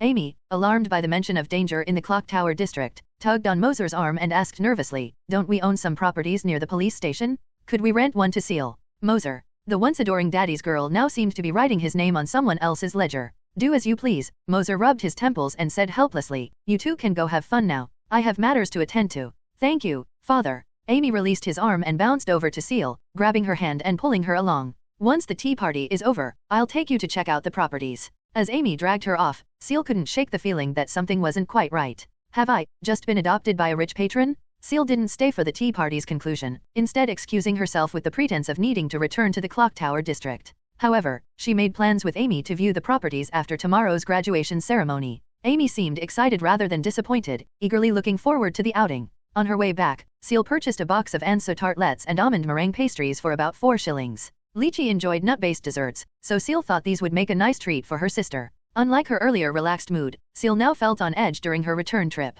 Everything she'd heard suggested that the clock tower district was steeped in danger. This won't do. I need to investigate before anything irreversible happens. The longer I wait, the more likely something catastrophic will occur. Perhaps from walking too quickly, she licked her lips, feeling a bit thirsty. While passing by the clock tower church in the clock tower district, Ciel dropped 2 pennies into the offering box, considering it her repayment to the goddess. When she returned home, she placed the desserts on the table and quickly headed upstairs to her room, opening her notebook. 1. Record the investigation findings with Avena. Try to get her to reveal what's really happening in the clock tower district. 2. Near the end of my employment, push Avena a bit to test whether the contract is still in effect. If it is, she won't show any resistance. 3. Have my sister take the day off tomorrow and attend the graduation ceremony with me. Afterward, we'll view the property options together. Once we've decided, move in that evening and convince her to quit her job by any means necessary. 4. Go to the clock tower church daily for prayers and see if I can run into Eurus. Observe whether the church has any unusual activity. After finishing her notes, Ciel set down her pencil and opened the system interface. Future, 16 days, Saint Year 741, July 4th, 11:58, cost, 10 fate points. 16 days from now. Ciel had never ventured so far into the future before. Future, no 2. As Ciel whispered the words in her mind, a silver light enveloped her. Future, Saint Year 741, July 4th, 11:58. Countdown, 23:59:59. Ciel slowly opened her eyes while lying on her bed. As she looked up, she saw a familiar ceiling. A familiar ceiling? Ciel abruptly sat up, and from behind her, a shadow emerged, leaning against her back. Isn't this supposed to be 16 days later? Why am I still at 44 South North Stone Street? Why am I still in the clock tower district? A damp, musty odor filled her nostrils, causing Ciel to wrinkle her nose. This smell. I've never noticed anything like this in my home before. Outside, rain drizzled steadily. Ciel got out of bed and walked to her desk, flipping open her notebook. Saint Year 741, June 18th, 7:30 p.m. Ever since I returned, I don't know if it's just psychological, but my thirst has been growing worse ever since I left Sirs Bridge. This isn't normal. A sense of unease is growing inside me. When my sister came home at 6:30 for dinner, I laid everything out for her. I told her I'd be working for a friend's father, Baron Hastings, at the magistrate's court. I lied about the salary, making her believe I'd be able to earn a lot of money. My sister cried while eating dessert. She was happy that I'd be able to study law again. She agreed to take tomorrow off to attend my graduation ceremony and help me thank Amy. But she refused to quit her job, saying that if we both worked, we could save for tuition faster. This time, I stood my ground and insisted she move with me. To convince her, I revealed part of the truth that there's danger in the clock tower district. Now, my sister and I have left the clock tower district and are staying at an inn near the police station. However, I'm not sleeping in the same room as her. I've been staying outside the inn. My thirst has grown unbearable. On the way to the inn, I didn't drink any water, and now my lips are cracking. There is definitely danger in the clock tower district. I remembered Avena mentioning dehydration syndrome. It's likely contagious. I can no longer stay near my sister. Ciel's pupils contracted. I've already been infected with dehydration syndrome? When did this happen? It didn't even happen after returning to the clock tower district. I already felt thirsty while walking in Sirs Bridge. This means the infection was already a certainty, something that cannot be undone, even if I return to reality. I'm already infected? Ciel turned to the next page. Saint Year 741, June 18th, 8:30 p.m. I just left Avena's house. I told her about my unexplained thirst. For the first time, I saw shock on her face. You'd probably find that amusing. We came to an agreement. She would look after my sister, and in return, I would help her re-enter the clock tower district for further investigation. She subtly implied that I shouldn't leave the clock tower district. She's worried the mysterious dehydration syndrome might spread. I agreed to her terms. Even if it's just to save my own life, I must return to the clock tower district and figure out what's going on. Before leaving, I gave her a vial of my blood to have it analyzed by someone trustworthy. This sounds exactly like something I would do. Ciel took a deep breath and flipped to the next page. Saint Year 741, June 19th, 12:30 p.m. I don't know if it's because of my blood sample, but Avena's family seems to have taken precautions.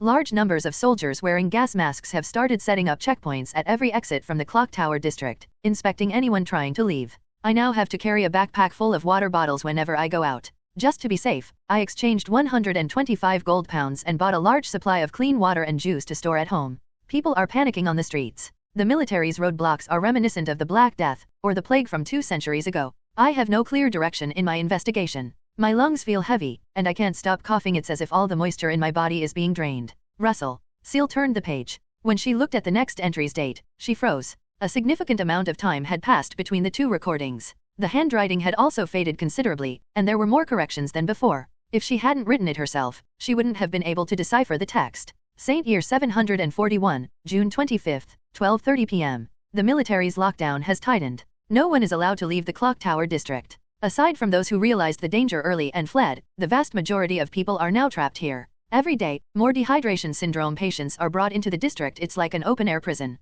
The Church of the Savior Goddess has deployed large numbers of carts to deliver supplies, barely maintaining order in the district. But even among the nuns and priests, many are suffering from cracked, peeling lips. Every day, more priests and nuns arrive from other regions to replace them, or rather, I should say they're fighting to come here. They know the risk of infection is high. I believe at least 80% of them are the servants mentioned in Duvin's notes. They've come here to offer their lives in devotion. No matter how I feel, they are doing good work. I finally caught a glimpse of Eurus. It was only for a moment, but I saw her rushing out of the clock tower church at 11 hours 31 minutes and 51 seconds. Remember, this time she will pass by the church then. Aside from the Church of the Savior Goddess, I also saw some unfamiliar figures on the streets. They wore black robes with raven feather cloaks and bronze raven beak masks. I have a hunch they're connected to this epidemic. However, they sometimes work alongside the Church of the Savior Goddess, helping to burn bodies and treat the sick. I transformed using save slot number 2 to remove one of their masks. It was just the terrified face of an ordinary young man. His lips were cracked. They're not the source of the dehydration syndrome. This is crucial information about Eurus's movements. Thankfully, I recorded it. Ciel continued reading. Saint Year 741, July 4th, early morning. More and more people are jumping into the river to kill themselves. No, they're not trying to die, they're trying to survive. 2 days ago, I recorded something I wish I hadn't. I saw Headmaster Jenny in the refugee tents set up in the clock tower district. She's already dead. Her body lay on the ground before the raven-masked figures dragged it away. Tell me it wasn't me who infected her. I can no longer walk. The house is still stocked with water, but it's running out. My throat feels like it's on fire. I transformed again. 5 fate points can buy me 30 minutes of health. I've been recklessly destroying unvisited, abandoned areas, but I haven't found any useful information. This is definitely the work of transcendence. It's raining again. I'm out of fate points. I'm lying on my bed now. Did I really simulate the future? My fate points haven't decreased. Have I been in reality this whole time? If it's a simulation, why hasn't it ended? I thought I was paving the way for my simulated self, but have I not simulated anything at all? Has this been reality all along? I'm not paving the way for anyone. I am out of points. I can't simulate again. Damn it, damn it, damn it. I don't want to die. By the end, the handwriting grew increasingly erratic, eventually fading to the point of being almost illegible. The suffocating despair in these words made Ciel feel as though she couldn't breathe. She could feel the deep hopelessness emanating from the text. These were the last things I wrote before dying. If I hadn't entered the simulation using a saved character, I would have died of dehydration shortly after starting this run. Ciel took a deep breath, slowly closed the notebook, and turned to look out the window at the misty rain and fog. System. Ciel silently uttered the word in her mind. The familiar interface unfolded before her. Aside from the inventory tab, which was lit up, all the other tabs were dimmed and inaccessible, just like when she first entered this simulation. She could only check the time. If it weren't for the contract she had exchanged from the system being stored in the inventory, even the inventory would likely be unusable. Had the simulation version of herself gone mad? Ciel briefly searched the usual hiding spots where she might stash items, but she found nothing. No gun, no gold pounds, no potions, no notebooks. Nothing remained. Pushing open her room door, she walked down the wooden stairs to the ground floor, where she was greeted by a scene of chaos. Metal water containers and wooden barrels were scattered across the floor, with a thick pile of broken glass and pottery shards accumulated in the corner. Some of these had been used to store drinking water, while others had once held various types of alcohol. The air was heavy with a nauseating stench of liquor. Drinking alcohol to quench thirst. Was this really something I would do? A sudden buzzing sound struck abruptly, causing Ciel to stop in her tracks, clutching her forehead with her hand. She could hear all sorts of sorrowful cries and wails echoing in her ears, these laments swirling in her mind like delirious murmurs. Yet her emotions began to be overtaken by an inexplicable sense of exhilaration. Combined LV.1 suppressed the impulse, leaving Ciel with a faintly puzzled expression. What was that? This didn't seem to be a symptom of dehydration syndrome. As the ringing in her ears gradually subsided, her gaze shifted toward the door. Hanging carelessly on the back of the door was a familiar canvas bag. She walked over and opened it. To her relief, the 2 potions and 2 notebooks were still resting quietly inside. Ciel threw on her black rain cloak, slung the canvas bag over her shoulder, pulled up her hood, and stepped outside into the street.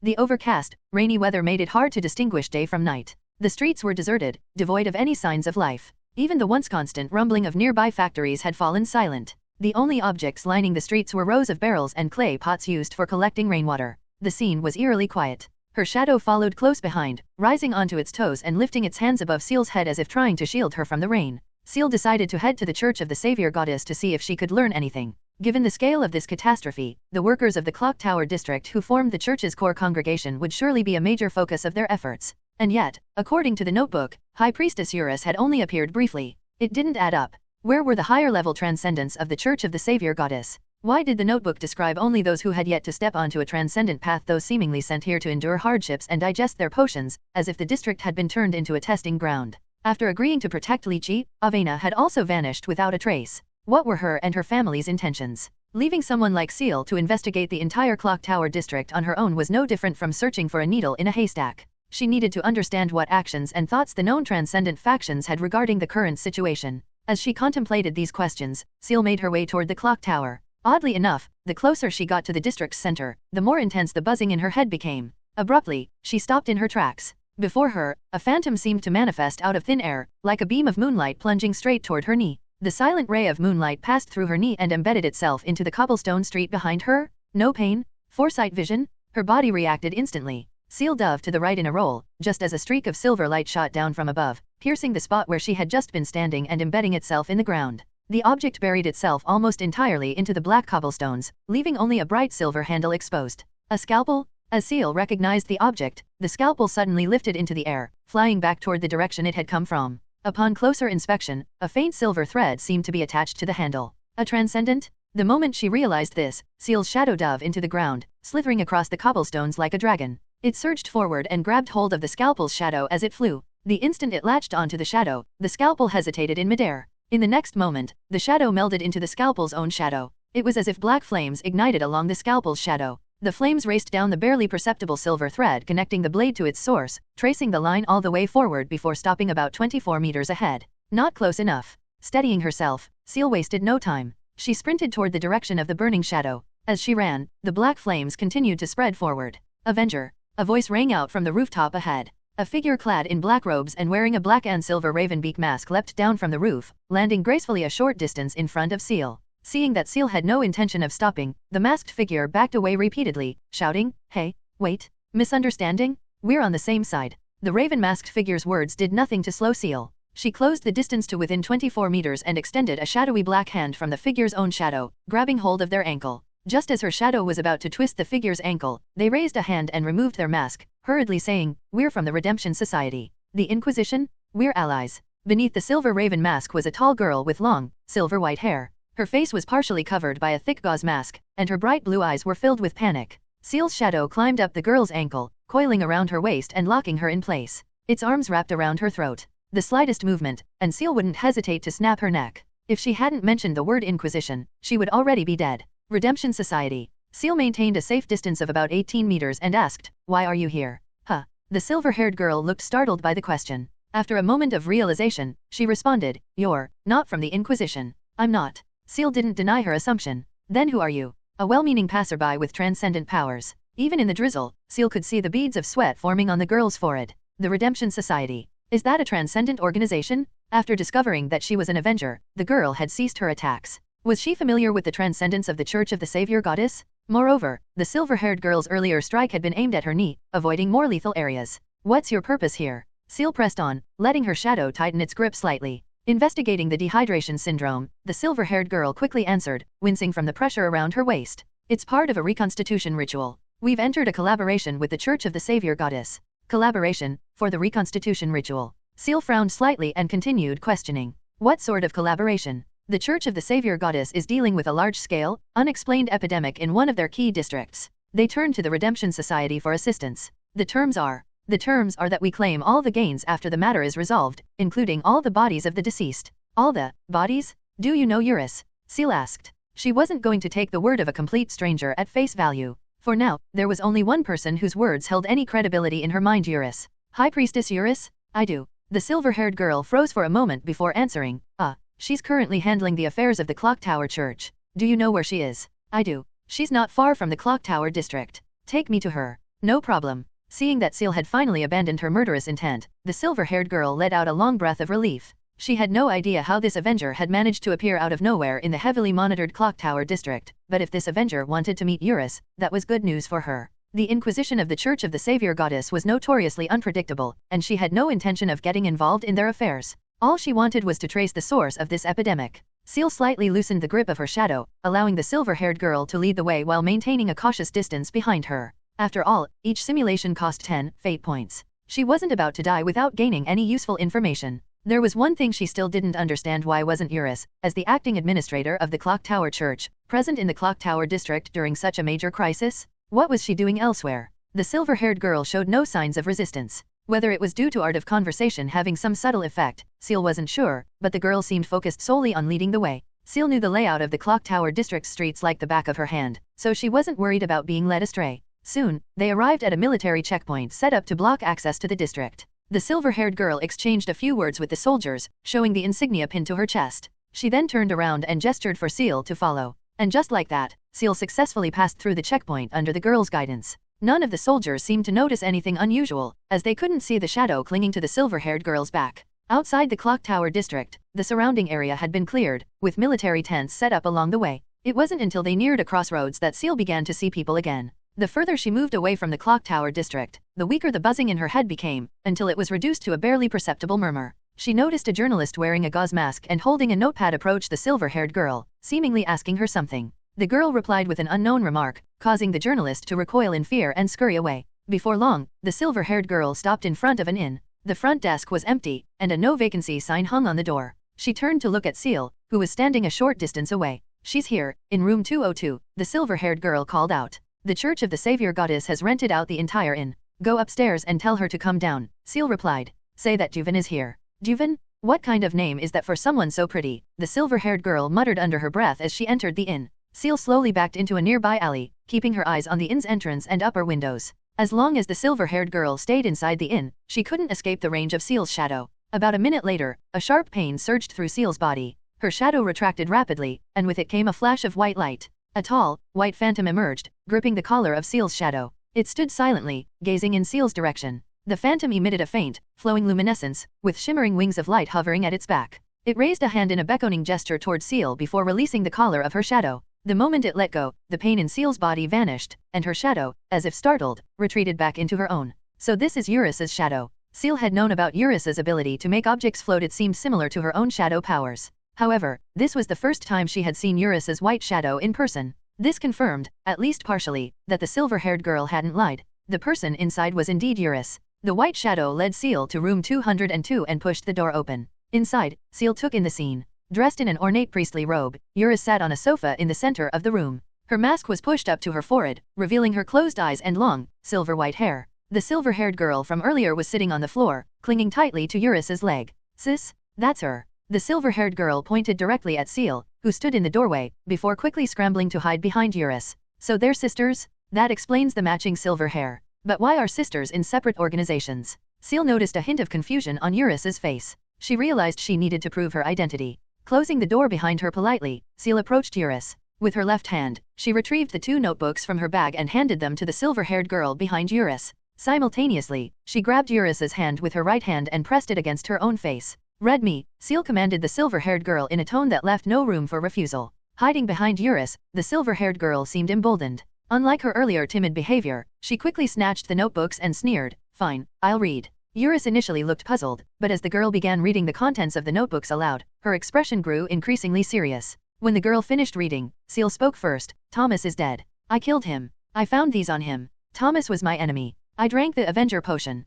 Ciel's rapid-fire explanation left Eurus momentarily stunned, her mouth open as if to question her, only to close again after a moment. Ciel, like a second playthrough gamer skipping cutscenes, succinctly summarized everything in a few sentences. "Any questions?" Ciel looked at Eurus and asked. "Just one." Eurus nodded. "Why are you holding my hand against your face?" Ciel. "Isn't that how you sense emotions and determine if someone is lying?" Ciel asked. "No." Eurus shook her head in confusion. "I just need to be near someone." "Then why the hell did you hold my face for so long before?" Realizing she had been played, Ciel let go of Eurus's hand. "Thank you, esteemed one. You've dealt with an embarrassing matter for the Church of the Savior Goddess, completing a task that should have been mine." Eurus stood up, her expression turning serious. "Now, tell me, what is it that you seek? I will offer a reward within reason." "I want to know," Ciel said, "what's really happening in the Clock Tower district. Is dehydration syndrome caused by transcendent forces? And also, what's the nature of the collaboration between the Church and the Redemption Society?" You told her about the collaboration. A white shadow extended from behind Eurus and stood next to the silver-haired girl.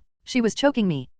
I'm sorry, sis. The white shadow balled its fist and pressed it against the silver-haired girl's head, giving it a firm, twisting motion, causing the girl to wail in pain. After a moment, the shadow lowered its fist, and Eurus returned to her seat on the sofa, speaking to Ciel, let's sit and talk. She could sense that the girl in front of her bore no malice. The questions she wanted answers to were all related to the mysterious epidemic. Allow me to introduce myself. My name is Eurus, High Priestess of the Church of the Savior Goddess. May I ask for your name? Eurus turned towards Ciel and asked. My name is Ciel. I'm an assistant in the Baron City Police Department's Investigation Division, but I'm not here on behalf of the department, this is personal. Ciel introduced herself again. Ciel. That's a good name. Eurus repeated the name, trying to recall if she had heard it before. But no matter how hard she thought, it didn't ring any bells. However, this girl named Ciel seemed to know an unusual amount about her. Ciel was a newly ascended transcendent, inexperienced with her abilities. Yet she knew Eurus's name and even some of her habits and quirks. It was almost as if they had met before. Have we met before? Eurus couldn't help but ask out of curiosity.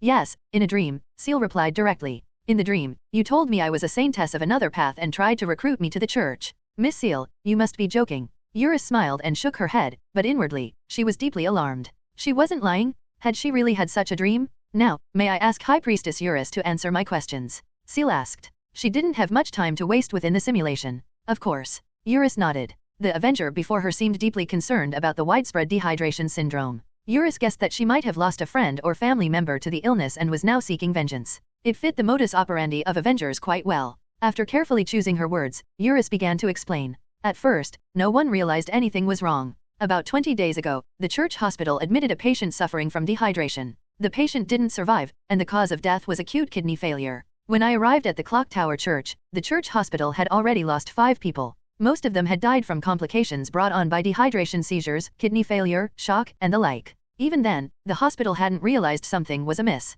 15 days ago, when 4 people died of dehydration in a single day, the church finally reported the matter. I started contacting the church to send investigators. But soon, investigating the matter seemed to open a Pandora's box. The dehydration syndrome began spreading rapidly. The High Priestess sent to investigate was forced to halt the inquiry and report the situation to the Holy See, requesting external assistance. At this point, Ciel interrupted, voicing a question that had been on her mind. Why was the investigation halted? Aren't you the acting administrator of the Clock Tower Church? Why aren't you in the Clock Tower district? Hearing this, Eurus shook her head, a trace of helplessness crossing her face. Miss Ciel, you came from the Clock Tower district, didn't you? Did you notice anything unusual while you were there? Eurus asked in return. Unusual? Ciel thought back and realized there indeed had been something. While at home, she had experienced intense ringing in her ears, and her emotions had become unusually heightened. This sensation had only begun to subside after she left the Clock Tower district. Yes, ear ringing and an inexplicable sense of excitement, Ciel answered truthfully. That's a side effect of the potion, Eurus sighed and continued. The first-tier ascetic and Avenger paths are relatively mild in their sensitivity to pain.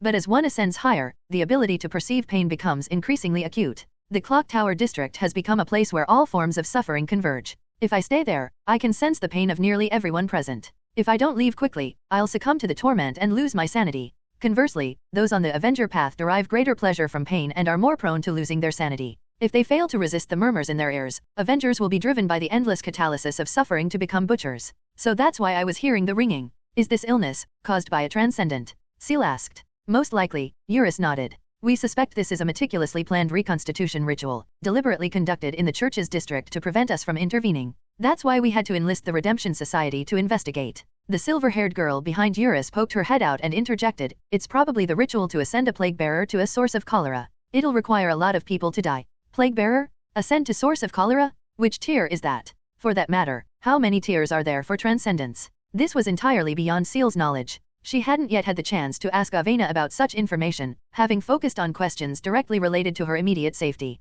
Sensing Ciel's confusion, Eurus asked directly, Miss Ciel, did you consume the potion and perform the ritual on your own? Is your understanding of transcendence limited to these 2 notebooks? Pretty much, Ciel nodded. Below the transcendent level, there are 5 tiers. The ritual Adele mentioned is for advancing from the 2nd to the 3rd tier, Eurus explained. 2nd tier, how strong is that? Ciel had no concept of the power hierarchy among transcendents. All she knew was that after her ascension, no ordinary person could match her in combat, though she could still die to a gunshot. Adele seized the opportunity to jab at Ciel. Strong enough to take on 10 of you. Under equal conditions, a 1st-tier transcendent has no chance against a 2nd tier, Eurus said, acknowledging what Adele had said, though she phrased it in a more tactful manner. I've answered all your questions, Miss Ciel. By the way, are you interested in the Church of the Savior Goddess? I could perform a baptism for you. Eurus looked in Ciel's direction, her expression softening. No, not for now. Ciel shook her head. Her mind was consumed by worry. The opponent was a second-tier transcendent preparing to ascend to the third tier. She was just a newly ascended first tier.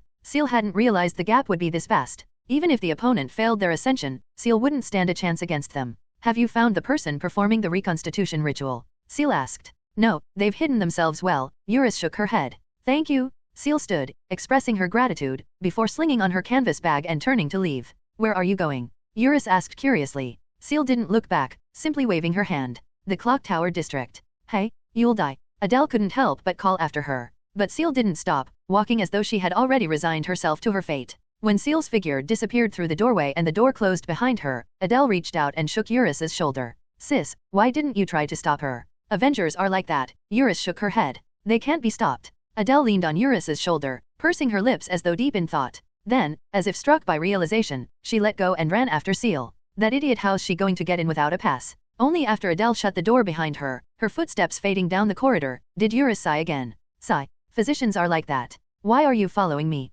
What do you mean I'm following you? Don't I need to return to the clock tower district? This road isn't yours, you know. Blah. Ciel ignored the silver-haired girl making faces at her and continued walking toward the clock tower district checkpoint, her mind racing with strategies. When it came to sheer power, she was no match for a stronger transcendent. But that didn't mean she had to fight them directly. If she could locate their hiding spot, she could report it to the church once she returned to reality. Even if she only found a way to cure the dehydration syndrome, she could leave Barren City with her sister and escape this dangerous place entirely. Ciel couldn't shake the feeling that Barren City was cursed for her. Nothing good ever seemed to happen while she was here. As they walked, nearing the checkpoint at the clock tower district, Adele suddenly broke the silence. Did your family die of dehydration syndrome? No. Friends? No. Life companions? No. Then why are you risking your life to investigate? Adele's face was full of confusion. She wasn't like Avena, who was deeply curious about other people's lives. Adele was simply unable to understand. When Ciel didn't answer, Adele didn't press further. After showing her badge to the guards at the checkpoint, she led Ciel back into the district.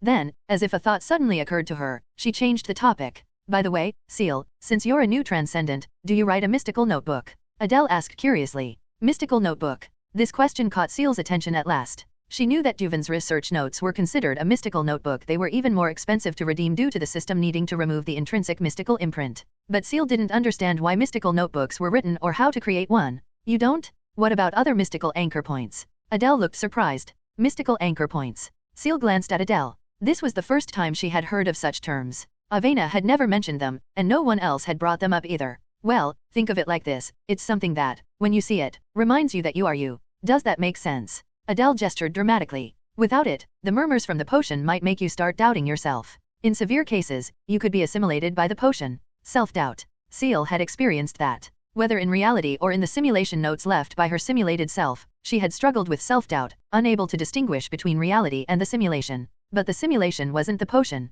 Did she need a mystical anchor for that too? Typically, churches and organizations are good at using mystical notebooks. You write down certain things regularly, and higher-level transcendents occasionally review the notebook to assess your mental state and intervene if necessary. Adele thought for a moment before continuing. For those who don't have anyone to check their notebooks, unaffiliated transcendents often create a unique object, a personal item. Feeling its weight and texture helps build muscle memory, reinforcing self-awareness and stabilizing the mind. Of course, this item has to be something only you know about, but also something replaceable. If you lose your long-time mystical anchor or it gets swapped out, it could increase your risk of mental collapse. If you have time, I'd suggest making one for yourself. Ciel nodded, understanding Adele's explanation. She had indeed experienced this kind of instability before. A mystical anchor sounded like the spinning top from Inception, a tool to reinforce self-awareness. It seemed she really needed to craft her own mystical anchor. Thank you, Adele, Ciel said sincerely, her impression of Adele improving slightly. Despite her somewhat chaotic personality, Adele clearly had a good heart. You're welcome.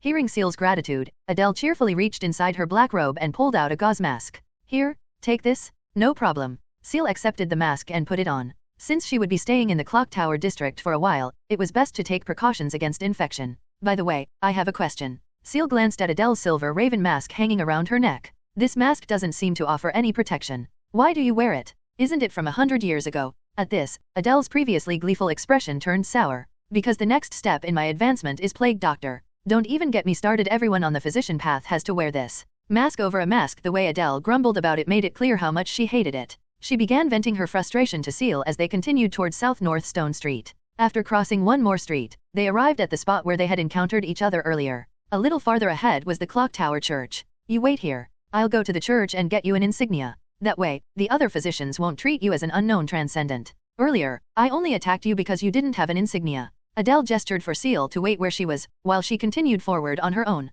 Can't I come with you? Ciel asked. The church area is the safest place. It's a designated shelter zone, and all the patients are there. The other physicians are starting their investigations from the outskirts. Adele's explanation made things clear. Seeing Ciel remain where she was, Adele waved and jogged toward the clock tower church. It made sense. With so many patients in that area, the surrounding anguish would amplify and affect her more severely, just as Eurus had said. If Ciel went there, the buzzing in her head might become unbearable. However, the thought brought a trace of doubt to Ciel's face. Watching Adele disappear from view, she began following her at a cautious distance. Since entering the clock tower district and walking to this point, the buzzing in her head hadn't occurred even once. There was none of the discomfort she had felt earlier, no intensifying sensations as she approached. Step by step, Ciel moved forward cautiously, finding nothing unusual. The street remained eerily deserted. The greater the suffering around her, the stronger the effects she would feel. Ciel furrowed her brow as a thought struck her. Suddenly, she quickened her pace, running toward the clock tower church. The church loomed larger in her vision with every step. The rain had stopped at some point, but the surrounding fog grew thicker. Soon, she reached the large plaza in front of the clock tower church. There, she saw rows upon rows of tents. And on the waterlogged cobblestone streets, countless bodies lay scattered in every direction, their twisted postures evidence of violent struggles in their final moments. Adele. Ciel's heart sank as she spotted the silver-haired figure standing before the sea of corpses. Adele slowly turned, her movements stiff. Her fingers were wrapped tightly around her throat, as though she were trying to scream something. But no sound came out. Run. Adele tore off her mask and shouted in Ciel's direction. After a violent fit of coughing, she collapsed to her knees, blood streaming from her mouth in spurts. But Ciel didn't stop. She sprinted past Adele, heading straight for the sea of corpses and tents, frantically searching her surroundings. There was no escape. A crushing thirst clawed at her mind, and she fought the overwhelming impulse to tear off her mask and drink from the filthy puddles on the ground. She pressed on, determined to find the living transcendent who was reveling in the fruits of this ritual among the corpses and tents. But the suffocating dizziness arrived right on schedule. Her life was slipping away, evaporating rapidly. Reality. Saint Year 741, June 18th, 5:10 p.m. Evaluation, congratulations, host. You've unlocked another obscure way to die. Although you managed to gather some information using the art of conversation, is that really enough? Believe in yourself, you can do better. Take this as your deserved reward based on your performance. Reward, Fate Points *3. Fate Points, 3-1. Ciel woke up in her bed. The moment she opened her eyes, she immediately jumped out, grabbed her satchel, and bolted out of her room. She opened the front door and stepped onto the street. The sun was already setting, casting long shadows across the bustling streets. After leaving the clock tower district, Ciel boarded a public carriage. She handed over 4 pennies for the fare and received a ticket. This was the fastest way she could think of to get to the central police station. Now, she could only hope that Avena was still there. The 2-horse carriage rattled down the cobblestone streets. Inside, there were 2 rows of wooden benches that could seat about 20 passengers. Even the roof of the rectangular carriage was equipped with seating. Ciel took a random available seat and began organizing her thoughts about everything she had experienced in the simulation. Here's what she knew so far. 1. Tomorrow, June 19th, after 4 dehydration deaths occur at the church hospital in a single day, the church will report the matter. That will mark the rapid acceleration of dehydration syndrome's spread. 2. It is highly likely that this is part of a reconstitution ritual for someone ascending from plague-bearer to source of cholera. 3. The Church of the Savior Goddess is unable to manage this large-scale outbreak on its own. They sought help from the Redemption Society, forming a collaboration. Once the area was sealed off, the Redemption Society began investigating the cause of dehydration syndrome from the perimeter inward. 16 days later, around noon on July 4th, the quarantine zone centered around the clock tower church will experience an even more severe outbreak. Infected individuals will have their bodily fluids drained completely within less than 30 seconds. Ciel now understood what the system meant when it said she could have done better. She was already beginning to regret not obtaining Adele's contact information earlier. If she had been able to contact Adele sooner, she could have used Adele to locate the elusive High Priestess Eurus and delivered this critical information. Perhaps they could have mitigated the damage or developed a cure earlier. Now, her only option was to find Avena and relay the information through her. Fortunately, with the Eye of Order contract in place, sharing the information with Avena was safer than reporting it herself. After all, Avena would never betray her. Ciel's immediate goal in acting in reality wasn't just to get Avena to report the situation. She also wanted to arrange for Avena to help get her sister out of the clock tower district as soon as possible. The sooner Lychee left the district, the less danger she would face. Until Ciel could ensure her sister's safety, she wouldn't have the peace of mind to attempt another simulation. The public carriage stopped at a station not far from the police station. Ciel disembarked and headed straight to her destination. The officer at the reception desk seemed to recognize her. Ciel's striking red hair made her hard to forget and didn't stop her from heading upstairs. She stood at the end of the third-floor hallway, in front of the investigation department's door, and knocked. It took a while, long enough for Ciel to begin wondering if no one was inside, before she finally heard Avena's voice from within. "Who is it?" "Miss Avena, it's me, Ciel," Ciel replied from the doorway. After another 10 seconds or so, Avena's voice called out again. "Come in." Ciel opened the door and immediately noticed something that made her brow furrow ever so slightly. The office was devoid of anyone in police uniform. Instead, standing near Avena's desk were two figures clad in black robes, each with a silver raven mask hanging around their necks. One of them was a silver-haired girl, Adele. Ciel maintained her composure, nodding politely toward the two robed figures. Adele and the taller, bespectacled man beside her returned her greeting with polite smiles. "Is there something you need, Miss Ciel?" Avena looked into Ciel's eyes and calmly asked. "There's no work left for today. Why are members of the Redemption Society meeting with Avena at the police station? Could it be that the Church of the Savior Goddess has already started collaborating with the Redemption Society? No, that can't be right. According to High Priestess Eurus, the church hospital would report the 4 deaths tomorrow. That's when the investigation would officially begin. The Redemption Society shouldn't be working with the church yet.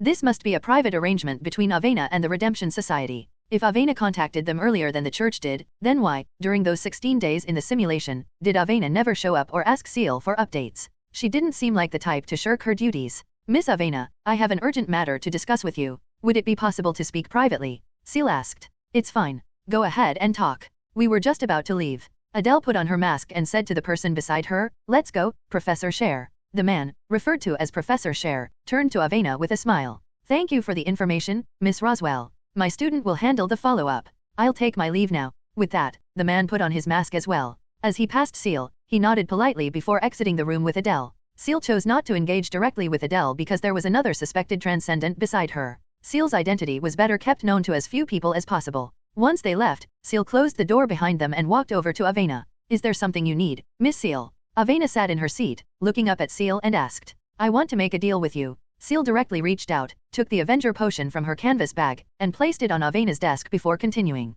A story, or the potion? For a moment, Avena's mind seemed to short-circuit. Earlier today, she had summoned an ordinary, beautiful girl. Just a few hours later, that same girl was placing a potion in front of her and proposing a deal. How did this even make sense? And she's asking me to choose a story or the potion. This seemingly ordinary girl named Ciel even knew which path she was on? Yet no matter how Avena looked at her, she appeared to be nothing more than a regular civilian. Suppressing the surprise in her eyes, Avena shifted her gaze from the potion back to Ciel. May I ask what this is about? Why have you sought me out? Avena asked. I have intelligence about the dehydration syndrome, and I need you to deliver it, Ciel said. Deliver it to whom? The Redemption Society. Avena stared at the red-haired girl in front of her, falling into a deep contemplation. She was finding it increasingly difficult to see through this girl. What else does she know? And earlier, Avena tentatively asked. I don't want anyone else to know that this information came from me. Ciel knew what she was puzzled about and said, I recommend you pass it directly to Adele and have her relay it to her sister. I trust they'll make the right judgment. Avena took a deep breath, her expression finally turning serious.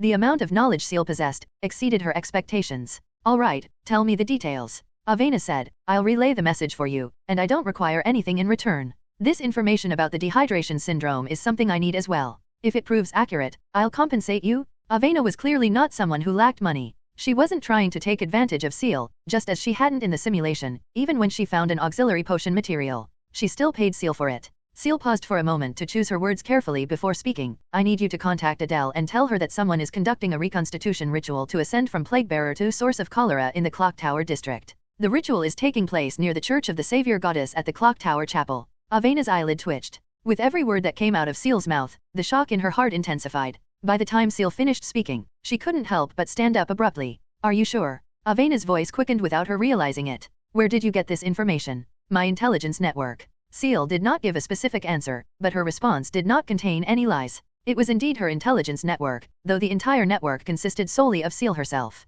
Avena began pacing back and forth, her mind racing. This information, could it be reliable? She's just a normal civilian. But a normal civilian wouldn't have access to a potion. A normal civilian wouldn't know the details of my path's reconstitution ritual. A normal civilian wouldn't recognize members of the Redemption Society at a glance, call one of them by name, and even be aware of her little-known church background. Ciel's intelligence network was likely far more formidable than Avena had imagined. When did Barren City gain such an organization? Was it an academic society? A secret cult? What kind of group was behind her? Judging solely from what Ciel had revealed, this organization seemed to harbor no malice and even sought to prevent a large-scale massacre.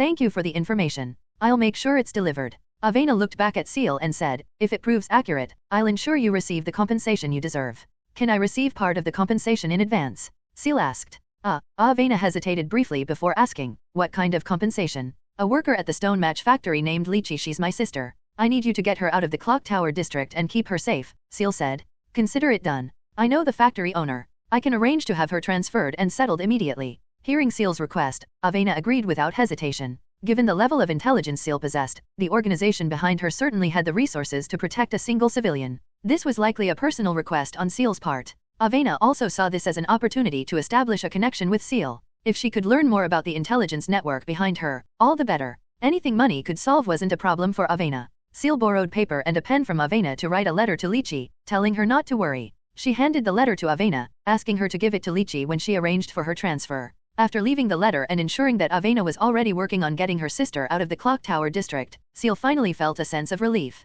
Ciel left the Avenger potion behind and informed Avena that if she did not return, all the money obtained from selling the Avenger potion should be given to Lychee. Avena agreed to this arrangement. Bidding farewell to Avena, Ciel left the police station and took a public carriage back to the clock tower district. By the time she returned home, it was already 6 p.m., and the sun had completely set. Having delivered the intelligence and ensured her sister's safety, Ciel finally had the mental space to focus on the simulation. Based on the last simulation, Ciel knew she was already infected. She didn't even dare to see Lychee, afraid of passing the infection to her. Leaving the potion with Avena had felt like making funeral arrangements. She was preparing for the worst. Even if she used up all her fate points and still couldn't avert her death, at least she could leave enough money for her sister to live comfortably for the rest of her life. Back in her room, Ciel took out her notebook, took a deep breath, and began thinking seriously. The message had been delivered. As time passed, they would take the intelligence more seriously. It was unlikely that patients would continue to be housed near the clock tower church. But Ciel knew the matter was far from over. She needed to verify a few things in the simulation. Ciel opened her notebook and began writing in Chinese. Find Avena and get Adele's location. Have Adele take me to see High Priestess Eurus. Gain Eurus's trust and provide a detailed description of the dehydration syndrome's symptoms, including the bizarre rapid extraction of bodily fluids that occurs later. See if this offers them any insight. If they decide to investigate, accompany them throughout the process. Learn every step of what they do to optimize the procedure further down the line. Ciel set down her pen and seemed to recall something. She asked silently in her mind. System. Yes. Does the simulation version of me have access to the system? Does this system seem like such a cheap thing to you? The version of you in the transitional phase receives a subsystem that grants access to your existing abilities. With memory adjustments provided by the system, you won't realize it's a subsystem. Then, can the simulated version of me, equipped with the subsystem, also run simulations? Ciel asked. This time, the system didn't answer directly. After a long pause, a window popped up. You can try it, D. What kind of cryptic response is that? Ciel opened the simulation interface and checked the next available future simulation. Future, 2 days, Saint Year 741, June 20th, 7 p.m., cost, 10 fate points. 2 days later, so soon? Ciel hesitated for a moment before resuming her note-taking. She methodically sketched out the system's interface in her notebook, replicating the layout of each tab and screen. If the subsystem in the simulation differed from the real system interface she knew, she would gain a mystical anchor point that no one else could replicate. As long as she saw the system interface, she could distinguish whether she was in reality, a simulation, or a transitional phase. This way, the simulation version of herself could also instantly recognize that she was in a simulated phase, avoiding the kind of mental breakdown she experienced last time. If your interface differs from mine, it's the subsystem. You are the simulated version of me. Rest assured. P.S. This system talks too much. At 6:59 p.m. on June 20th, try running a simulation and record what happens. Ciel set down her pencil, took a deep breath, and reopened the system interface. This time, with the intelligence delivered in advance, the situation should be resolved earlier. The transcendent might even flee after being exposed. If everything went according to plan. Future, No 2. The silver light envelope seal. Future. Saint Year 741, July 20th, 6:25 p.m. Countdown, 23:59:59. Ciel opened her eyes, staring once again at the familiar ceiling above her. Aside from the faint musty smell, a strong stench of blood hung in the air. Blood? Ciel reached down to touch the floor, her fingers meeting a sticky, viscous substance. It was only then that she realized she wasn't lying in bed. She stood up quickly, and thick, fresh blood dripped from her fingers. Her pupils dilated as she took in the scene. By the flickering light of a dying candle, Ciel could see the entirety of her room. From her desk to the area where she had been lying, a massive pool of fresh, uncoagulated blood spread across the floor. Bloody footprints trailed in chaotic patterns across the planks, and the walls once covered with faded, yellowing white wallpaper were streaked with bloody claw marks. Her shadow instantly emerged from beneath her feet, coiling protectively around her, scanning the surroundings for danger. But apart from the quiet dripping of blood, the room was completely silent. Her eyes landed on the desk. There, in the middle of the blood pool, lay a notebook, its pages soaked with blood, giving it the appearance of old, cracked leather.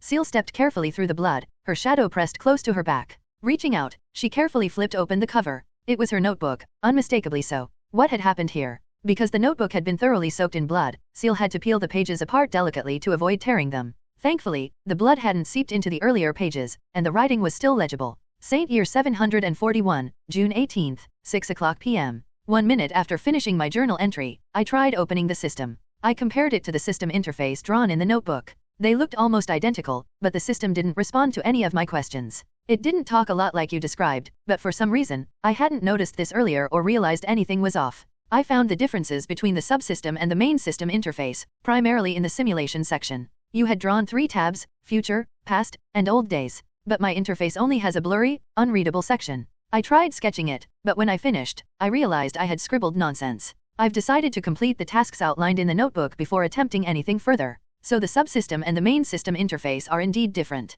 And just like in the simulation, the subsystem doesn't answer questions. It seems this method of distinguishing reality from simulation worked. This version of herself in the simulation had already realized she wasn't in reality. Ciel turned to the next page. Saint Year 741, June 18th, 11:30 p.m. I went straight to Sursbridge District, number 15, to see Avena again and asked her for Adele's location. After finding Adele and using the 2 notebooks to convince her to take me to High Priestess Eurus, I gained their trust. By the time all of this was done, it was 11:30 p.m. Directly delivering the information instead of relying on Avena as an intermediary was indeed more efficient. High Priestess Eurus sent an urgent report to the Holy See that very night and expected a response by the following day. Before the widespread outbreak of infection, Eurus prepared to search the area with Adele. I, however, was left behind for lack of transcendent abilities. It was deemed too dangerous for me. Ciel flipped to the next page. Saint Year 741, June 19th, 6:30 p.m. Thank the goddess, after Eurus reported the deaths of 4 dehydration patients in the church hospital, the Holy See finally issued an order to resolve the issue as quickly as possible.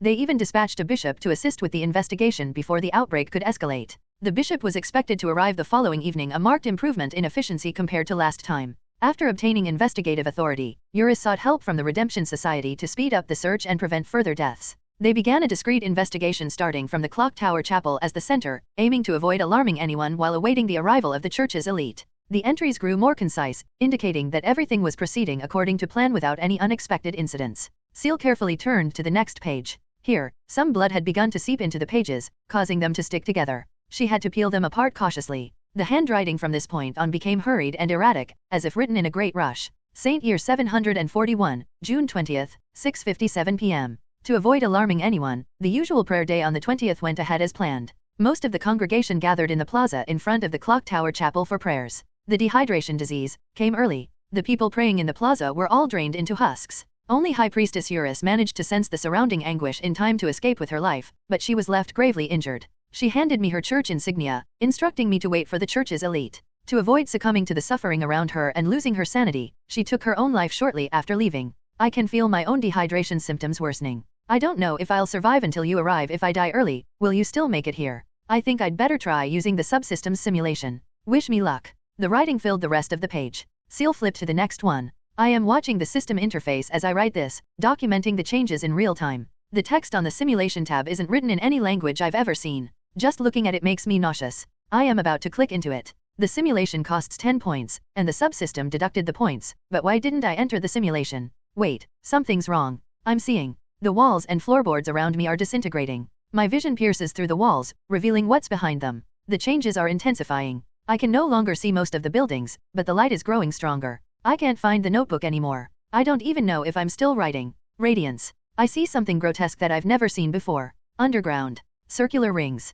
The church. The blood-soaked, frenzied writing sent an increasing buzz through Ciel's head. The veins in her temples throbbed as if they were about to burst, and she could hear her own heartbeat accelerating. The fragmented text seemed to form a vivid image, flooding her vision. Her desk and the blood on the floor began to blur. Everything in front of her was consumed by dazzling, multicolored light. A powerful, uncontrollable urge to praise whatever she was seeing surged through her mind. She saw grotesque monsters and countless shimmering spirits, her gaze piercing through layers upon layers of buildings to focus on a distant black and green circular disc, like a giant pupil. Suddenly, it was as if a bucket of ice water had been poured over her. The vision vanished, and her surroundings snapped back into focus. She realized she had torn the page she was holding into shreds in her panic. All that remained were the blood-stained fragments of the final, chaotic words. Breathing heavily, she balled up the torn page, blood and all, and stuffed it into her pocket. Knock, knock, knock. A knock came from downstairs. A knock? The sudden sound jolted Ciel, forcing her to regain some focus. She steadied herself and opened the door to her room, glancing back at the space she once considered familiar.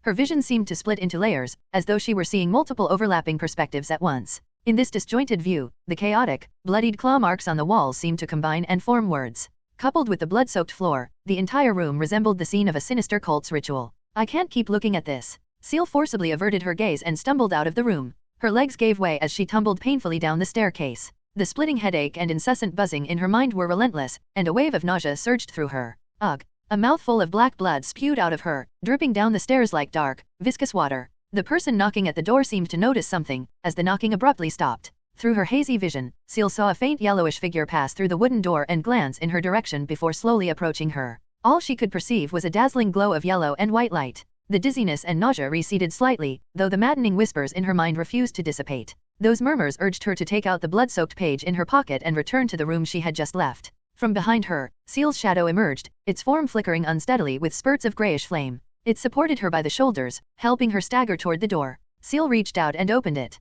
Standing outside the door was a figure draped in immaculate white robes adorned with intricate gold patterns. The individual wore a white mask devoid of any openings, with thin golden lines dividing the face into distinct sections. Are you Miss Ciel? A faint humming sound emanated, but the voice didn't come from the figure's mouth. Instead, it echoed directly in Ciel's mind. She only caught the first part of the sentence. The rest of the words in her mind sounded like the grotesque squelching of mangled flesh. The additional noise in her head seemed to suppress the other whispers that had been plaguing her, giving her a momentary relief. She looked up at the person before her. As her overlapping visions merged into one, Ciel's pupils contracted, and she stumbled backward several steps. If not for her shadow supporting her, she might have fallen completely. This wasn't a person at all. Beneath the white robe was a nauseating white worm, its head covered with dense, compound eyes formed by golden light specks. At that moment, the sleeves of its robe lifted, revealing coiled tendrils and jointed appendages that slowly extended toward Ciel. Shadow? At Ciel's mental command, her shadow immediately released its grip on her and lunged at the grotesque creature before her. But in an instant, a yellow-white worm shot out, moving even faster. It ensnared her shadow with its wriggling appendages, completely subduing it in mere moments. The humanoid worm's dense compound eyes began to glow with a yellow-white luminescence. Its robes billowed as 6 pairs of wings, sticky and insect-like, emerged from beneath the fabric, each adorned with glowing, circular eyes. As the 6 wings fully extended, the golden eyes on them locked onto Ciel. The moment she was gazed upon by those brown circular eyes, her heart rate spiked. Her vision seemed to be veiled by a thin layer of gauze, and all the overlapping images, whispers, and dizziness vanished in an instant. Through this veil, Ciel finally saw the figure clearly. Standing before her was, indeed, a normal human figure. They stood quietly outside the door, their masked face turned toward her. Their outstretched hand was gloved in gem-encrusted white fabric, and ethereal, light-like strips resembling angelic wings extended from their back. Are you feeling better now? The voice resounded in Ciel's mind again, hollow and ethereal, devoid of any emotion. It was impossible to discern whether it belonged to a man or a woman. Why yes, much better. Ciel slowly rose from the ground, raising a hand to rub her forehead, but she didn't feel anything in front of her. Are you the Miss Ciel that High Priestess Eurus mentioned? The white-robed and masked figure repeated their earlier question. I am. Ciel fumbled through her belongings before retrieving a church insignia from one of her pockets. She held it out to the figure. The insignia was stained with Ciel's blood, but the figure showed no sign of disgust. After holding it briefly, they slipped it into a pocket. Where is Eurus? Ciel spoke up to ask. Though the notebook mentioned that she had recently committed suicide, it didn't explain the specific reason. She martyred herself, the white-robed figure replied mechanically. As a missionary, after witnessing the deaths of so many followers, her potion was on the verge of spiraling out of control. To prevent a full loss of control, she chose to meet the goddess while still lucid. And you are, the bishop the Church of the Savior Goddess dispatched? Ciel asked. That is correct, the white-robed figure replied. When I arrived, the pain emanating from this area barred me from entry. Only after the pain diminished significantly was I able to come inside. So the bishop had arrived when the outbreak began but couldn't enter due to the overwhelming suffering? They could only enter after the pain subsided, which essentially meant after most of the people had died. This was clearly a targeted massacre, exploiting the Church of the Savior Goddess path and its inherent weaknesses.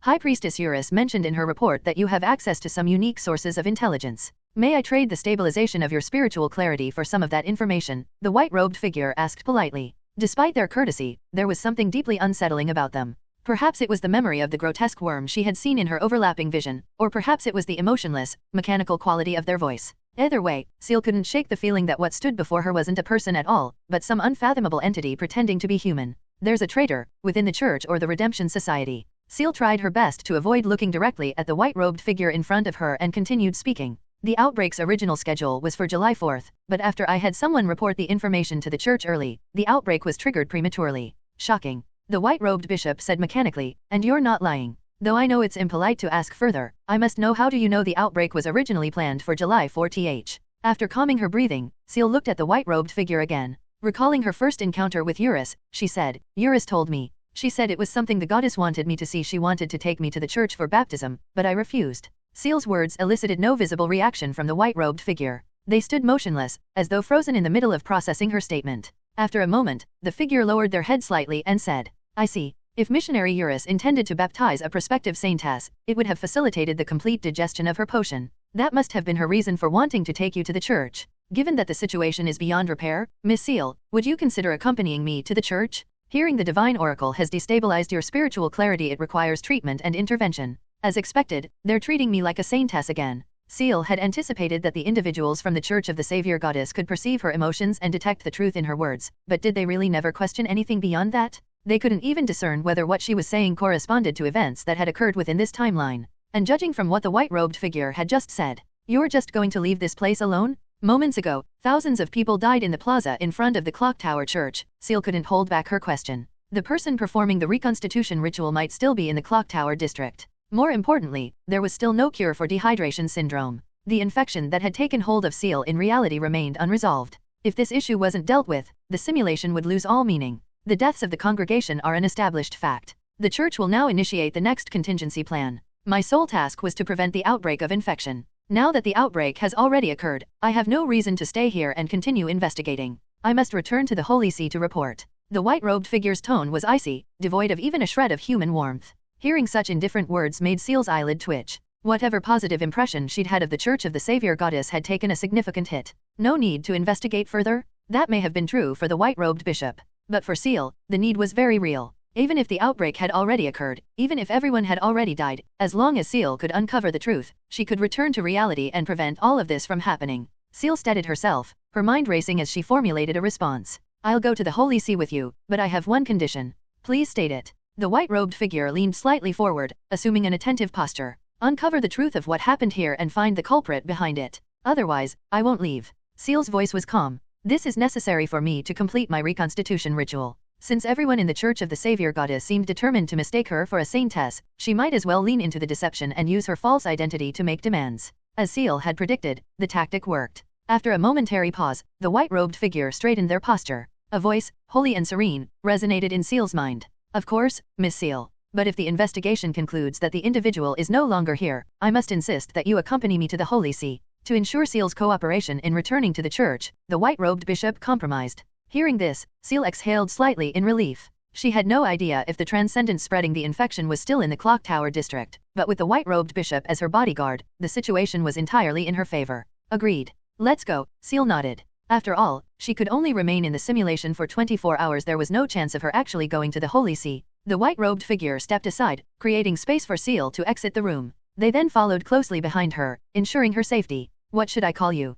Ciel asked as they walked toward the Clock Tower Church. You may call me Hugh, the white-robed figure's voice echoed in her mind. Hugh? That sounded like a woman's name, though there was no way to infer gender from her voice or physique. In the hierarchy of the Church of the Savior Goddess, the first tier was ascetic, the second tier Eurus's rank was missionary, and this white-robed bishop was clearly a level above. Judging by her ability to suppress the whispers in Ciel's mind, her powers likely far surpassed anything Ciel could imagine. As they made their way toward the Clock Tower Church, Ciel asked several questions. To her surprise, Hugh answered every one of them, even those about her own rank. Hugh was a third-tier Radiance Bishop. The reconstitution ritual for Radiance Bishop was exceedingly complex and abstract. It required becoming a symbol of God. Nearly all Radiance Bishops wore identical robes, adhered to the same behavioral logic, and exhibited little variation in their speech, movements, and actions. The ritual essentially stripped away their humanity, reducing all Radiance Bishops to a singular, indistinguishable symbol. This meant that even if Ciel hadn't encountered Hugh specifically, any other Radiance Bishop would likely have responded to her in the exact same way.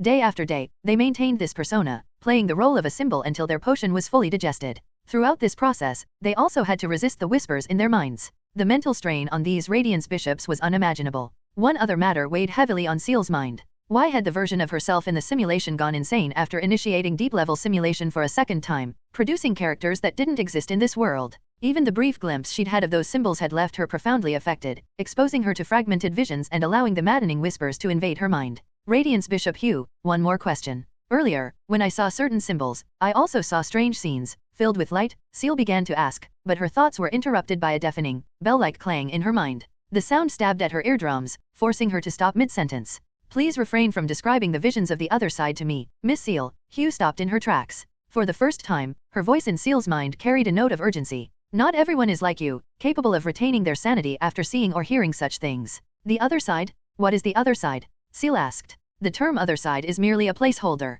I do not know its true name. I've only heard fragmented accounts from the Saintess. Hugh's voice returned to its usual monotone as she continued. It is a place where one can communicate with the messengers of the goddess. In the simulation, her other self entered deep simulation and glimpsed the other side. Is that why the notebook described her descent into madness? As the clock tower church came into view, Ciel saw the plaza littered with dried-up corpses locked in the throes of their final, desperate struggles. A thin fog had spread across the entire church grounds. The scene triggered a series of blurry images in Ciel's mind. One of these images slowly aligned with the reality before her. Each beam of light in the image corresponded to a corpse. As the layers of light representing the corpses peeled away, they revealed a deep, black and green circular disc beneath, resembling a massive, unblinking eye. Ha! Ciel stopped in her tracks, clutching her head as her body curled in on itself. The reemerging vision felt like a hammer blow to her mind, leaving her spirit drained and fragile. Underground, Ciel leaned on her shadow for support, staggering back to her feet. Gasping for breath, she said, "There's something underground." The moment Ciel finished speaking, the white robes of Hugh began to flutter as if caught in an invisible wind.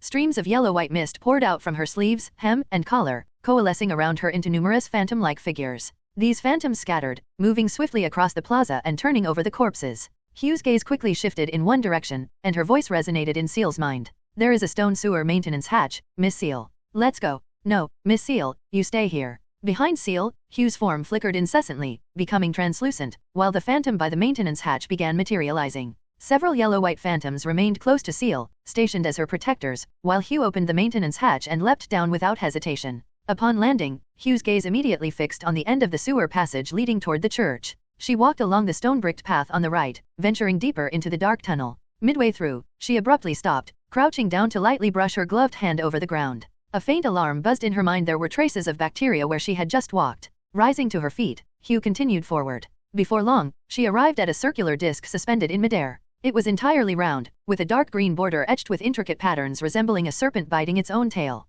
At the center of the disc was an eye embedded within it, held aloft by a string threaded through its pupil, suspending the solitary eye within the sewer. As if sensing an approaching presence, the eye turned and locked its gaze on Hugh, staring at her silently. A sealed artifact. Hugh slowly raised her hand, and a phantom emerged from behind her, advancing toward the object she indicated. The suspended black pupil seemed to perceive danger. The eye rotated rapidly, its form swelling and contracting rhythmically like a beating heart. Hugh's spiritual warning flared again, intensifying into a low-level hum. She became acutely aware of the bacteria accumulating around her, even feeling a faint dryness in her throat. Quickly retreating a few steps, Hugh recalled the phantom back into herself. That's when she noticed, not far from the pupil, a desiccated corpse lying on the ground. The remains were in such a degraded state that they were barely recognizable, reduced to skeletal fragments clinging to patches of dried skin. It seemed like even the slightest touch would cause it to crumble. The corpse was clad in a black robe, and the only clues to its identity were a patch of shriveled silver hair and a silver raven beak mask lying nearby. Hugh took a deep breath, her figure fading into transparency. A moment later, she reappeared behind Ciel. "Miss Ciel, I found it. It's a sealed artifact." Hugh's voice echoed in Ciel's mind, and she quickly summarized everything she had just witnessed. The deceased was Adele. Ciel could guess who the desiccated corpse abandoned in the sewer must have been. After hearing the method by which the artifact was triggered, Ciel sighed softly. Was Adele the first to investigate and stumble upon it? Was it Adele, unaware of the danger, who prematurely activated the artifact's defensive mechanism? Is that why the massive outbreak occurred earlier than expected? What exactly does that eye do? Is there any evidence pointing to who placed it there? Ciel asked Hugh. It's a sealed artifact. We'll need to secure the area, then gather a team to study and contain it. For now, I don't know its exact capabilities. Hugh shook her head and continued. What is clear is that it amplifies the effects of bacteria, exponentially increasing the severity of the disease. Amplifies the effects of disease? That means the infection might have been spreading earlier, albeit subtly enough to avoid detection. The person who placed the artifact could have triggered it later to unleash the full lethal effect. Ciel shared her hypothesis with Hugh, who nodded in agreement. How do we find the transcendent responsible? Ciel asked. They've already succeeded in their ascension, Hugh said flatly. The ritual to ascend to source of cholera requires creating a custom pathogen that kills at least 10,000 people within a month. They've met the condition and wouldn't stay here any longer. At that, Ciel fell silent. The ritual's requirement may have been 1,000 deaths, but once the pathogen spreads, the toll would far exceed that number. Miss Ciel, the matter has been resolved. We can now return to the Holy See. Seeing Ciel remain silent, Hugh spoke up to remind her. The plaza might not have 10,000 people. What if that person hasn't completed the ritual yet? Ciel asked, unwilling to give up. If they've already fled, doesn't that mean all leads end here? Am I supposed to simulate everything again, this time reporting the artifact earlier, and observe how events unfold? Don't forget about the traitor. Until it's clear which link in the chain leaked the information, every warning Ciel gave would only accelerate the enemy's plan. If they haven't completed the ritual, there wouldn't just be these corpses here. We'd also have a third-tier monster running amok. Hugh paused briefly before explaining, reconstitution rituals come in two forms, one where the potion is consumed after the conditions are met, and one where the potion is consumed before initiating the ritual. For example, the Avenger reconstitution ritual allows for the potion to be consumed anytime after the conditions are fulfilled. But for the toxicologist path, the potion must be consumed first, and the ritual must be completed within a set time frame. These individuals typically spend a long time preparing. Once everything is in place, they consume the potion and allow events to unfold, ensuring they complete the ritual before the deadline. To ascend to the source of cholera, one must kill 10,000 people with a custom pathogen within a month. After hearing this explanation, Ciel's brow furrowed slightly. If what Hugh says is true, in the previous simulation, the outbreak occurred on July 4th. If the potion had been consumed a month earlier, then the preparation must have started before June 4th. The artifact could have been placed long ago, lying in wait for activation. Hugh, the Radiance Bishop. Ciel spoke, looking toward Hugh. If we disrupt their ritual in front of them, will they lose control? Ciel asked. Highly likely, Hugh said. If they begin to suspect that their ritual will fail, the potion will retaliate against them. But, the ritual has already happened. How could you disrupt it? What if we preemptively eliminate all the infected before they can act? Would that still count as them completing the ritual? Ciel asked calmly. Hearing this question, Hugh turned her gaze toward the field of corpses. Finally, her head slowly tilted to one side.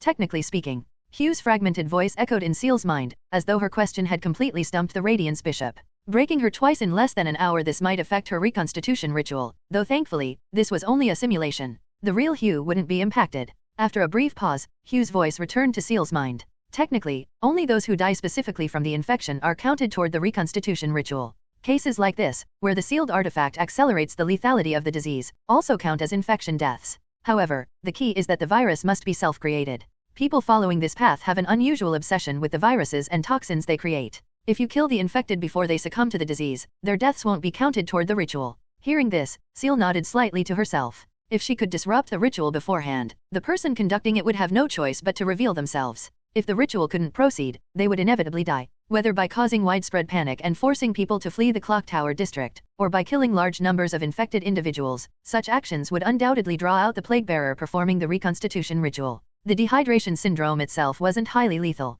It required the sealed artifact to cause mass casualties, and this depended on having a large congregation of infected people in one place. Whoever was orchestrating the ritual had an intimate understanding of how the Church of the Savior Goddess handled epidemics. They knew the church wouldn't abandon its congregation and that higher-tier members wouldn't approach due to their sensitivity to suffering. That's why they chose the Clock Tower Chapel as the site for triggering the virus. Additionally, they were well aware of the Redemption Society's investigation routes, which allowed them to delay the outbreak until July 4th in the previous simulation, using the artifact to unleash the full lethality when the infected were most densely gathered. One plan after another surfaced and was discarded in Ciel's mind. She had a general strategy in mind but was still missing some critical information. For instance, how exactly did the sealed artifact operate? Was it activated to enter a defensive state, or was it perpetually in one? Understanding this would significantly advance Ciel's plans. Radiance Bishop Hugh, are you unable to discern the operating logic of the sealed artifact? Ciel asked. Correct. Its origin is unclear. Unless extensive experimentation is conducted to document all its properties and side effects, its exact nature cannot be determined, Hugh responded. What about major transcendent families? Could they possibly have information about the artifact? Do you know Avena Roswell? Ciel inquired. Roswell, Hugh pondered for a moment before replying. During the time I was unable to enter the Clock Tower district, I visited others who had provided intelligence to the Holy See and the Redemption Society. One of them was Miss Roswell. Major families might indeed have knowledge of certain sealed artifacts unknown to the Church since they often possess and trade such items. But, Hugh's voice paused momentarily before continuing. When I found Miss Roswell, she was already dead. Dead. Ciel's eyes narrowed. In the first simulation, Ciel hadn't shared any information with Avena, and yet Avena had vanished without explanation back then. Dehydration syndrome had a low mortality rate for ordinary people, only becoming more lethal over time. If a cure were developed before death, it should have been manageable. For transcendence, the syndrome was even less likely to be fatal. It was hard to imagine Avena dying from the infection, especially with her family's resources. The other possibility was that she had been eliminated. Avena had been aware of the dehydration syndrome before Ciel and had begun investigating it earlier. However, she likely didn't realize whether it was a simple infectious disease or part of a reconstitution ritual. It was possible she had uncovered something critical and had been killed because of it. If that were the case, entrusting her to protect Ciel's sister might have been a grave mistake. And this decision had been made in reality. Ciel hadn't known that someone as well connected as Avena could meet such a grim fate in the future. Had she inadvertently put her sister in danger? But given the current circumstances, nowhere seemed truly safe. Ciel didn't have the luxury of waiting another day for the church to investigate the artifact, nor could she afford to accompany Hugh to the Holy See. She turned to Hugh and said, "Radiance Bishop Hugh, I have a request. Speak." Hugh remained motionless, seemingly indifferent to Ciel's increasing demands. It appeared that as long as Ciel agreed to go to the Holy See, nothing else mattered. Your church insignia, if presented at other districts of the Church of the Savior Goddess, would it grant the bearer authority over the nuns and priests there? Yes, Hugh nodded. Occasionally, when I have tasks to attend to, I'll entrust the insignia to a subordinate to carry out orders on my behalf. That makes things easier. Could you write a letter for me? And may I borrow your insignia? Ciel asked directly. No, Hugh responded bluntly but added, but you may tell me the contents of the letter. A mysterious illness is spreading. Miss Ciel is entrusted with full authority to handle the matter. All personnel at the Clock Tower Chapel are to comply with her instructions, Ciel stated. Hugh fell silent for a long moment before speaking. This has already happened. No, it hasn't happened yet, Ciel said firmly. The goddess wouldn't let this happen. This is her will. I just need the letter and insignia for 10 minutes. I'll return them afterward. Hugh held Ciel's gaze for nearly 20 seconds before doubt began to creep into her mind. She wasn't insane. She genuinely believed everything she was saying to be true, without a hint of deception. It made Hugh question whether her own ability to sense emotions was malfunctioning. In the end, Hugh relented and said, 10 minutes. A phantom retrieved paper, a pen, and an envelope from the desolate church. Hugh used the phantom's back as a writing surface to draft a letter that was more formally worded than what Ciel had described. After sealing the letter in the envelope, she placed her insignia inside and handed it to Ciel. It was only 10 minutes. If nothing happened during that time, she could retrieve the letter and destroy it. There was no way Ciel could vanish under her watch. Taking the envelope, Ciel looked toward the nearby pile of corpses and asked, Radiance Bishop Hugh, may I ask you one last question? Speak. Where exactly is the sealed artifact? There. A phantom moved to an open area of the plaza and stood still. Hugh pointed toward the phantom. Not far, Ciel nodded before turning back to Hugh. Thank you. With that, Ciel stepped toward the sewer maintenance hatch. What are you planning to do? Hugh asked, though her body remained still. She merely sent 2 phantoms to follow Ciel, to see the artifact. Holding the envelope, Ciel jumped into the maintenance hatch and ran toward the artifact's location. The phantoms accompanying her gradually solidified, and Hugh's mechanical voice echoed in her mind once more. You intend to end your life. Why? In the distance, the circular artifact had already turned, its suspended, grotesque pupil now fixed on Ciel. The eye began to contract violently. She could feel her life force rapidly evaporating, her throat burning as if scorched. Her shadow emerged behind her, raising its fist and slamming it into the back of her head. A hole was punched clean through the back of her skull, but her body began regenerating rapidly, her movements fully restored. Ciel clutched the letter in her left hand as she leapt high into the air. Her right hand reached out to grasp the monstrous eye lying in the sewer. I'm not trying to end my life. I'm just trying to end the suffering. Ciel closed her eyes and ended this life. Reality. Saint Year 741, June 18, 6:28 p.m. Evaluation. The ways you find to die just keep getting more creative. So, how was the other side? If used properly, it could bring you unexpected benefits. You're lucky you actually survived.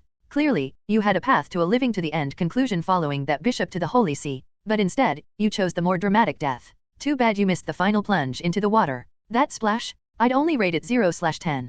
Take this, it's what you've earned based on your performance. Reward, Fate Points *8. Fate Points, 29. Ciel gradually regained consciousness, waking from the unbearable ringing in her ears. Even after returning to reality and losing the protection of the Radiance Bishop, her mind had yet to fully recover from the residual effects of the other side. But she had no time to dwell on it. She had already given Avena the plan to report the ritual, and at any moment, Avena could be assassinated. If that happened, she'd lose her contact, and her sister's safety would no longer be assured. She quickly opened the system and accessed the points mall. Soon, she found what she was looking for. Other side page, bloodstained, tattered, no information. Fate Points, 3. Radiance Bishop's handwritten letter, includes insignia. Fate Points, 5. Glimpse of Doom, activated. Fate Points, 128. The Radiance Bishop's insignia might be a transcendent item, which would explain why removing its imprint required 5 points. But why did the other side page cost 3 points? Wasn't that something she had written herself? And the last item, Glimpse of Doom, was even more expensive than a potion. Ciel tentatively tapped on Glimpse of Doom, and a more detailed description appeared. Glimpse of Doom, activated, a special sealed artifact. Once activated, anyone within a 7-meter radius or after 21 days will trigger an explosive amplification of all diseases, parasites, and viruses within a 700-meter range. The effect diminishes gradually outward from the center. If left untouched for 7 days post-activation, it will automatically deactivate. Side effect: the holder's metabolism accelerates progressively up to 14 times the normal rate. The activation conditions were laid bare before Ciel's eyes. The outbreak in the first simulation 16 days later was likely the result of the second activation condition. Someone had placed the sealed artifact, Glimpse of Doom, in the sewers on June 13 and awakened it. The second simulation's outbreak had likely been triggered by the first activation condition, someone stepping within 7 meters of the artifact. That person had been Adele. Her body was still in the sewers. If the culprit had placed the object in the sewers on June 13 and waited for the full July 4 outbreak, then the planner must have consumed the potion on June 13. After all, they couldn't guarantee that no one would stumble upon the artifact early, especially in a chaotic place like the Clock Tower district. If she could return to a point before June 13, she might be able to lure out the one who had consumed the potion. If the ritual was sabotaged after the potion had been consumed, and the planner wasn't immediately consumed by the backlash, then they would inevitably come looking for Ciel. The key was to disrupt the ritual thoroughly enough. Hugh had mentioned the toxicologist Path's obsessive attachment to their own poisons. This pathological obsession might be Ciel's best leverage. There was no time to waste. She opened the simulation menu and checked the past simulation option. Past, 6 days, Saint Year 741, June 12, 11:30 a.m., cost, 10 fate points. Ciel frowned slightly. While she was lucky to return just 6 days instead of months or years, the timing was tricky. 6 days earlier, the planner might not have consumed the potion yet. If Ciel acted too soon and spooked them, they might abandon their setup entirely and forego drinking the potion to avoid exposure. At best, she had until the morning of June 13 to start disrupting the ritual. She could only hope the planner had already consumed the potion by then. Ciel exited the simulation menu. She immediately redeemed the other side page and Radiance Bishop's handwritten letter and stored them in her inventory, leaving her with 21 fate points. If the ritual planner was spooked, she would look at the other side page again. Perhaps it would reveal where the twin-pupiled light was located. If the planner hadn't yet consumed the potion, that light would surely appear at their hiding place, the place they believed to be the safest. That would allow her to locate their hideout and, by extension, their identity. Ciel took a deep breath. Past, no 2. She had no idea when the traitor would receive word of this or when Avena would be silenced. The only option was to move faster, much faster. Past. Saint Year 741, June 12, 11:30 am. Countdown, 23:59:59. A flash of white light filled Ciel's vision. When she opened her eyes again, the night outside had turned to daylight, and she was no longer at home. She was seated at the back row of a long classroom table, looking down at a wide lecture podium. The teacher's voice droned on, accompanied by the hushed whispers of students. She quickly opened the system to confirm that the items she had redeemed were still in her inventory. Then, without hesitation, she stood up, grabbed her satchel, and walked straight toward the exit at the bottom of the lecture hall. "Miss Ciel, where are you going?" The male teacher on the podium looked at her in confusion, a flicker of doubt crossing his mind. When had Ciel cut her hair? Was he seeing things? The girl who was usually the most diligent student in class was now slinging her bag over her shoulder and walking out without permission. Even the aristocratic students wouldn't dare act this boldly. "Apologies, I'm not feeling well. I'm taking the day off." Ciel didn't look back, leaving behind only those words and a stunned teacher. Wait, was that really Ciel? Did I see that right? Since when did she become so defiant? That was kind of cool. The classroom erupted into murmurs, but they quickly died down when the teacher knocked on the podium. Meanwhile, Ciel exited the academy at a brisk pace and boarded a public carriage heading toward the outskirts of the Clock Tower district. Arriving in the district shortly after, she immediately set her plans into motion. If she wanted to disrupt things, she had 2 options. But before choosing, she needed to confirm a few things and enlist an old friend for help. 10 minutes later, Ciel arrived in the Clock Tower district and stopped at a secluded alley. About 10 seconds later, a tall, gaunt man wearing a newsboy cap turned into the alley. He didn't seem to notice Ciel leaning against the wall. As he walked past her, the short dagger hidden at his waist slipped free and clattered to the ground. He bent down to retrieve it only to see the dagger hovering in midair before him. "Paul, where's Solari?" Ciel's calm voice sounded behind him, sending chills down his spine. What was happening? Thud. The dagger suddenly slammed into a nearby brick wall, embedding itself halfway in. The sharp sound made Paul's entire body tremble. "I'll give you 3 seconds. Lead the way." 3. I'll take you. Paul nodded frantically. He could feel something invisible tightening around his throat. A demon, this is a demon. After witnessing supernatural powers firsthand, Paul abandoned any thought of deception. He led Ciel directly to Blackwater Tavern. Even at midday, Blackwater Tavern was noisy and full of activity. But the moment the newsboy cap-wearing man and Ciel entered, the entire tavern fell silent, eyes turning toward them. At the center of the gathering, Solari's expression remained calm, though the muscles at the corner of his mouth twitched slightly. Paul, come here. Solari slowly tilted his head upward and spoke to Paul. Paul's legs trembled, and he remained frozen in place. Even with Solari's command, he didn't dare to budge. Paul, what the hell are you doing? The boss is calling you over. One of the henchmen grabbed a bottle, ready to step forward, but the next moment, Paul raised his hand, stopping him in his tracks. Boss, Paul's expression was worse than crying. His voice trembled. Something is strangling me. Clear the room. Call Thomas down. Ciel calmly watched the two men. Your ritual is all wrong. At the mention of the word ritual, Solari's pupils shrank. He quickly waved his hand, signaling the others to leave the tavern. Within half a minute, the entire place was emptied, leaving only Solari, Ciel, and the trembling newsboy-capped man. Can I leave? Paul stammered. Go ahead. Ciel casually sat down. Paul slowly edged his way out of the tavern. The moment he felt the sunlight on his skin, an immense sense of relief flooded him. But in the next instant, his body lurched forward, and his head smashed into the ground once, twice, 3 times like a man gone mad. He kept slamming his skull into the pavement until his entire face was a mangled mess of broken bones, brain matter, and blood, blending into the black stone. Each time Paul's skull struck the ground, Solari's facial muscles twitched involuntarily. When Paul had finally gone completely still, Ciel smiled. How clumsy of him, falling like that? A chill unlike any other crawled up Solari's spine. The demon in front of him, who killed without hesitation, was even more ruthless than he was, and she was a transcendent. How had they chosen this target? Had Thomas misjudged her too? He didn't even dare to draw his gun. He had no idea what her abilities were, nor whether he would be the one to die if he pulled the trigger. Solari could only wait in silence for Thomas to come downstairs. Outside, Paul's corpse had already been dragged away by the lackeys. A minute later, Thomas descended from the upper floor of the tavern. The moment he saw the scene before him, his eyes widened. There, sitting in one of the tavern's seats, was a young girl, and standing beside her was a shadow dark and indistinct. A transcendent. Thomas swallowed hard, hesitating mid-step. This was his first time seeing a living transcendent, and it just so happened to be the very target he had selected for Solari to kill. In Thomas's eyes, the terrifying black shadow flickered and shifted, moving step by step toward Solari, who had no idea what was happening. The shadow extended one hand, pointing toward Solari, while Ciel turned her gaze to Thomas and gave a slight nod in Solari's direction. She knows my ability. Thomas broke into a cold sweat. He had clearly picked the wrong person to target. But thankfully, nothing had happened yet. If he got on his knees now, would she forgive him? Solari, stay calm. We're safe. Thomas suddenly spoke, uttering an inexplicable statement. The moment those words were spoken, Solari, who had been watching Ciel warily, suddenly fell into a dazed state. He can't hear what we're saying anymore, Thomas explained quickly. Please, forgive me. This was a misunderstanding. How long have you been trying to digest half a bottle of instigator potion? And how do you plan to finish the other half? Ciel glanced at a nearby chair and spoke softly.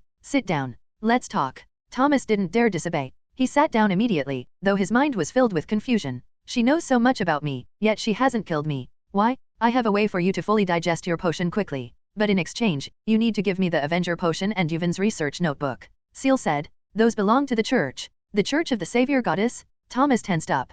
His greatest secrets, the notebook and the potion, were now completely exposed. Yes, of course. I'll cooperate, my lady. Thomas wiped the sweat from his forehead, his already wrinkled face now drenched. You can implant ideas into Solari's mind, making him control his subordinates, correct? Ciel asked. Yes, I can implant thoughts that aren't originally his. At this point, he's completely loyal to me, Thomas answered immediately. How many men and weapons does Blackwater gang currently have? Ciel continued. As Thomas listed the numbers, Ciel's brows furrowed. These small handguns and rounds weren't enough for large-scale destruction, and they would quickly be suppressed by the police or the church. Is there nothing more powerful? Ciel asked, already considering killing them all and seeking out Avena instead. There is, my lady. Thomas took a deep breath before finally speaking. A while ago, Blackwater gang sent men to raid a rival smuggling operation for alcohol. They hit the wrong warehouse and ended up intercepting a shipment of military supplies. We've kept it hidden in the wine cellar, afraid to touch it since the police have been investigating heavily. What was in the shipment? Ciel asked. Several barrels of military-grade siege gunpowder. Gunpowder barrels? Ciel's eyes gleamed slightly. At last, her plan had found its fuse. I can help you complete your instigator ritual and fully digest your potion. Ciel smiled at Thomas, her voice smooth and persuasive. The plan Ciel laid out made Thomas's pupils tremble with shock. He hesitated, but, thinking about how he had been unable to digest his potion for nearly half a year and the growing whispers gnawing at his mind, he gritted his teeth and agreed. With Thomas secured, Ciel left Blackwater Tavern and headed to the Clock Tower Church. At this point in time, Eurus had not yet arrived in Barren City. There were no second-tier transcendents stationed at the Clock Tower Church. All Ciel had to do was present the letter written by Hugh, and she immediately received the highest level of hospitality from the church. At her request, they began urgently printing and distributing pamphlets. Soon, these church notices would spread across the entire clock tower district. A traitor? Ciel wasn't afraid of the traitor knowing she was afraid they wouldn't. The next day, in a row house across from the clock tower hospital, a man woke up in bed. He dressed himself, stood in front of a full-length mirror, and adjusted his robes. Picking up a dark green potion from his bedside table, its surface bubbling with foam and green mist, he slowly unscrewed the cap and drank it down in one gulp. His facial muscles contorted briefly before settling back into calm. The potion had now seeped into every part of his body. He slowly put on his silver ravenbeak mask and picked up a brown leather briefcase with a brass clasp. The path of the reborn was something he could never take. He lacked the courage to die and be reborn. He feared death. So, he had spent years developing a formula and had finally created a virus, one with minimal symptoms, nearly undetectable, and spreading at an extremely slow rate. It was the most covert pathogen ever crafted, made by his own hands, and no one would ever know. The best plague doctors would always be the most formidable plague bearers. If one path didn't work out, then take another. He had already tested the virus on 2 villages, and there had been no issues at all. To this day, no one had ever discovered the cause behind the occasional deaths in those villages. A year ago, he began spreading the infection. Given the slow nature of dehydration syndrome's transmission, by now, much of the clock tower district had already succumbed without anyone noticing. But if he waited too long, the virus's replication speed and lethality would start to accelerate. Now, all that was left was to complete his routine task, wait for the moment when the largest crowd gathered, and detonate the sealed artifact he had placed in the sewers. Then, those damn church lackeys and the lowly commoners would become his nourishment for ascension. The potion was already in his gut. Tonight, he would activate the artifact. Everything was in place. He took his briefcase and walked down the stairs. "You're up, Doctor." "Good morning, Doctor. You seem to be in a good mood today, Dr. Sherlin." Sherlin nodded at those around him, greeting them in return. He noticed more people than usual on the streets, all heading in the same direction, holding something in their hands, pamphlets. Just as he was about to head toward the hospital, Sherlin stopped in his tracks. "Hey, where are you all going?" Sherlin called out to a passerby, curious. "Here, take a look." The passerby was quite straightforward, handing over his pamphlet. Sherlin took it, and his pupils contracted slightly. "Shocking, mysterious and terrifying dehydration syndrome is spreading? Have you been feeling thirsty lately?" The eye-catching headline made Sherlin scan the pamphlet quickly. The first section merely described the symptoms of dehydration syndrome, subtle signs that most people tended to overlook. But toward the end, the tone shifted. It claimed that a high-ranking bishop from the Anso Holy See had arrived and would be conducting a free sermon to cleanse people of the mysterious dehydration syndrome. After the sermon, there would even be a free meal distribution. Fraudsters. Bullshit. Sherlin clenched the pamphlet, crumpling it in his hand. Beneath his mask, the veins on his forehead bulged. How could anyone have discovered his virus? A sermon to cure it? Years of painstaking research and a unique pathogen, undone by a simple prayer? Screw that. His breathing became labored, and soon, a terrifying thought crept into his mind. Love giving sermons? Love gathering people in plazas? Fine, I'll thank you for that. I'll activate the sealed artifact during your sermon, and everyone will die right in front of you. Sherlin tossed away the infuriating pamphlet and quickly made his way toward the clock tower church. His ascension ritual was at stake. He had to see for himself what this sermon was all about. This plan had been long in the making. He had already consumed the potion and had no time left to craft another virus. He had switched paths midway and only had time to develop a single strain. Before long, he arrived at the crowded plaza, trying to push his way toward the sewer maintenance hatch. As he squeezed through the crowd, he bumped into something. Frowning, he looked down at a cloth-covered pushcart filled with barrels. What is this? Sherlin's brows furrowed. At that moment, the entire plaza fell silent. A red-haired girl stood on stage, holding a paper in one hand and a sound amplifier in the other. Her voice, tinged with mockery, echoed across the plaza. I'm sorry, but you lost in your reconstitution ritual. Your dehydration infection is garbage. 1,000 people? 1,000 people belong to me." Sherlin's pupils trembled violently as he listened to the voice from the amplifier. A sense of foreboding washed over him. What? What does she mean? I lost my reconstitution ritual. Who? What does she mean? She has 1,000 people. SSSCZ. A faint scent of gunpowder reached Sherlin's nose. His eyes darted to the pushcart beside him. Peeking out from beneath the cloth was a burning fuse. Who?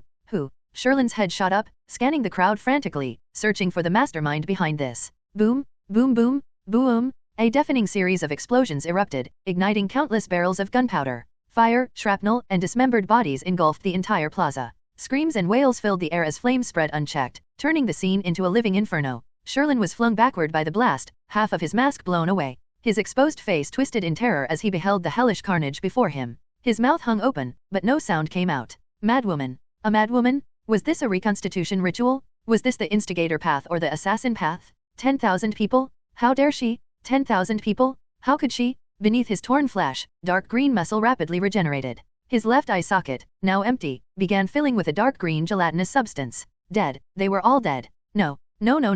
The sealed artifact was still in the sewers, it hadn't even been activated yet. They couldn't just die like this? How could anyone gather in the church plaza again after such an explosion? It was her. As the ringing in his ears from the explosion subsided, his gaze locked onto the girl standing on the church steps, watching the chaos unfold with an expression as if she were witnessing a mildly amusing play. My ritual, my new path, my virus. Everything had been reduced to a joke, shattered beyond recognition. Sherlin could feel the whispers in his mind growing louder, his vision blurring with overlapping images. It was you. Sherlin, his sanity slipping, charged through the inferno, vaulting over the smoldering remains of bodies and debris. He reached the stage and flung his arms forward, spraying his poisonous green blood directly at the girl's face. You bitch! Why did you ruin my ritual? Die! The girl's skin burned as the poison corroded it, but her grin only widened. She looked at Sherlin with sheer delight, as if she had found a priceless treasure. Sherlin followed her gaze downward. His black robes, trembling from the blast, revealed a barely clinging Redemption Society insignia, with his name etched onto it. Her smile deepened. I found you. A shadow surged from behind her, wielding a brand new revolver, pressing it against her own temple.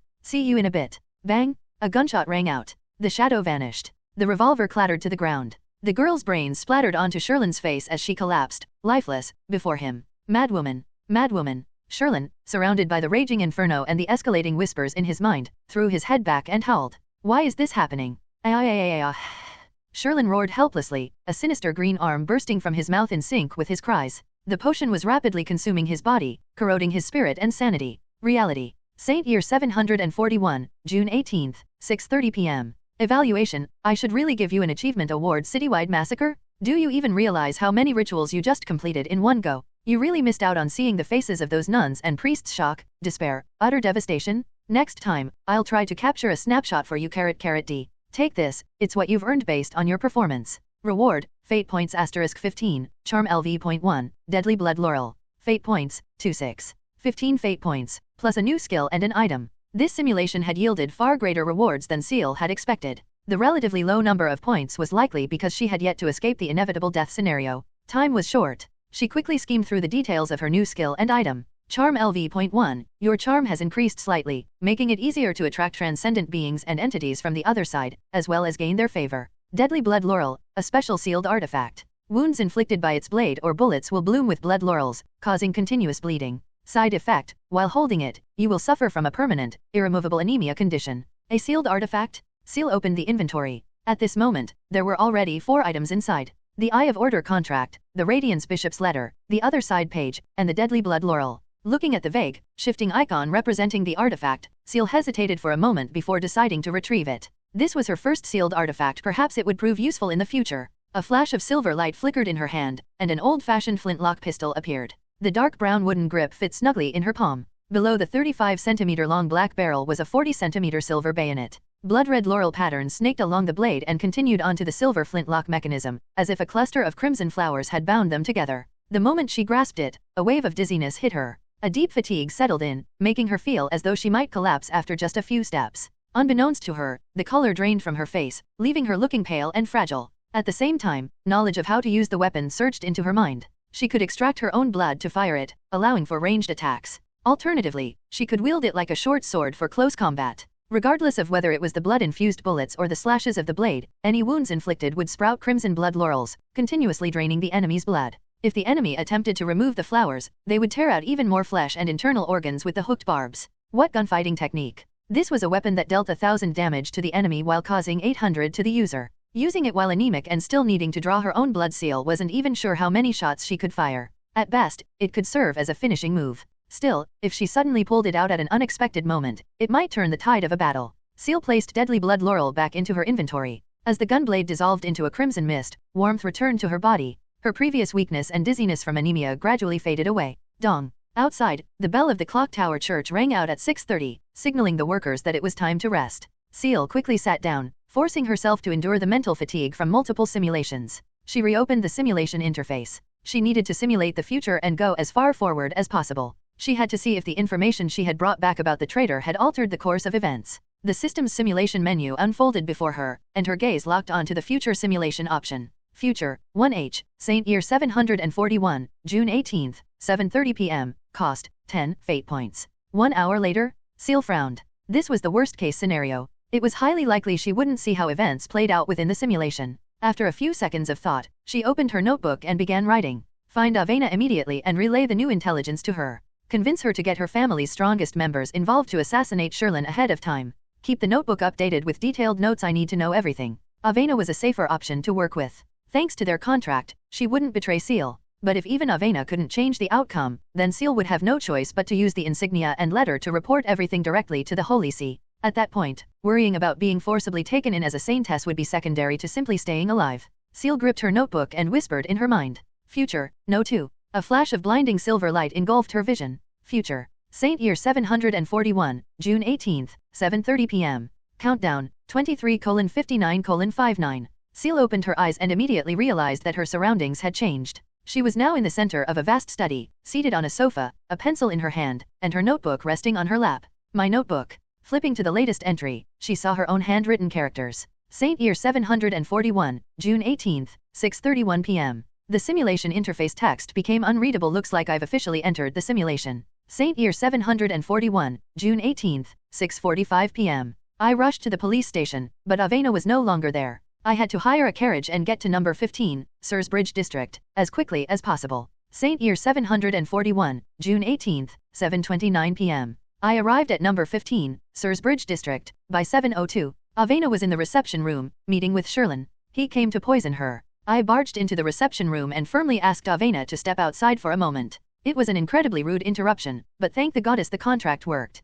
Avena wasn't offended by my abruptness. Instead, she agreed and led me upstairs to the study, leaving Sherlin alone in the reception room. Sherlin remained polite, but I could see the wariness in his eyes. If he's left waiting for too long, he might just decide to leave. Upstairs in the study, I told Avena the intelligence network's latest findings, that Sherlin had come to assassinate her and that he was the traitor. Avena was skeptical at first, but when I handed her the church's letter, she finally believed me. She decided to have her family's guardian test Sherlin. Since she had been investigating the epidemic, she had already sent her estate's ordinary servants on extended leave earlier today. Right now, only she and her third-tier guardian remained. Avena has been gone for a while now. I decided to wait here for the outcome. Third tier versus second tier, we have the advantage. The notes ended there. Ciel took a deep breath, realizing the situation was far from simple. Avena was being poisoned today. When exactly was she supposed to succumb? Now that she thought about it, she hadn't seen Avena after June 20th in any of her simulations. When they signed the contract, it had been the night of June 18th. Back then, Avena had been alive and well, even making time to investigate in the Clock Tower district.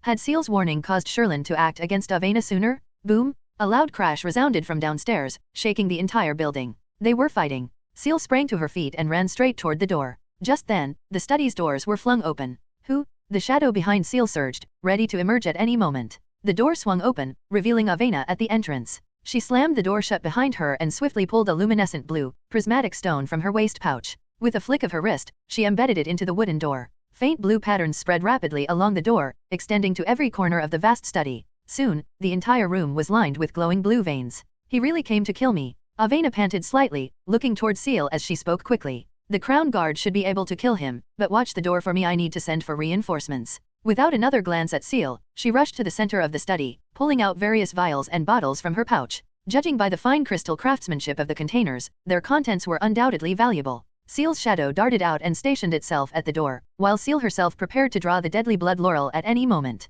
What's happening outside? Ciel asked in a short, urgent tone. She needed more information to determine the best course of action in reality. When I entered with the crown guard, his expression immediately shifted. His vigilance was incredibly high. Just a few exchanges into the conversation, he had already begun secretly releasing poison mist. The crown guard was affected. I should have trusted you and ordered a preemptive attack, Avena said while drawing strange symbols on the ground. As she arranged materials into place, she chanted a few incomprehensible words. The symbols ignited, and the objects within them gradually disintegrated in blue flames. Once her ritual was complete, Avena exhaled deeply. At most 5 hours, and someone will arrive with the antidote. Boom! The entire building shook violently. Dust and debris rained from the ceiling, and the oil lamps on the walls flickered wildly. Avena's frown deepened with each tremor. She muttered, "The crown guard hasn't finished him yet? I cut off Sherlin's legs before I came upstairs." A third-tier transcendent against a second-tier should have been an overwhelming advantage. He already drank the potion on June 13. Ciel fixed her gaze on the wooden door. If he falls into despair, the potion might completely consume his mind, turning him into an uncontrollable third-tier source of cholera.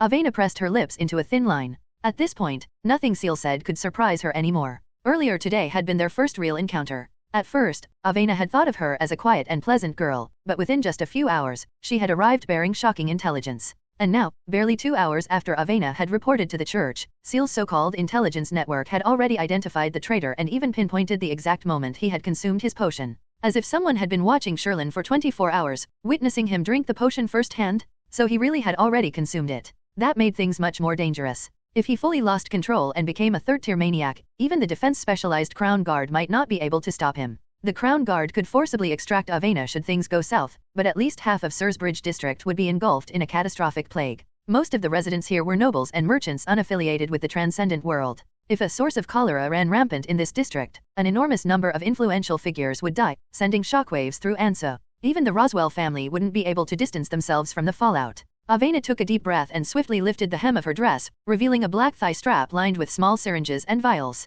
She removed several of them, unsealed the first, and downed its contents in one gulp. Then, she extracted a syringe, pressed it to her heart, and slowly injected a luminescent green liquid into her chest. "What are you doing?" Ciel heard the movement behind her. When she turned around, Avena's lips were pale, her forehead drenched in cold sweat. Her dark purple pupils flickered with starlight glimmers, and the ends of her jet-black hair gradually turned white. "Come here, Miss Ciel." Avena grabbed Ciel's arm and pulled her toward the bed. She pushed open the window. "Go down from here. Run. Thank you for the information, but unfortunately, I won't be able to return the favor." "What about you?" Ciel asked. "I have to help." Avena glanced toward the door. She could no longer maintain her usual stoic expression.